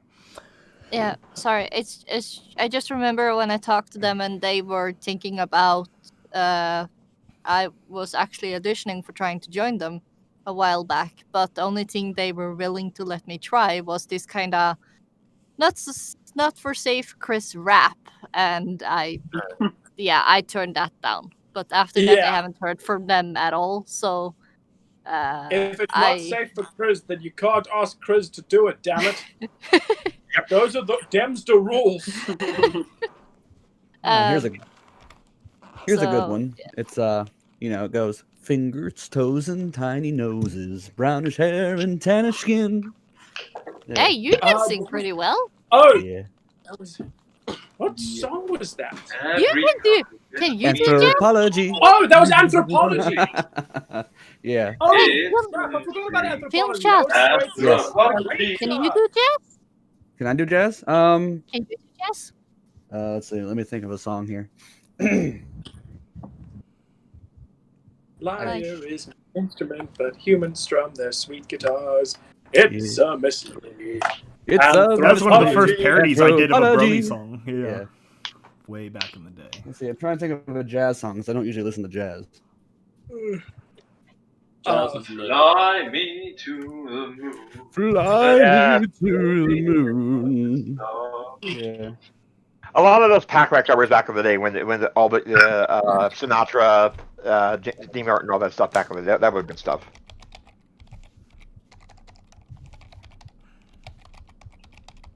Into the stars. Because the only jazz I knew about that actually was jazz was this one recording with a kid. It's actually blues, not jazz. My bad. Oh yeah, there's some crossover, but not always. No. The blues, Yeah, so- the cool songs. Minor interruption. I am going to be tapping out shortly, so if anybody has any Vermont-related questions, please do drop them in now. Ask now. I'll forever hold your inventory. Y'all know how this goes. Vermont sticks in for as long as he can, but I've never really had the most stamina with some podcasts. Yeah. Wow. Mm. No, that's electro, not jazz. I don't electro swing. Okay. Here's another question. Of all the projects you've done so far, is there anything you would do differently now? Yes. Stable tech. Yes, finish it. Very much so. Okay, so firstly, yeah, Skybolt. Yeah, stable tech. I wouldn't do it. Okay, no, that's a lie. I would still do it. No, so I've spoken about this often before, that one of my biggest regret from the Terminal Secrets finale was the way I handled the character of Topaz after she kills Yentl, because Topaz's only presence in the episode afterwards is how she relates to getting Blue Ball back on his feet, and we never see her grapple with the fact that she killed a child. We don't see what happens to her after I've used her to get Blue Ball to stop feeling sorry for himself. So, and it's unfortunate because I think in the first part of the episode, in part one, I did a really, really good job of establishing who this character is, what her background was, what she likes, what she dislikes, what her goals are, what her flaw is. I fleshed her really, really out. And then part two comes along, and she is genuinely just a tool for the protagonist's development. And she kind of vanishes off screen the moment that Blue Ball's development is complete. So if I was to do one thing differently across all of my EAST Corp work, is I would give Topaz at least 3 more scenes in that last part, just to give her some more meat to work with. So that's the answer to that question. Next question is from Roy Mustang, asks, favorite part of working on Untypical. Okay, though that's a two-way tie. So number one is the world building, or adding elements to the world building, because Untypical requires me to be as weird as absolutely possible. It is genuinely so much fun when I get to write in scenes that involve that. So like episode 2 has, I think, the 10-minute equivalent of a tracking shot, much like we did with part 1 of Terminal Secrets, where we stick with the characters in real time as they move from location to location to location, and Kelly did such an excellent job shifting the soundscapes of a small room to a large basement to an office to the basement to an elevator to a hallway to a big room. In this case, it is that, but with a much more varied soundscape, and it goes for about 10 minutes. But a not insignificant portion of it is them going through the city and you getting description from the characters and from the narrators of what a packed city in this world where matter has been rearranged looks like. And it was just 10 minutes of how creative can I be? So it's a combination of that and doing the audio editing for the fight scenes. Those are always so much fun to do. On account of, I know it's a thing that other audio dramas do not do, they have yet to do, and we're still a step forward in that part of the field. So I think it would be those two things. Yes, Scrollkeeper, you are superior to Vermont in the stamina department if we are talking about podcasts. I think you don't have stamina period, dude. Yeah, I think you're right. I am somewhat of a cripple. Aww. But between my lack of balance and my physical disabilities and my other physical disabilities and my other physical disabilities, Oh, come on. Hush. I You're blame fine. poor You're good. architecture, unfortunately. So yes, that'd be those. Do we have any last questions? I will take one more question and I'm tapping off. Silence. All right. Nope. Yep. That is dead silence. In that case, farewell, everybody. Happy Nightmare Night. Yes. Happy birthday to EAST Corp. Yeah, 4 years strong. Happy birthday on the day of fright. The studio has not killed each other yet. Skybolt and I have yet to strangle each other. One day. One day when one of us is asleep. And then And the Kelly other will one- be scoring it.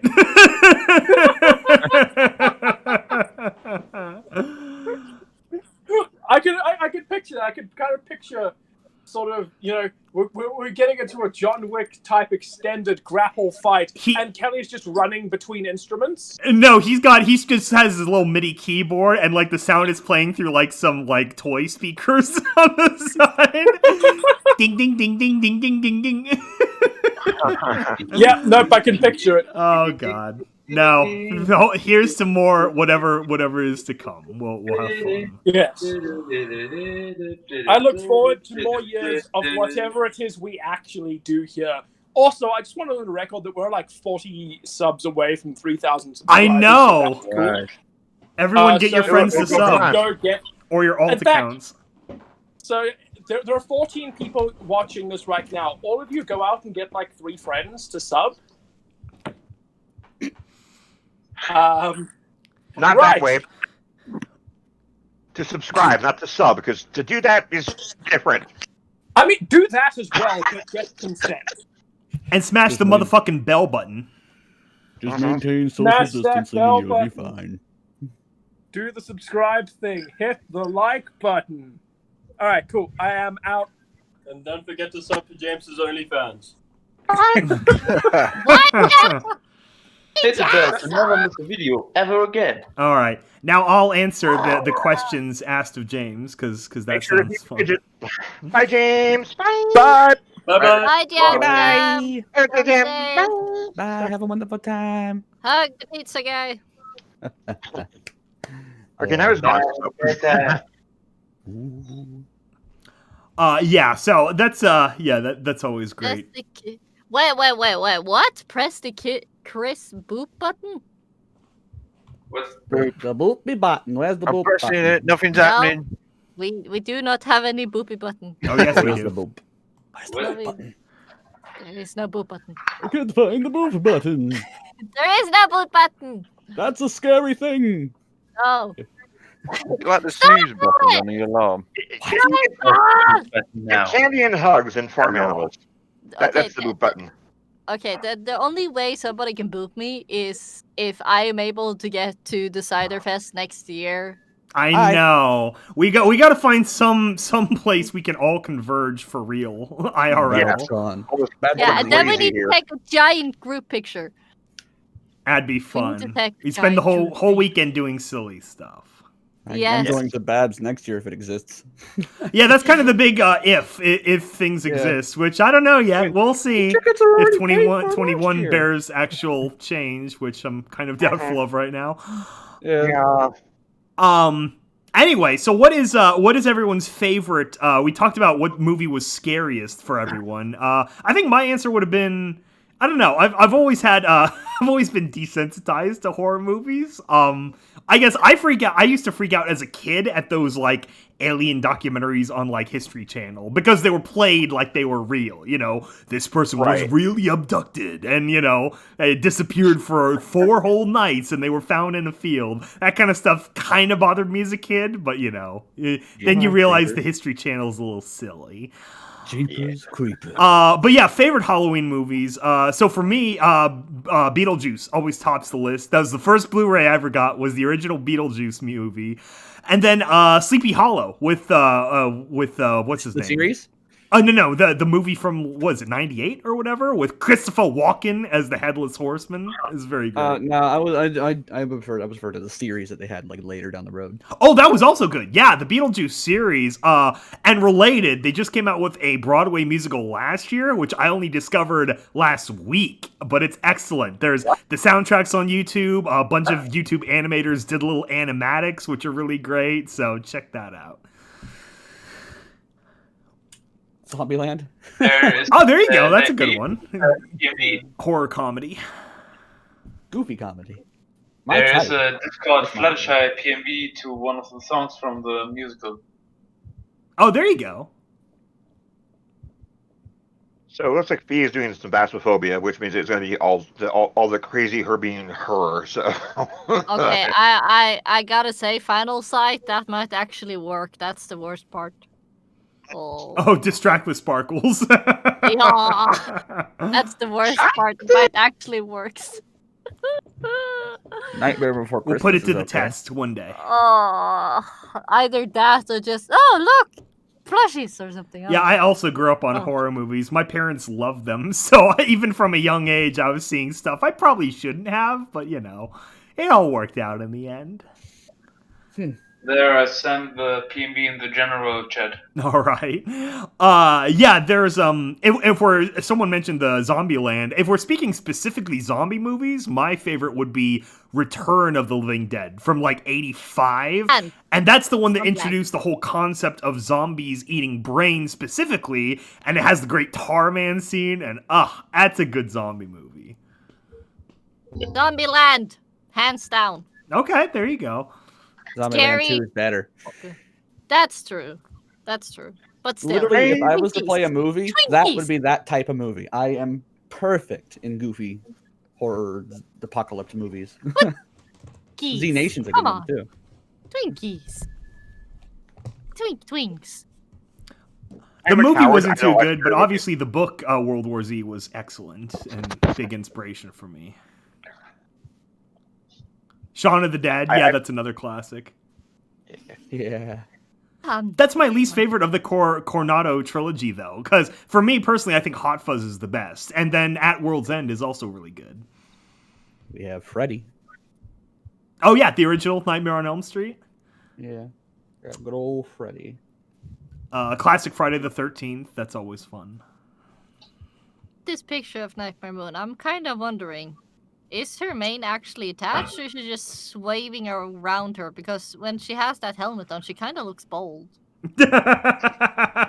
It's a wig. You need to be nice. She's a very old lady. Yeah. Would you class Harry Potter as a Halloween theme thing? Since it's kind of, magic and costumes and witches? Scary, very scary, especially in Can the be. forest. Has werewolves and all that, yeah. Oh yeah, I would be like a Dementor with like a floating apparatus. That'd be a good Halloween costume. For like, if we're going back to the complicated Halloween costumes question. I'm gonna be the tree-head. I'm gonna be Nusse, the tree-headed dog of Hagrid. Oh, there you go, Cerberus. Or maybe he had a different name. Here's one. Yeah. It. Oh yeah, the new movie or the old one with the old TV series? Hey, Choji, you want a balloon? It always bothered me, the forehead on the new movies. It's just this giant, Yeah. like Jimmy Neutron looking forehead. Yeah. You want the boat? You want to play? The voice was so silly. Like, do you want to Yeah. play, Ralphie? Oh, Come on. Come get some. Why did you like Yoda? You should not sound like Yoda. Yeah, it had a little bit of that. Yeah. Oh, Frank Oz. Oh, I just the boat, you will. the original though with Tim Curry is just such a classic. Like you can't Oh, not yeah. love it. Poor Tim Curry. Oh, that's right. The Haggard dog was Fluffy. That's right. Yeah. No, in Norwegian she was called Nisse. Nisse? That's the dog Nisse. from Harry Potter? Yeah, that's the three-headed dog from Harry Potter. She was called Nisse. And that's kind of cute because that's kind of like, what's it called? Adorable names, I guess. I mean, Oh. I'm German, so Yeah. Is there a Norwegian wizarding school in Harry Potter? I remember when Fantastic There Beasts should came be. out, they had all the lore of the American schools, which was kind of cool. There should have been and one. then there Oh, was this guys. school in Russia. guys. What? Guys. The Norwegian one, instead of normal wands, is wands with axe heads on them. Because Vikings. Yes. Okay, here I we go. accept The Scandinavian one is the Durmstrang Institute, which is theoretically somewhere between Norway and Sweden, up in the mountains. There now. Bye. Durmstrang. Can you send me the name of it? I need to see. if I Sure, can I'll translate drop it into the Norwegian. I'll drop the link in the chat I need to translate this.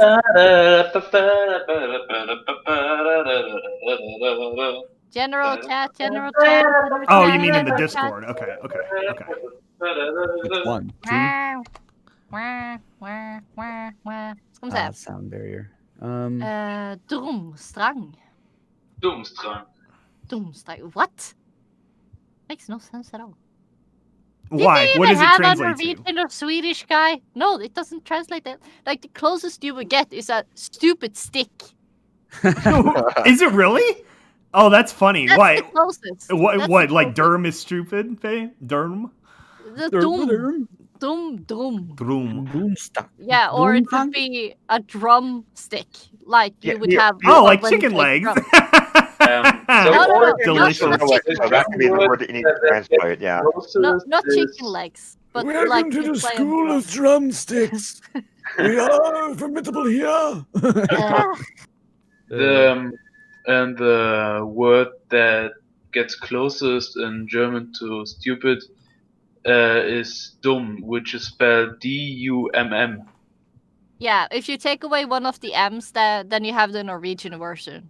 So drum is basically one of the dumpinne, which is basically the... Wait, Viktor Krum is from there? I thought he was from the Russian one. Yeah, it says the Russian No, one is Koldovstorets. Doomstrang is what? Viktor Krum was from this one? I thought he was from the Russian one. Yeah, I thought this was the Russian one. I'm Skybolt! What? Help! Yeah, this is the wizard school in Europe. As Well, far as I yeah. know, Russian is not in Europe. So... Well, I guess it depends on who you ask, the context of the question. Russia is technically a European society, but the East-West thing... Well, yeah, if you go back historically. We can't get into the question of what is Europe. There's just too many ways to cut the pie. I think I am allowed to ask those questions because I'm technically in it. Well, excuse me. Okay, so I guess it depends on how you define Europe. I mean, Europe once defined by the extent of the Roman Empire, and then the extent of Christianity, and then the extent of the Indo-European language groups. So. I don't know. Russia usually falls under those qualifications, unless you're going like Far East, where the I have some family that descend from the northern steppe tribes. What is the one with the Y? That's the one that we are. Siberian tribes. Yakut, that's it. I have like 1% Yakut ancestry. Yeah, I'm not getting anything from this. It's what? Well, blame the website then. It's harrypotter.fandom.com's fault then. I don't know this shit. I've seen the movies. That's about it. Like, the giant ship makes it logical that it would be somewhere close to me, because Russia does have some line coast, but that's not necessarily what they do. Well, and I don't know. Blame. What's her name? I didn't write the shit. I would have been more clear if I wanted to use it. They should. This is Warner Brothers, bread and butter right now. So they're definitely going to pump more money into it eventually. Even though the last movie didn't do so well. Which movie again? That was the second Fantastic Beasts. I haven't watched a single one yet, even though I want to, because I didn't realize at first that it was the Harry Potter universe. The first one was really good. I actually really liked the first one. The time period was neat. The American wizarding history was kind of neat. I can hear Warner Brother already. Hey guys, I have an idea. Since we have a European side and an American side, we have a long lost brother of Harry Potter, and he's in America. He must find him. Finally defeat the evil. Well, that's basically what they're doing with Game of Thrones, too, where it's like, okay, don't write the finale yet. We're going to pump as much prequel shit out of you first. I actually have a theory that Martin already finished both of the final books, but he's just releasing all this other stuff first because, you got to keep the story going as long as you can. Keep the fandom going as long as you can. Where was Hogwarts supposed to be again? I'll play the part of Harry Potter's brother because I look just like him. Woo, woo. Okay, so we have Scottish, French, American. So we have like 3 schools on the same side of the globe, and then we have like a random one in America. Well, the history of the American one is from the Irish that family. They have a whole 26-minute short. I don't know how they released it, but it explains Ilvermorny, a house. Like, couldn't you take away one of the ones in my side of the globe and have the other one in South America? South of the border. Yeah, because then at least it would be even and somewhere everywhere for everyone, instead of one random over on the other side and then 3 in a cluster. And I was, well, I don't like this. World building is important. That's why you put effort into it. Well, the world building extends naturally the way history extends. So, you had a lot of empires concentrated around the Mediterranean, so that's where a lot of places end up being. Yeah, Hedy also is right. Asia, Asia, mangle. Asia. Yeah, Asia's right. Yeah, should have that one too. I think definitely they're missing a Chinese house, because especially Chinese civilization is so ancient. There would be at least one magic school. They have the Japanese one here, the Mahodu Koro, but there would definitely be one in the Forbidden City or something. Yeah, they have the dragon default as well. So, hello, can we get some Chinese love or Asian people love? Oh, well, yeah, don't worry. Hollywood's definitely going after that Chinese love. So give it time. I'm sorry. I love world building and I like it when they do it properly. But when they don't do it properly, I get sad.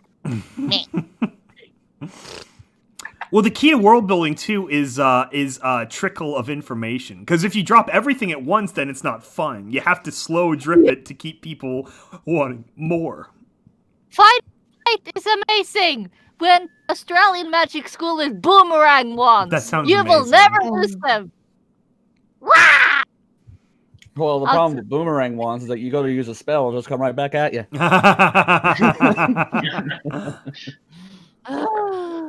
And you know that the Chinese school will, of course, have the monopoly on dragons. Yeah. No, they won't have wands. Yeah, they have an African magic school, the Ouagadougou School of Magic in Uganda. Mountains of the Moon, Uganda. So Mountains of the Moon, you say. Cast a spell by throwing the wand at your opponent. So there you go. But Yeah, because I don't know. I like the idea of kind of have wands with axe heads on them. Well, would be yeah, cool. I mean, that sounds very practical. It's like, oh, the magic didn't work, so we're doing this the old-fashioned way. Yeah. It's like you have duels, magic duels, and you have duels. You, like, cancel out each other's magic, so then the stronger guy just goes up and chops you up with their axe wand. And that's why it's important to have physical fitness. Yeah. Wizards are Yes. just healers. They can't fight with their fists. Yeah. Well, that's why you always Australian keep a gun, wands just as versus a Viking backup. wands.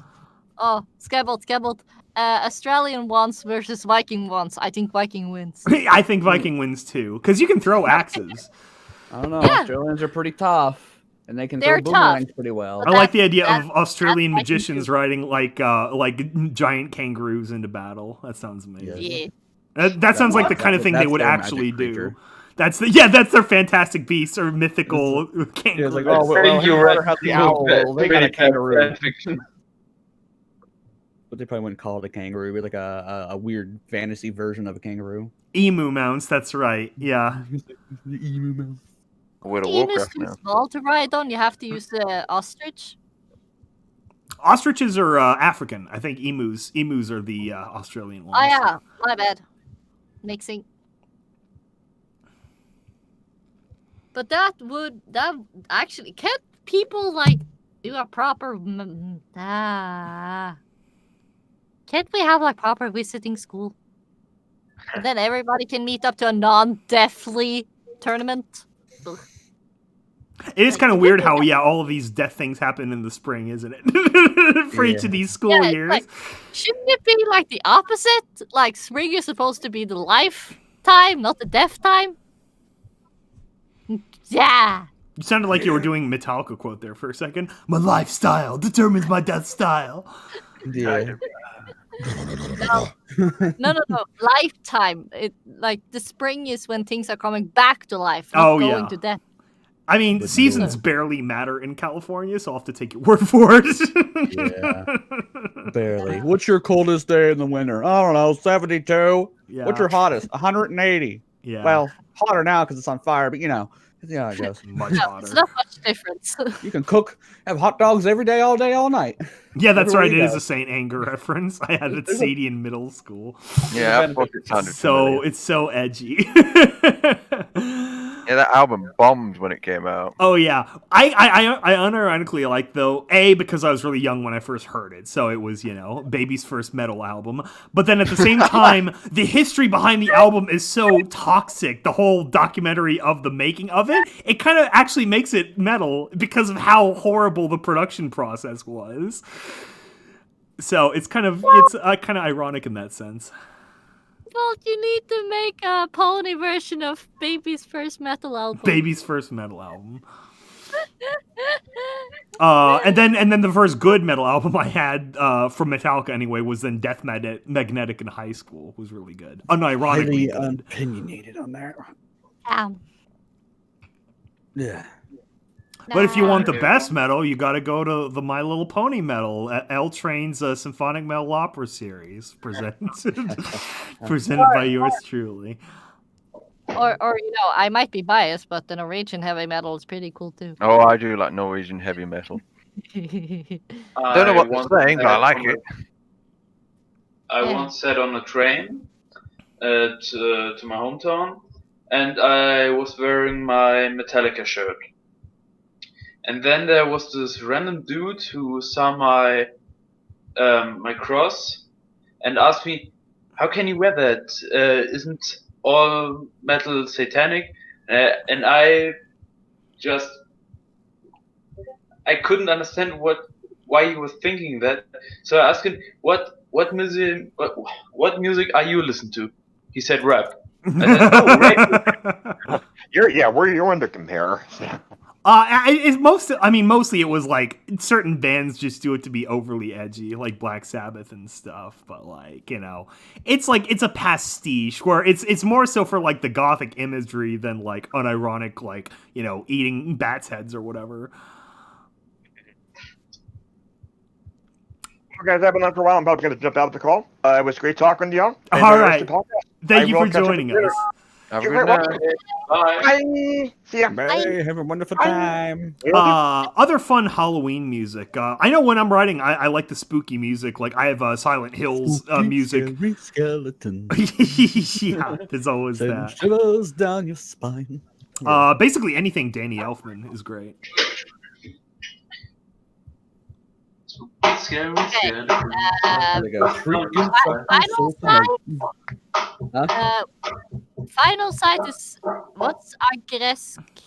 Gretsuko. That's the Netflix anime about the little fox girl and Oh, I like watching and that. who's frustrated with her life in an office building, so she sings death metal to like relieve her stress after work. It's from the same makers of Hello Kitty.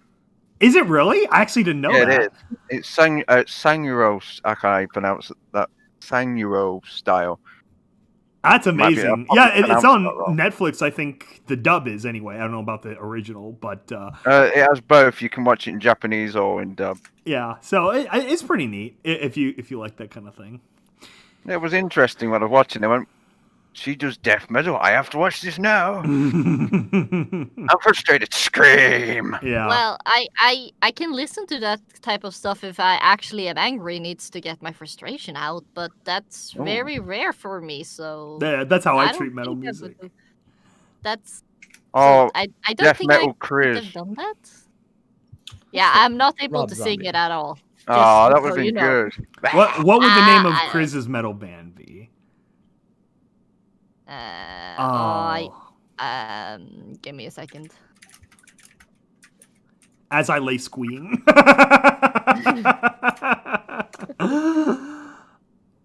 Rob Zombie. What was that one song? Was it The Living Dead? Phew, Father is a good one. Few that I burn. Phew, Father is a good band, but like I said, I don't think I would be not as it would be pleasant to listen to, at least. It's Death hard to metal sing Chris metal. would be interesting with adorable. I can't even speak. Adorable Chris screaming. Well, you ask Fiora. Maybe she will cook something up. I for was you thinking and more of like a ask- pun name, like Metalocal Chris or something like that. That's the joke I was originally going for. Hmm. Anyway, what other Halloween topics? What do you think, Chad? What should we talk about? Costumes. Yeah, costumes. What was the best costume you ever did have for your holiday that you wore one year? Sense the skeleton. Oh, what now? Scream. Sense the skeleton. Senses skeleton? Sans from Oh, Undertale. Sans. Okay. There Sorry, you go. my That's a cool pronunciation costume. is really bad. I think the best one I did. My mum cut 2 holes in a trash bag and put it on my head. There, costume. Oh. I did a decent Joker one year. That was pretty fun. It was a little bit of a mix between classical Joker and Dark Knight Joker with the crazy hair and makeup. Yo, I just saw this meme I posted on the meme channel. Oh, there. Here's the best cosplay I ever. Well, I own it. Jeez. It's the Sakura one. That's perfect for Halloween. I bet that cost a pretty penny. Yeah, cosplay Sakura. Let me grab that. Wait, which chat is it? Oh yeah, there it is. The meme channel. Oh yeah, is that actually this you in that one. picture, or is that someone No, else? that's the owner, the one who made it, and I Oh. bought it from them last GalaCon. Oh, very cool. So Give me I a was sec. walking around in me that a sec. one earlier today. Oh, there you go. That's cool. It's really cool. So maybe I will bring yeah, look that at that. for the Jeez. con in America. Oh yeah, maybe? no, that's perfect for con cosplay. So I just need to find a giant bamboo stick so I can actually match her in the game. in the Yeah. story. That's gonna be amazing, fun. that is. Yeah, she makes really, really good pony heads and cosplays. So I would recommend looking her up. Esso is amazing, and she actually lives in Russia. There you go. Close by. Yeah. So since we were talking so much about Russia. So she made like Chrysalis, she made OCs. She has Oh, made that would be your metal Batman. band name, Chrysalis. Oh Nice! yeah, Yeah, that would work. that's perfect. God. Chrysalis. Oh. And it's like a fantasy Emphasis rock on band, crit. like Dream Theater. I'm gonna be no. You know what? Okay, the name can be Chris Alice, Chrysalis. but I am actually cosplaying the pony version of Hel, the daughter of Loki. And no, it's not the adventure stupid spider lady. It's the actual lady Hel, who is a half corpse and half dead person.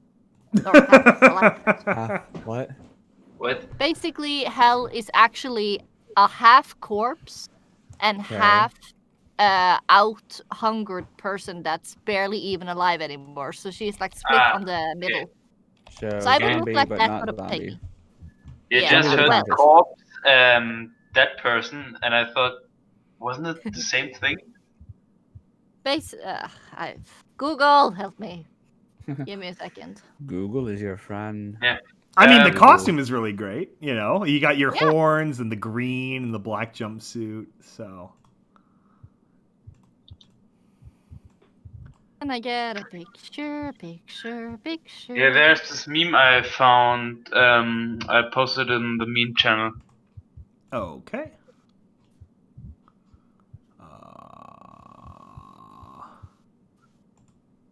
Oh yeah. I'll post that. General chat. This is basically how she is portrayed. Oh, okay. That's much scarier. Yeah, so but the other side is supposed to look like she has been starved to death, basically. Not yeah, looking I like- take that from the bones. Yeah, no, that's the dead part. I think it's all the dead part, to be honest. but- All is the dead part. Yeah, so that basically pony version of that. all right. That's Yeah. definitely spooky, scary skeleton. So you're gonna just dress up as a dissectable. Got it. Kinda, yeah. But you know, and that's my costume if I ever do death metal. Which Metal. really surprised me they did something like that. Hey kids, It's you wanna it's put the inside of a Norse horse? mythology. It's Norse mythology. What Is do you that expect? really like what she's supposed to be like in canon? Yes, but she's supposed to be out hungered on the skin side, so you know. So skeleton zombie thingy. But that's why she's so creepy, and she's the one who picks you up if you drown. So don't drown. Oh, so if you drown, that's who takes you to the underworld, or I'm not sure how Yeah, the mythology actually works. Yeah, she's the one who takes you to Helheim. So you will either be tortured by cold and hunger, or you will just continue living your life, but in a very grayish world. If you Ah. drown. If you Just die in drowning. fight, you might get a better place. Well, that's fun. If you die in what? If you die in battle, you might be picked by Freya to go to the Valley of Paradise, or you get picked, or you are going So to die fall- fighting, you go where you need to go. You die silly, being dumb, then you go to. Okay. Okay, sign up for the military. Yeah. Oh, That's basically a short answer. Just go to the yeah. military. Well, I mean, that was the idea, right? They had to get as many warriors as they could into the, to protect their land and stuff. Mhm. But the thing was also that Freya was so respected by Odin because of all the things she helped him learn, that she got the first pick choice of the fallen warriors. So, pray to Freya a lot, then you might go to the place where you don't have to fight and die every single day. Oh my gosh. What? What? What? the heck? Potatoes? I like potatoes. Potatoes. Kermit, taters precious. I can't do his voice. They are taters delicious. Tater tots, tater cakes, all Poor taters. delicious. Yeah, the one you're showing on screen right now, Skybolt, that's blasphemy. Okay, that's the Marvel nonsense. Yeah, that one can go far away. You don't. I don't. There you go. Meh. Just meh, Not like meh, meh. the sound of disgust from Chris. Yes. Meh. I was really bored when I draw this in class. Oh, did you draw them? Yeah, with 2 friends. Oh, that's pretty good. I can't draw at all. My hands shake too much from a motorbike accident about 10 years ago. Oh If I god. try and draw, it just looks like scribbles.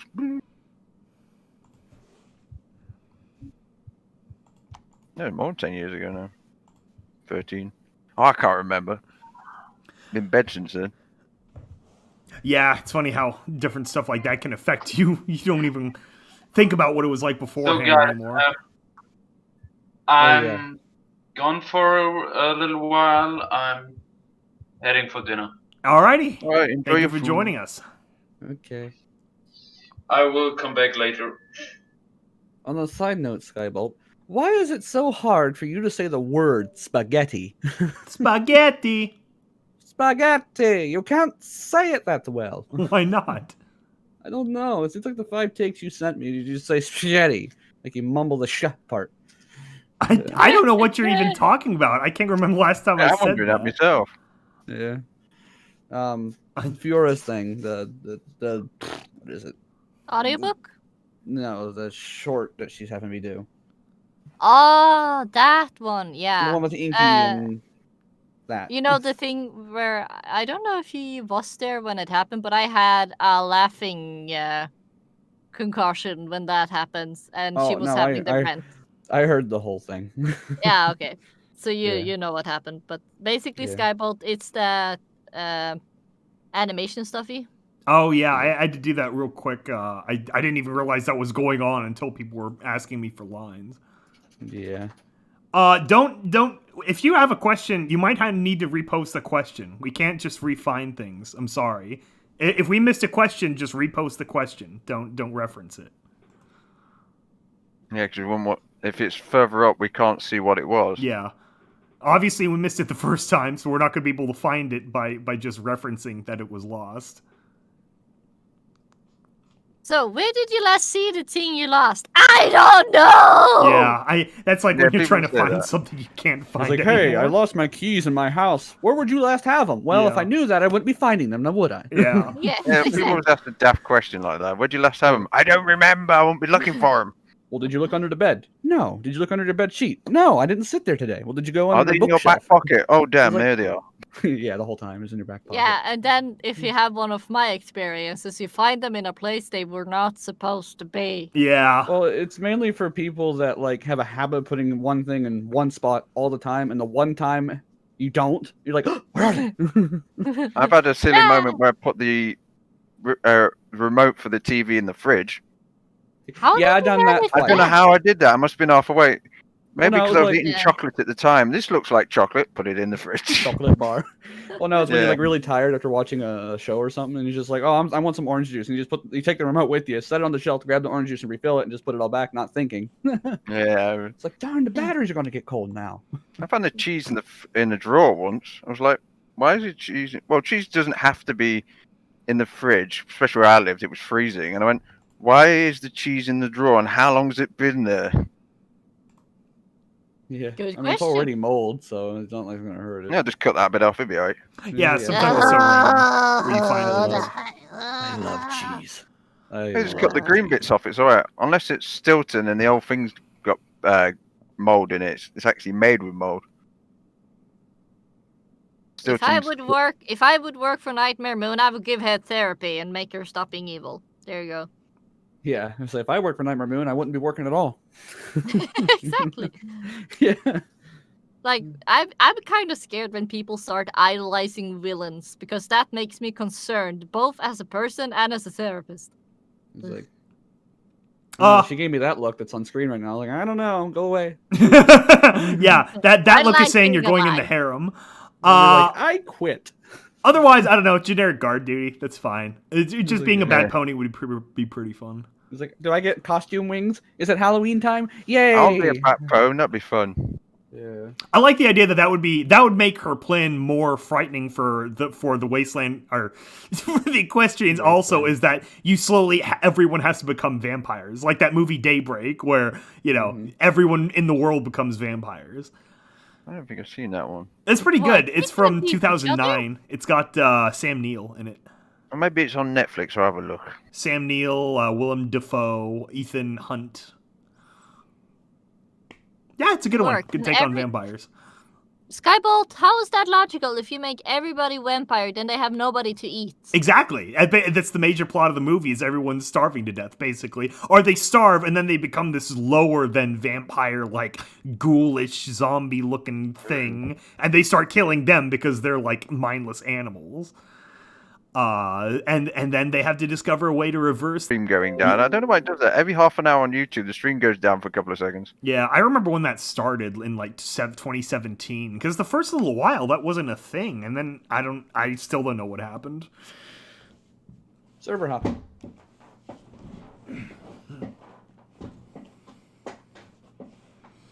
Are we working again?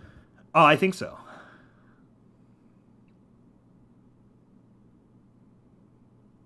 Seems to be working. Yeah, there's no more F's in chat. So, what for $100? What is the least favorable costume you would be willing to put on that is still safe for work? For $100 or less? Yeah, $100 or less. Well, simple. I'll go buy a bed sheet that's white, cut 2 holes in it, No, and no, wear no. it. And... Oh gosh, no. No, That is no, very no. unfavorable. I mean, like somebody was offering you Oh, if someone was to pay me $100. $100, what would I wear? Yeah, what's the worst costume ever you would be willing to wear? Wonder That Woman. would be Pretty much anything in the Uncomfortable. the sexy versions of that says- Like I said, safe for work. Okay. Safe for Chris. Safe for Chris. That would be uncomfortable. Any Oh yeah, uncomfortable. furry That's outfit. a good one. Anything What where the did whole costume is leather. All leather costuming Oh, is God. horrifying. Like I don't know Oh, how isn't that Rockstars still- did it. Like, Be squeaking all the time. It squeaks and it's tight everywhere. All I Like hear you is- can't really move without it pinching you. And especially if you're wearing leather on skin and not like an undercoat. Or No. Undercoat. Yes. undercoat, yeah, undershirt. Yeah. I haven't used that kind of stuff, so I don't know. Leather is not very Okay. comfortable to wear on skin. Oh, Yeah. also, I'll speak from experience. When I was in high school, we would do, spirit weeks for like our like homecoming and our winter ball and stuff. And one spirit week, we had a disco and hippie day, just like whatever. So I went with a disco costume and I had platform shoes. And those were some of the most painful things I'd ever walked around in. Because they were like 3-inch platforms and, your heel is arched the whole time. And ugh. It made me feel for 70s anyone was who a weird wears time. heels. Yeah, 70s was a weird time. People did it. So, that's what I would say. Anything with weird shoes like that where it's just uncomfortable the more you walk. Any high heel. Any. Yeah. Yeah, high heels are pain and torture. Yeah. It's the suffer for fashion thing. Yeah, like, no. No thanks. So thank you. I'd like to keep my feet and my legs and my calves and my hips. And my back. Yeah. My And my lower back. back. Well, once you that would lose be your nice. hips, you're just done. Yeah. Oh God. Just read Um, the chat. no, we'll skip that. What else? Good costume memes and stuff. Okay, if you had to do a female one, Oh, not necessarily uncomfortable. I guess If I something had to like wear a really female like costume? floofy, like pink tutu and all that, like something really stereotypical, and especially it'd be Right, because right. then everyone else would be like judging you and being like, "What the hell are you doing?" That kind of Oh. ridiculous. You could Okay. dress up as a French maid. Yeah, the only way you could get away with that is saying you lost a bet. That's the only way to, That is set what you would say people- with anything bad you do. Yeah, yeah. What about you, Film? What woman type costume would I wear? Yeah, not necessarily uncomfortable, but if you were Well, to wear a human. For starters, you better be paying me more than $100. What would I wear? I'd probably wear. Coconut bikini. Hell nah. That's just coconuts and basically a tutu made of like grass. Tutu. It Tutu. was like, tutu. Yeah. Tutu. But you already said maid costume. I guess that's the best generic one because that's the only one I can get away with saying I lost a bet. Oh, Yeah. I did lose a bet. That's The why rest I of come them out was like, with it. nah, you're into it. Okay. I lost a bet in the pub, so I had to wear one for a day. That was fun. If I were to do a male type of costume.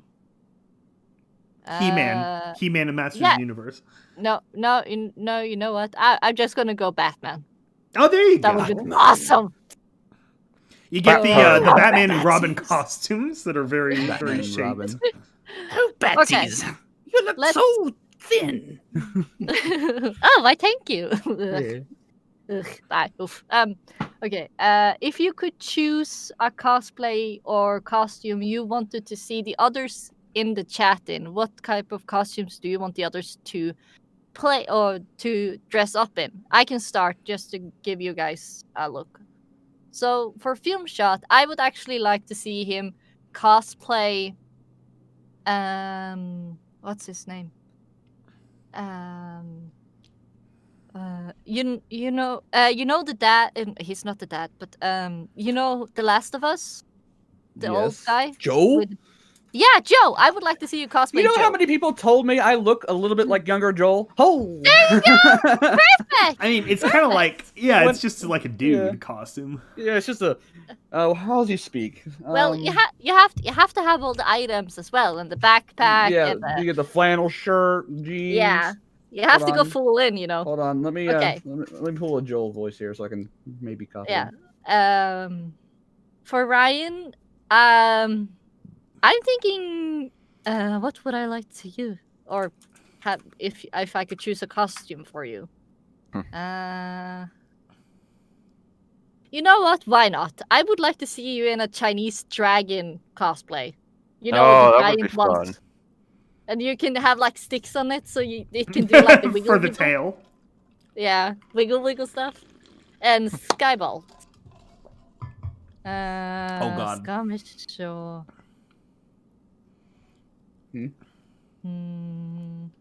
You know what I would like to see you cosplay as? Oh, okay. I would like to see you cosplay a nuclear reactor. Just the the nuclear heating reactor. the heating element. Just the what the fuck are those called? The hyper. What are those called? You know, Heating just the towers. tank Just with the the warning symbol. Oh my gosh. Okay, that's fun. With the radiation symbol on it. Or even better, you would be one of the guys walking around with a giant box around you, and it would have like the radio host on it, and you could just walk around with a microphone and a speaker, There you go. and just be commentator for everything. That would have been awesome too. I would love to see that. Oh, that would have been fun. Okay, Film Shot, you first. Me first. On what? I wasn't paying attention to the last part. Who would you Who I dress would- everyone else in the call as? Okay. Let me think here. Hyperboloid. That's what those are called. The nuclear cooling towers. Hyperboloids. Okay, so flitters, I can think maybe being the lady from Zero Dawn. Oh, yeah. I know, yeah. Yeah, With the robot dinosaurs. yeah, the robot Zero. everything. There's also another one coming out. Can't wait. It's called Forbidden Westworld or something like that, or something like that. It's going west. Let's see, Ryanie. Oh yeah, that would be so cool. Yeah, Oh, I would like to actually cosplay that. Ryanie. Speak real quick. Yeah. Okay, I can see you probably being a I'm guy British. from Mafia. Ooh. From What's what? his name? The main guy from Mafia. I haven't played that. Neither do I, but it sounds familiar. And Skyball, you can be.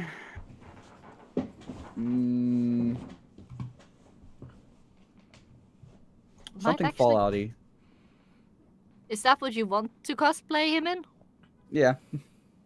Okay. But that's a game I might actually be able to play since you're not hurting real animals. Oh, only virtual ones that still have feelings that were programmed into them. Dude! I'm trying here to make it worse. It's like, well, they really don't know. They just were told to know that. And Skybolt, I don't know. I really don't. Can't pinpoint a character. You would be an evil one for sure. All right. Oof, though. You know, nuclear reactor works. Oh, nuclear reactor. It could be a ghoul. All right, smooth skin. It'd be glowing ghoul. Smooth skin. Yeah, it'd be what's his name? Bright from New Vegas. All my children join me on the that great one, yeah. journey. And it just blows up in the end. Yeah. S is in the chat for the ghouls from Fly Me to the Moon. Fly me to the moon. Oh, there you go, Viking Dwarf. That's a good combo. Gimli. Yeah. Oh, yeah. Handsome Jack. That'd be a good one. Oh yeah, I never did play the those games. Handsome Jack seemed like a fun They were character. fun. You can probably also be the elusive man from Mass Effect 3. Oh yeah, what's his name? Martin Freeman, or not Freeman? Martin Freeman. Martin Freeman. It's, That's a new one. Mr. Freeman. well, Martin Freeman's the guy from the Hobbit movies, I think. Yeah. But, I mean, Yeah, he is. Fuck, what's his name? Yeah, Martin Freeman is the guy from the Hobbit movies. Martin Sheen. Sorry. Oh, Martin Sheen. Yeah.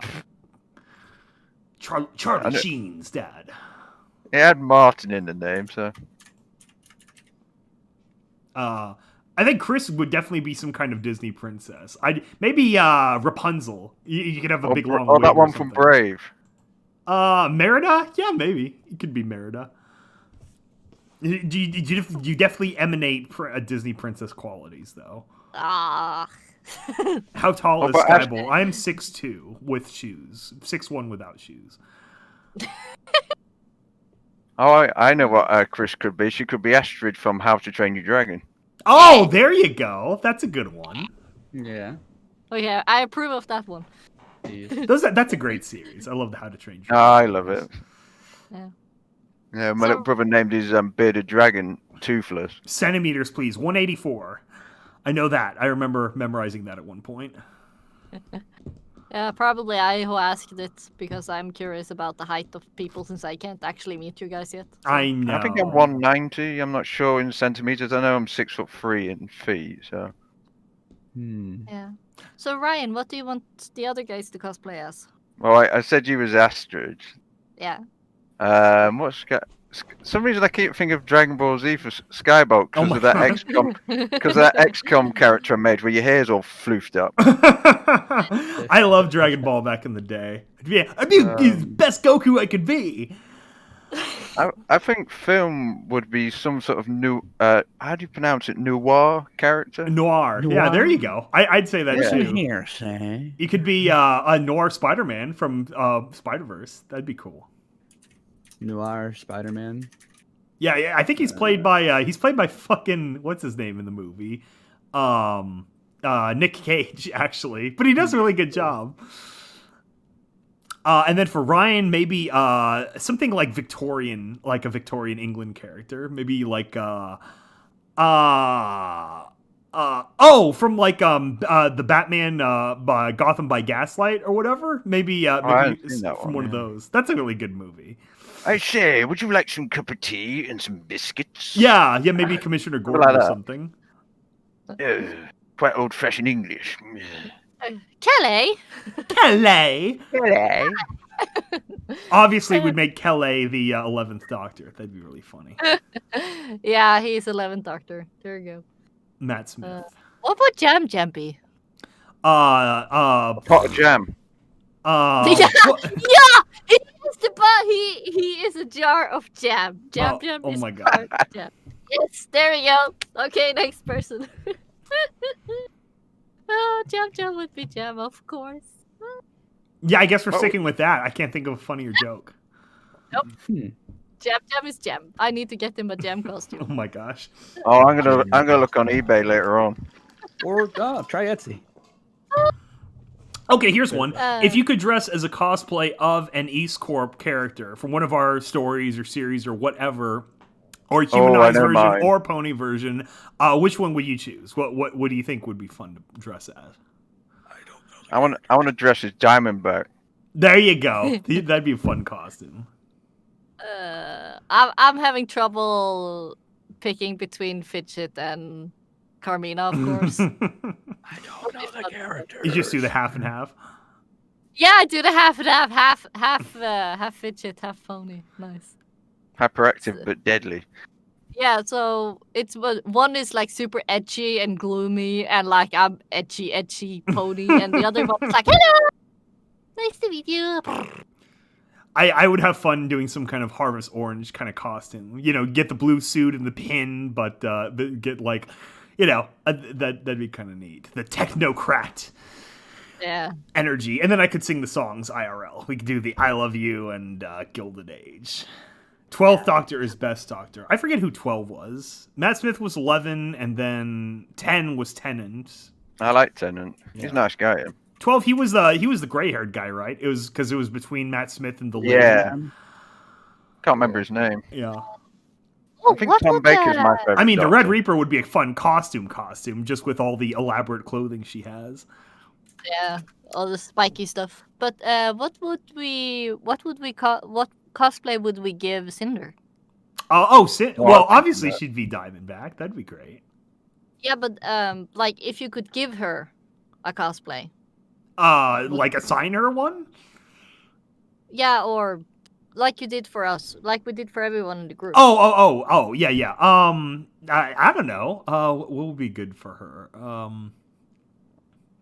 Maybe Ashi from Overwatch, like a cowboy. I'm thinking cowboy characters, so I don't know. What about Tank Girl? Oh yeah, that could be fun. That's a good comic. Hmm. You know what? I think. Oh yeah, Ghoul Doctor cosplay. That'd be fun. Ow, that's my arm. The Ghoul Doctor. You know what? No, you know what? Female Doctor. I would like to see Cinder as the female Doctor. There you go. That would be cool. I haven't seen any of the new Doctor Who's yet.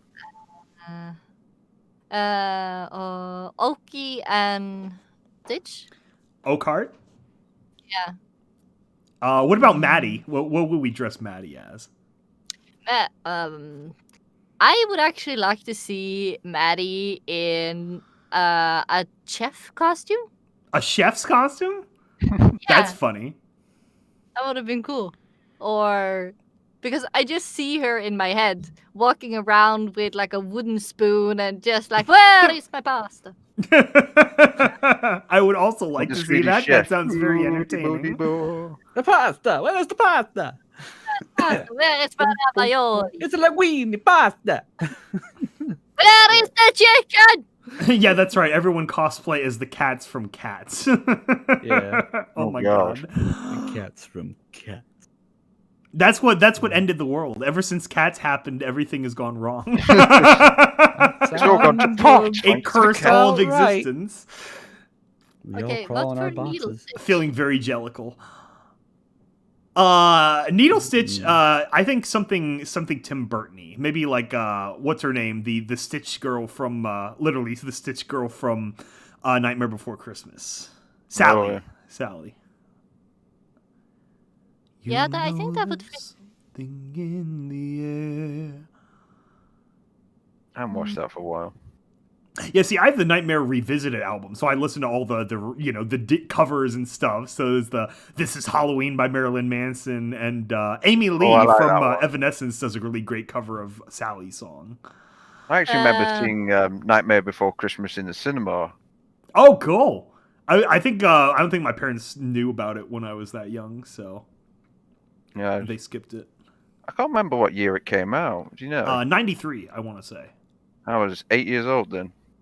I wasn't even born yet. Oh, makes me old. Ah. Zoomers. I'm only a quarter of a century. I mean, I'm more than that now. I'm 35. Dang, you're getting old. Now you chaps need to calm down. I ain't got any grey hairs yet, but the way this year's going, I'm probably going to be fully white by Christmas. Ah. So I think web shooter would be Spider-Man, of course. Oh yeah. Spider Pig. Spider pig, spider pig. Spider pig, spider Spider pig. pig. Spider Spider pig pig. does what a spider pig does. Does he swing from a web? No, he can't. He's a pig. Look out! Spider pig. God, we were singing that for ages when that came out. Trying to work and you just hear someone in the background and went, stop singing that. I never quite found out where it came from, but it's a funny song. The Simpsons movie. That Yeah, explains let's why I haven't seen see. it. yeah, that was their big trailer scene. Ooh, I wish the Simpsons question- movie were better. Question from the YouTube sort of stream chat. So one guy says, "So how would you guys react if you all woke up as your OCs?" I'd be quite happy. I'd be a big fluffy dragon then. It'd be like, "Oh, how do I walk? How did I get here? Oh, I can touch stuff without touching it." Yeah, I'd Telekinesis. I got wings, yay! not having hands No. would be a problem, but I would test the Yeah. extent of magic for sure. Well, at first, because you see my horse here in the picture is gray. At first, my first reaction would be like, "Wait, I'm colorblind." To be honest, I don't know how I would react because my first thought would be, "Where's my dearest?" Plus, I'd be trying to go to the bathroom in the mirror because as a person you're standing in front of the mirror, but as a horse you're shorter, at least in the show aspect. So you're like, everything's taller. What? Yeah, I would be concerned for Hetty. I would be concerned for Hetty because Chifundo has unique qualities. Unique qualities. How do I use the bathroom?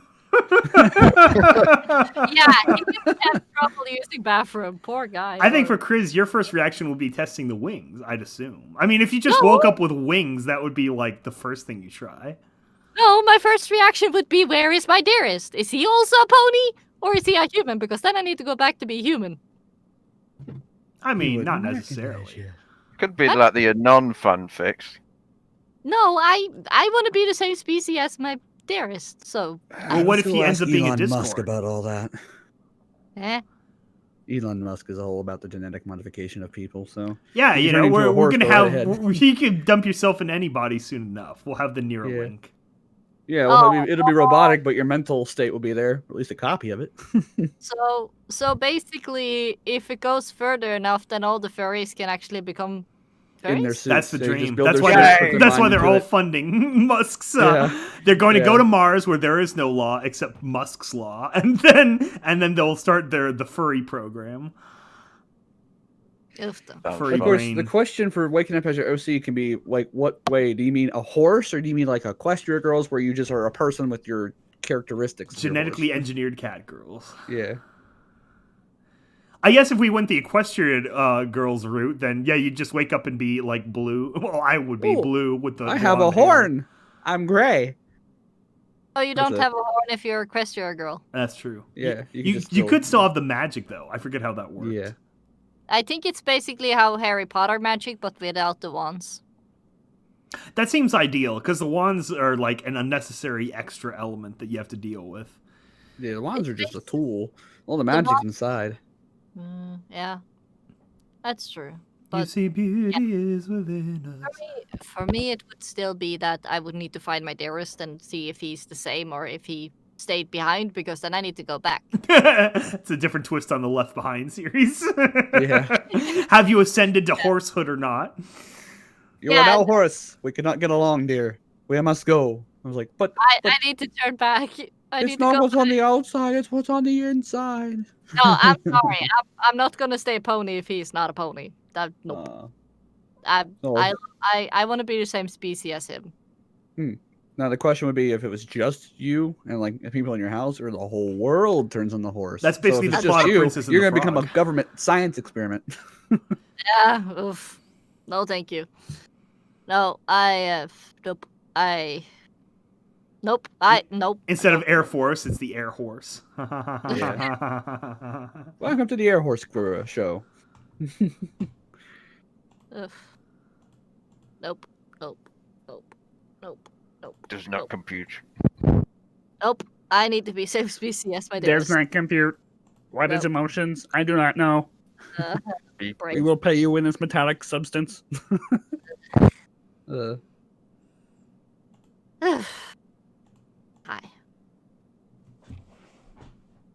Nope. Night. If I turned into Mayo C, it would mean I could cook without using any electric.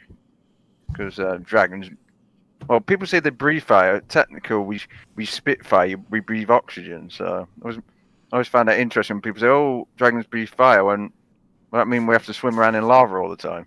No, they exhale fire. Yeah. I always thought the Reign of Fire was an underrated dragon themed movie. I like that movie. Yeah. I actually almost wish there was like they had a trilogy, like a more filled out story with it, but for what it was pretty good. You never know. Yeah, I don't know. Well, it did not do well at the box office. I remember that much. Well, they're just going to make a remake and they make that a trilogy. And then speaking of Sean Connery, then he was the dragon in Braveheart, which is a very sappy dragon movie. I'll give you my heart. Yeah, Dragonheart was one of my. It is still my favorite dragon movie, and it still looks good to this day. Yeah, the CG did not age well on that.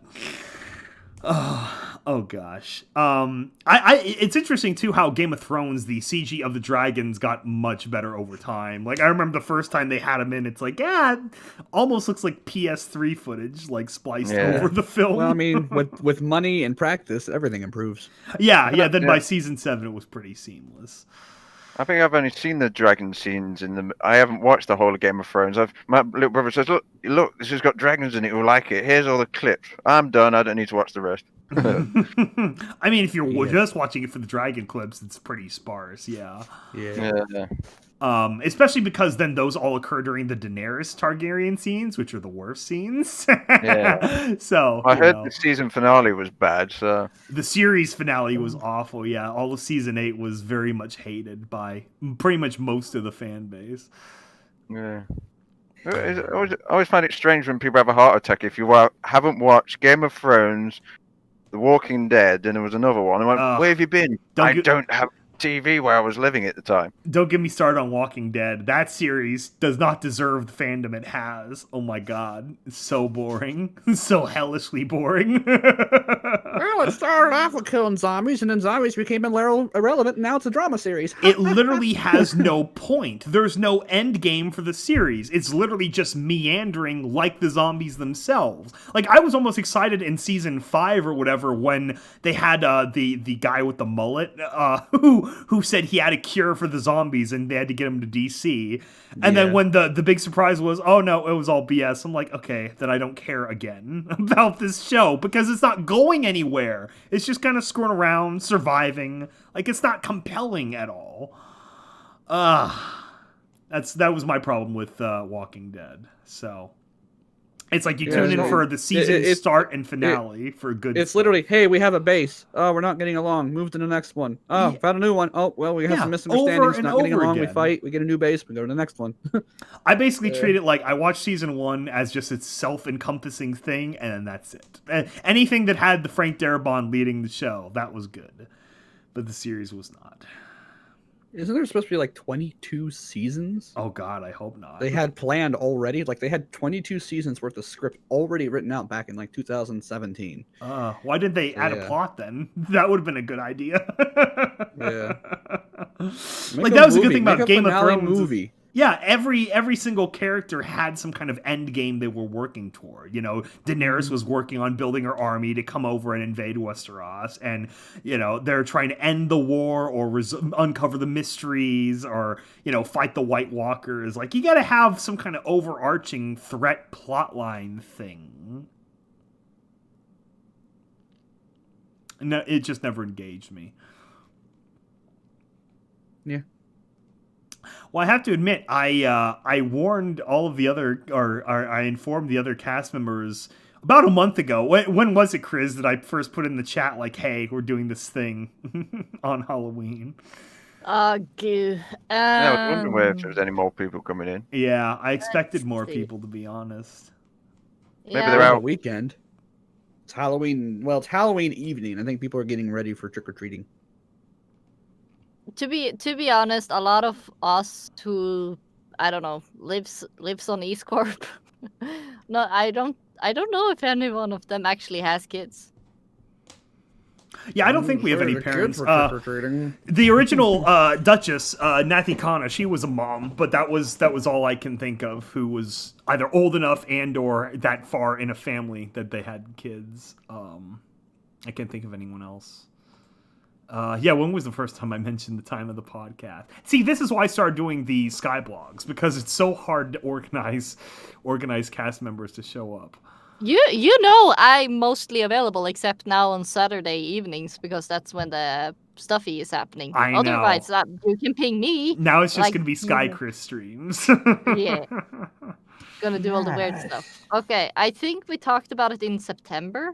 Oh my god, yeah, I'm So scrolling up. it's about a month. I guess you can't remember what happened in September. And I always start with okay, when are people going to be available? I always check on timing first, which is how we ended up in this time in the first place.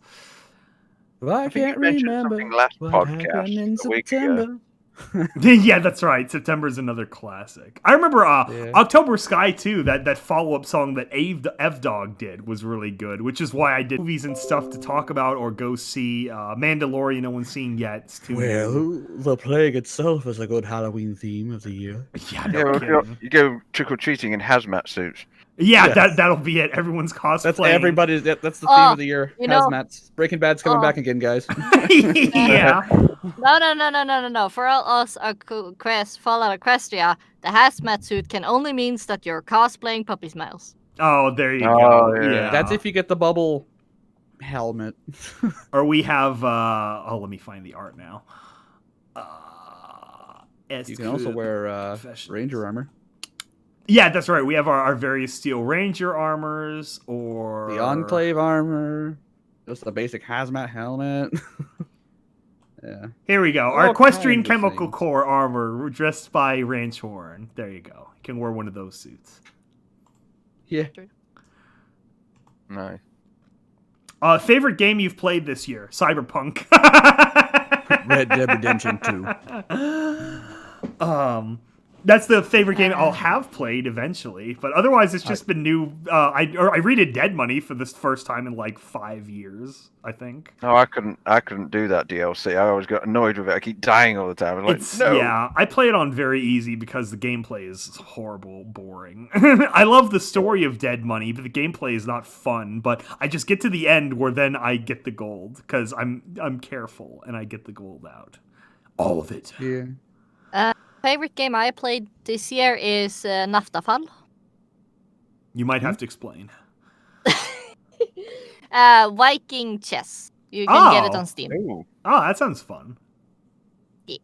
How is it And different than regular chess? I didn't realize. Is Viking chess like if you're losing, Maybe you they just fight drop each other. axes on It has the board? axes involved, Yeah. okay? Well, yes, it does. Yes. Amazing. That's the only difference. It's like if you lose, you just get your hand chopped off. Next.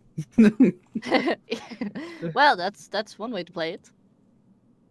I think my Yeah. favorite game of this year was Astroneer. Have you heard of that game? Oh, I saw a Let's Game It Out video on that. That was pretty fun. Yeah, it's quite fun. It's cartoony, but you get used to it, and it's quite a lot of fun.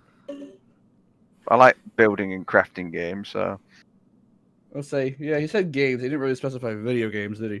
Oh, that's true. I guess my favorite table game would have been that I found out recently when I was in Vegas was Baccarat. Oh, interesting. There you go. Yeah, I didn't know anything about it. There's this guy. I was walking back to the hotel on the last day, and the guy was like, "Oh," and he was like, he had a bad English, but he speaks it. But it was like, There you go. because what I was wearing was like a Vegas outfit. He's like, "Are you going to the hotel?" Of course, he said it in a weird way, but are you going to the hotel? I was like, "Well, yeah, I am. I'm going to go check out the last of the slot machines." And he's like, "Oh no, you don't play slot machines. You check out Baccarat. Everybody's playing it. All the young people. You look like you know what you're doing." I'm like, "I really don't, but okay." And he's like, he explained Baccarat, and all it is that it's a card game, obviously, but it's like it was in a high roller area, at least in this casino, and it was like you had a 50-50 chance of picking what cards were going to go out. So you would say there's black and there's red. So you just say it's going to be a black card, a red card, and a black and a black and a black and a red. So, and then you write that down your card, and then if that's what you get, each card is a winning amount based on whatever. And so you just basically it's going to be whatever color code, and then if you get that, the more you get, the more you win. And all the young people are playing it. It's easy money. It's like that paid for my truck, so okay. Yeah.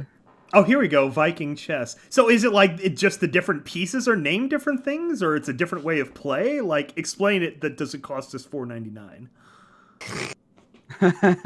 Basically, you have the Vikings on defend, which is the ones in the middle of the board, where you have all the normal Vikings, and then you have the leader Viking in the middle, or the king. And the goal is to get the king into one of the 4 corners. That's when you win. Or you kill all the enemy Vikings. Yes. But if you are on the attacker, your goal is to kill the king, or trap the king. Which is basically by having 4 of your Vikings surrounding the king totally. The thing is that all the pieces can move... what's it called in English? All directions? No. They can only move forward, backwards, or to one of the sides. Okay. But they can move as long as they want. As long as there's nothing in their way. Okay, so they're all like rooks. Yeah, towers. I think Towers, it's called. Yeah. But the king, he can also, but as of course he is a bit more vulnerable, since that's the piece that tells you if you win or die. Win or die. Oh my gosh. Win or die. Just like life. Yeah, win or die. Just win or die. Yeah. So there's different method to win, but it's basically a strategy game. It's neat. I like it. I'm looking at the board here. Yeah, it's quite cheap actually. I think so, but I like playing it because it's interesting, but I'm not good at it. But again, it's for enjoyment, not to be good. Yeah, we're not all Bobby Fishers, chess champions. No, I used to play chess against my granddad, and I can never beat him. There's so many strategies with chess. You can't play it online actually against friends. So if you get it, let me know. It would be fun to play against a human for once. Oh, I wonder if Tabletop Simulator has a workshop version of it. I wonder if it's on Steam then. Yeah, that's what she linked, was the Steam version. Oh, there's a link to Steam. I wonder if it's on Steam. The I'm not awake today. I haven't been asleep today yet, so I've been up. Was it 30 hours, something like that? Because I don't sleep. Yeah, Viking chess is in. There's different versions of it too. It's in Tabletop Simulator. So if you have Tabletop Simulator, you got that. There's only one Viking chess. This is the one they played back in the day. This is not something made up fantasy. Nefatafel, not Tatafel. Nefatafel. I mean, Nefatafel. Nefatafel. Nefatafel. It's the same board, same layout. I don't know. I actually discovered. I'm sorry. No, it's just that this is the one that they played in the past. This is not something that somebody has just called Viking chess. If you're talking about the one that looks more like the normal chess, that's somebody who's just using similar pieces. Yeah, Viking names for pieces instead of more traditional names. Yeah, which is fair. But I discovered there's a 10x10 chess called like Jester's Chess, which has some really interesting rules that kind of looks like a neat way to play. But where it has the 2 extra characters, aside from I think there's 10 pawns on each side, then there's a jester on each side of them, and they had some kind of weird rules where I think they're like a queen initially, where they can move any distance at once, their first turn, their first move, and then after that they can only move like a rook, but in one direction each. One space each per turn. That's pretty cheap. I might get it later. Mike, it's only £4 for me. how long is the stream going on? Because I'm starting getting a bit dizzy because I'm very, very hungry. Yeah, I'll be honest, I kind of ran out of conversation much earlier than I expected. I guess I expected more of our cast to show up. Yeah, I was hoping more people coming in. So that's disappointing. Apologies. We did have pretty big people last week, so maybe that's it. Is this every week? Too close together. Is this every Saturday? No, it hasn't been that way for a long time, actually. It's I don't quite even know. sporadic. 2017, we tried to do, like, I think bi-weekly podcasts. I don't think it was ever weekly proper. It's just the organization was too much, and then as far as our free time went, we were just trying to pour more into actual production rather than podcasts. So, Anyway, we have we have weekly stuff going on. Ulysses Chronicle through the rest of the year. Arya Moon will come back eventually. We just had the season finale, so there's those. More Wasteland Survival Guide coming up. We do have a finale planned, something special, but hopefully a few more episodes before then, so we'll see how that all plays out. Check out our Fallout Day song, some of our other spooky stuff for the rest of your holiday evening, Duchess horror, scary stories like that. Yeah, next weekend, I think it's next weekend, if I remember correctly, there's also gonna be online con where the Final Fantasy Fallout Equestria Dead Tree is gonna have a panel, so make sure to check that out. Skybolt, you should also try to be there if you are able. Oh, yeah, I'll have to check that. I'm not sure. Yeah, you find all the information in the Shotgun Angel stuffy. Okay. Yes. Right. So, yeah, everybody, stay safe, check your candy, and stay awesome. Yes. Check out our stuff and thoughts on Cyberpunk being delayed again. Yeah, it sucks. Hopefully it actually releases at that time, but I guess we'll see on At least that. they're The making more sure they it delay works. it, the I better mean, the buggy. release.